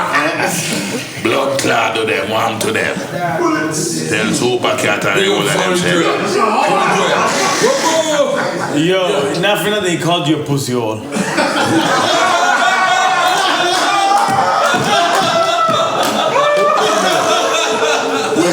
Somebody on this side. You point that. You a fan? You doing us dirty like that? Nah, you foul. You foul. He's a Cuban guy. No, somebody over there said pussy hole. Nobody said that. Nobody said that. No, we don't believe he a fan. He a fan is a terrorist right now. Yo, he's not saying he's saying truth. He's saying truth. I'm gonna tell you. Somebody called you a pussy hole, man. Someone said he was a pussy hole. Yo, N.O.R.E. Hey, you know what they told me? You came here to tire. That was not funny, bro. Sorry, bro. That was not that funny, man. Not that funny, man. I applaud for trying. I applaud you trying. Let's continue. Be a pussy wall. What you say? A pussy hole. I don't give a fuck what that means. There's nowhere in the world You're a you can pussy say hole? that I'm that. I'm gonna tell Absolutely you. not, bro. You're not a pussy hole. I don't know why they call you. Don't do that. Stop. You fucking bastard. Don't do that. I don't know why. No, we gonna stop this. We gonna stop throwing this motherfucking damn medicine ball over here. Yo, I don't know why they called you that. You gonna stop that shit, you fucking Nobody called you pussy hole. box of crack his face ass. I don't know why you did that. Somebody called you pussy hole. No, it's not true. Yes. Charles called you pussy hole. Quick time slash. Let Earfin do quick time. Oh, I'm in. Give me the magic. Give me the magic. N.O.R.E. Where you left off at? Let Earfin do quick time. N.O.R.E. where you left off at? I went to the bathroom and came back for No, it's this. your turn. You do quick time with slime. Bro, I'm not slime. You're slime. What's fucking wrong with you, bro?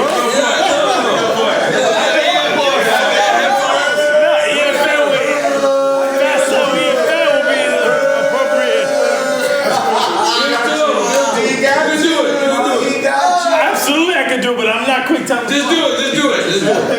What are you silly? Just do it. This guy fucking over the stage. Do it. I got your back. You got my back or quick time slime? Yeah. That back too. Go. Let me look at the phone. And then we got a text from you. But I want Ian. So let me do it. Let me read your phone. This is what I'm doing? Great story, buddy. Oh, I get it. Quick time with slime. All right, so it's quick time with slime. Are you ready, Muscle? Right away, let's get to it. Go. Oh, I get it why you fucking put it on me, you dickhead. All right, you ready? All right, man. Kim or Nikki? Doesn't work? Wait, say that again? It's quick time with this motherfucking slime.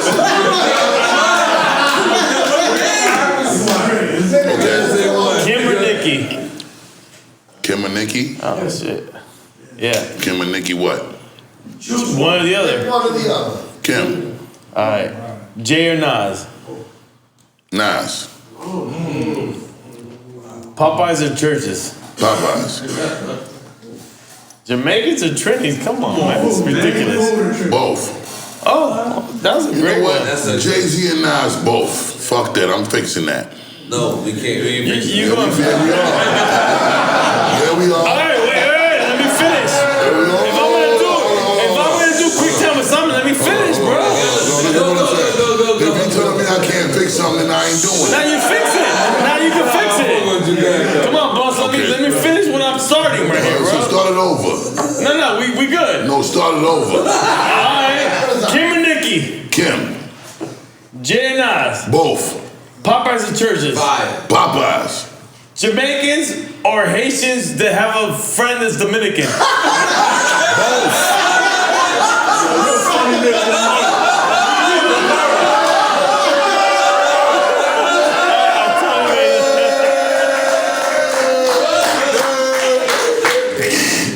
Alright, Pharrell or Timbaland? Pharrell or Timbaland? Pharrell or Timbaland? Both. Come on, bro. Both is really getting out of control right now. Premier or P-Rock? Both. Holy shit, kebabs. You ain't gotta like my answers. Let's get the fuck out of here. Wait. Boss. Come on. Get back to us. Let's go. The tunnel or speed? Tunnel. Goddamn, fuck it. Tunnel. The tunnel. This one I'm unfamiliar The with. fucking tunnel. The Rolex or Audi B? I don't know nothing about neither one of them. No, we talking about Jack Jordan. I thought you meant the Rolex in Miami. I'm in. I'm going with the Rollie. Alright, relax everybody. Just Blaze or Swiss? Both. Boom. Mariah or Janet? Both. Michael Jackson or Prince? Both. Wait, hold on. He meant Michael Jackson. I met Prince too. Alright, Tribe Called Quest or Digital Underground? Who? Tribe Called Quest or Digital Underground? Tribe. Fuck we talking about? That was hard. I was trying to make my shit up. Right? You met. Wait, fuck that. You met. None. You met Michael Jackson. Tribe. He said Wait, Trump. Michael He said Jackson. Trump Let's or talk about Biden. I Michael said Jackson. none of them motherfuckers. So you met Michael Jackson and Prince. I met both of them. Yes, sir. Was Prince finger popping somebody? What the fuck, bro? What, he met him? That's what happened. He met him, and of course, Prince was finger popping.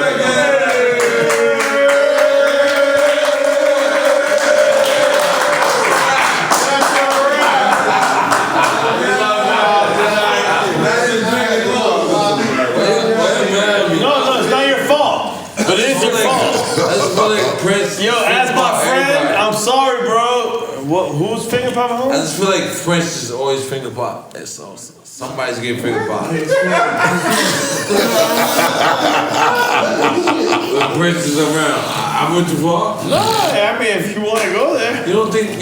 Nah, I don't think so. Nah, I don't think so. And play basketball great. At the same time, never the case. Yo, I believe Dave Chappelle skit for like 20. You play basketball, Prince? That's a fact of all though. You play basketball, Prince? And I get, no. I play basketball when I get busy. I ain't played with Prince, but I get busy, nigga. Basketball? What you talking about? Is we speaking foreign languages, nigga? English on the weekends. Just FYI. N.O.R.E, you gave me a look like you in disbelief. I'm not sure, boss. N.O.R.E, I don't want you to be sure or not sure. I just want you to figure this shit out and I gotta figure it out more. figure it out. No, not on your own time, in actual time. Nah, in real Like time. we can deal with this. You gotta speak in English in English. We can deal with this accordingly right now. Do we know where a basketball court is?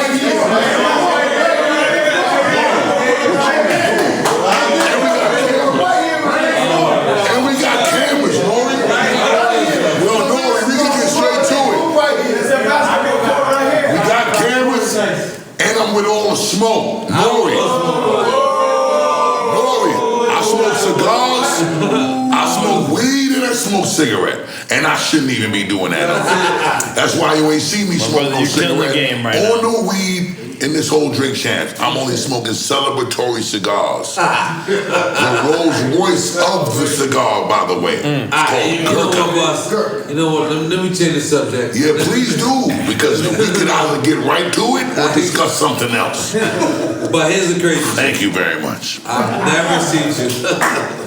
I've never seen you this focused ever in 20 years. I don't know what it is. I don't know what made you switch on the switch and switch the switch the switch. Okay. That it's like everything is strategic. I ain't gonna lie. You had the little white people putting the ELE shit on the shit. I felt like I was in Illuminati as well. I don't know what. Please be clear. It has nothing to do with Illuminati information. That commercial was a spinoff of the Ash Wednesdays concept from the Catholic Church. It went over two heads. And it went over, man. Niggas is over there like this. Holy shit. But you know, that's good because see, what I try to create is content that's going to spark. What kind of soda you bought? That was also Ash Wednesdays. Nigga, N.O.R.E. crazy. N.O.R.E. The kind of content that I try to create is content that's going to spark thought. You know what I'm saying? When I created that, there's a lot of different messages that's supposed to come from that commercial trailer advertising the coming of Extinction Level Event 2, The Wrath of God. It's so many different dynamics and levels of science and high science that the album consists of. That when I started to give people those pieces of content through the trailers and the album commercials, it was just so I can solidify with the consumer that's been with me since the 22-year ago release of the original leading up to now, that we have not abandoned the responsibility of addressing the social awareness responsibility that we've been taking on from the beginning of my solo career. I just wanted people to know, you get the Don and the Boss, you get the Me and the Anderson Paak record, but you need to see that the high science is a significant part of the embodiment of this project. The songs that consist of that information, I'm not giving it to the people until when the album drops. Because I'm dealing with levels of high science that's so powerful, I don't want no powers that be to feel like they are deemed worthy of blocking the information that I'm trying to share. It's time to make notes for that, bro. Now, boss, I gotta talk to you as a person. We might need to be mindful of what I just said. No.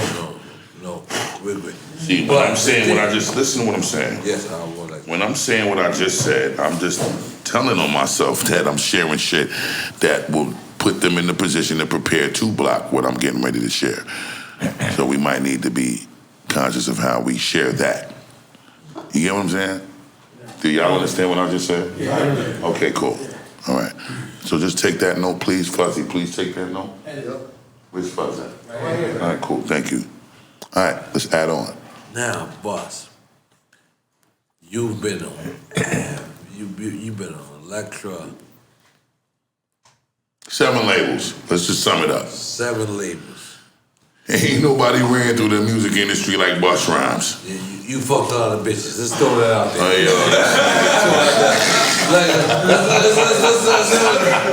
Hey, yo, Kev, let me get one more concoction. I think this is... You was running train on a lot of Send us the bed right here. So, this is your first actual independent album? Yes, sir. Your first actual. Yeah. What made you say?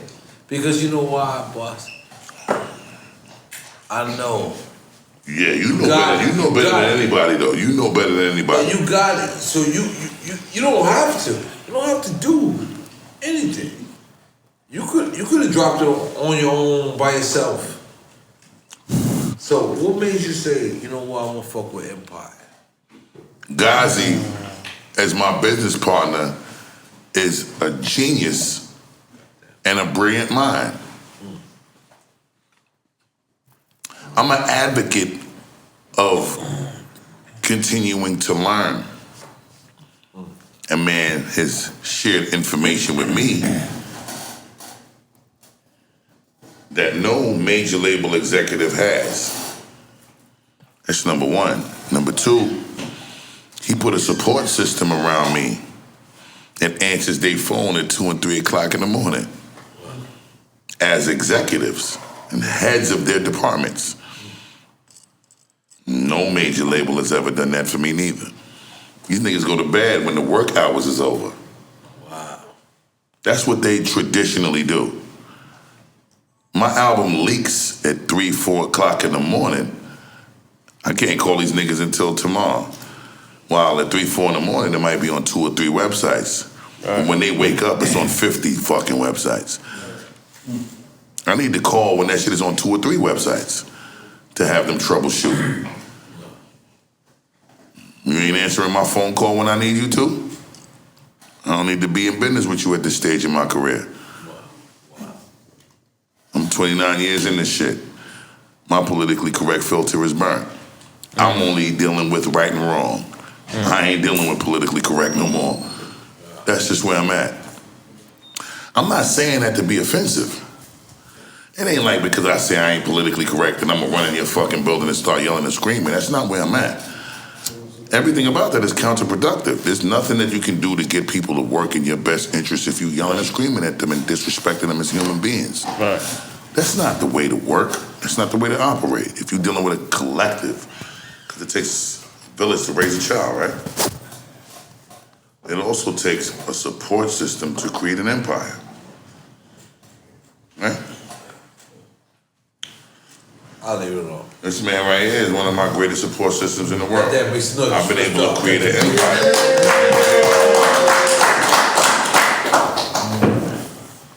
Spliff answers my phone call whenever I call him.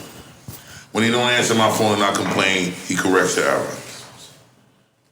I only need to be around people that can provide that level of prioritization in my life. At this time, in the current space and time of my life. Because I'm going to answer the phone like that for you. I don't care how tired I am. Only time I don't answer my phone is if I'm on a plane, but I'll still respond via Wi-Fi on the text.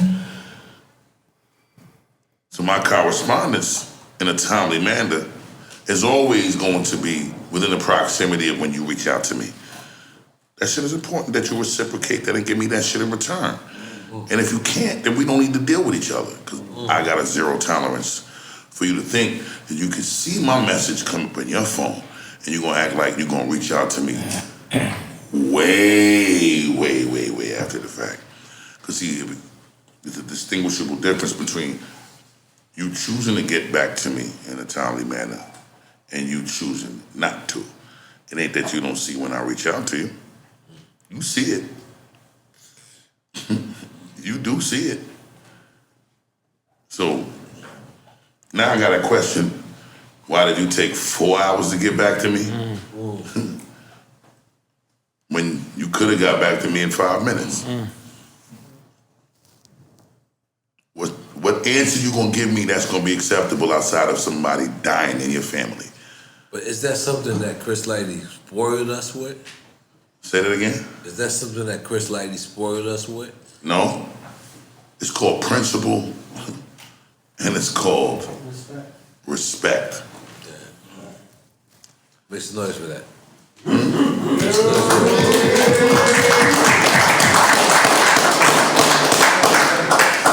That's all. It's like life can be simple. I'm not saying I got all the answers. Let me not sit up here and act like I got all the answers.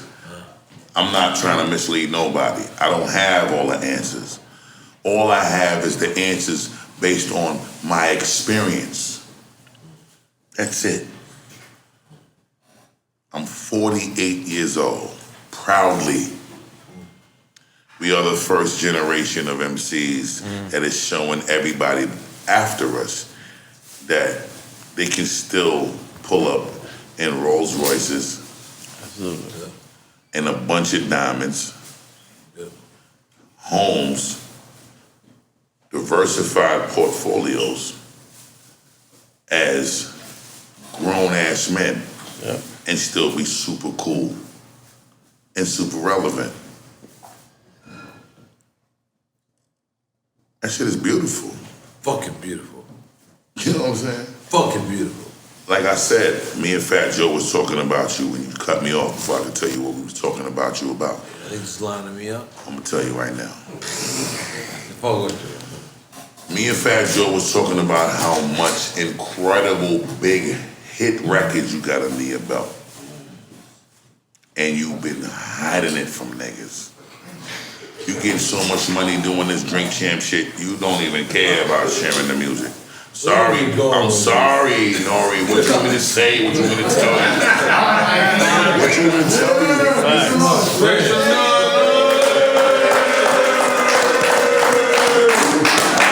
want me to tell you? You cannot do this to me as much. This is the word on the street, though. I'm sorry. You want to edit this out? Be my guest. You want to edit this out? Fine. All I'm saying is, this was me and Fat Joe, the Don Cartagena's conversation about our brother today. But Busta, I'm gonna be honest. Busta, today is your day, and this is $500 champagne. I would like you to bust one of these. All right, N.O.R.E., this is what I'm gonna tell you. I've been on my vodka. You're not gonna mix and blend me up. Let's take a picture, bro. Let me tell you something.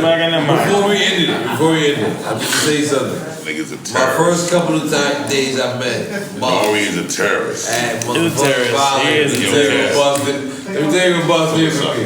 You a terrorist. I passed this nigga a blunt. This nigga never passed me my blunt back ever. Oh, that's a fact. That was a long time ago. I don't do that shit no more. As you can see, he was not allowed to pass me no blunt tonight. Let's go. Not Take it smoking no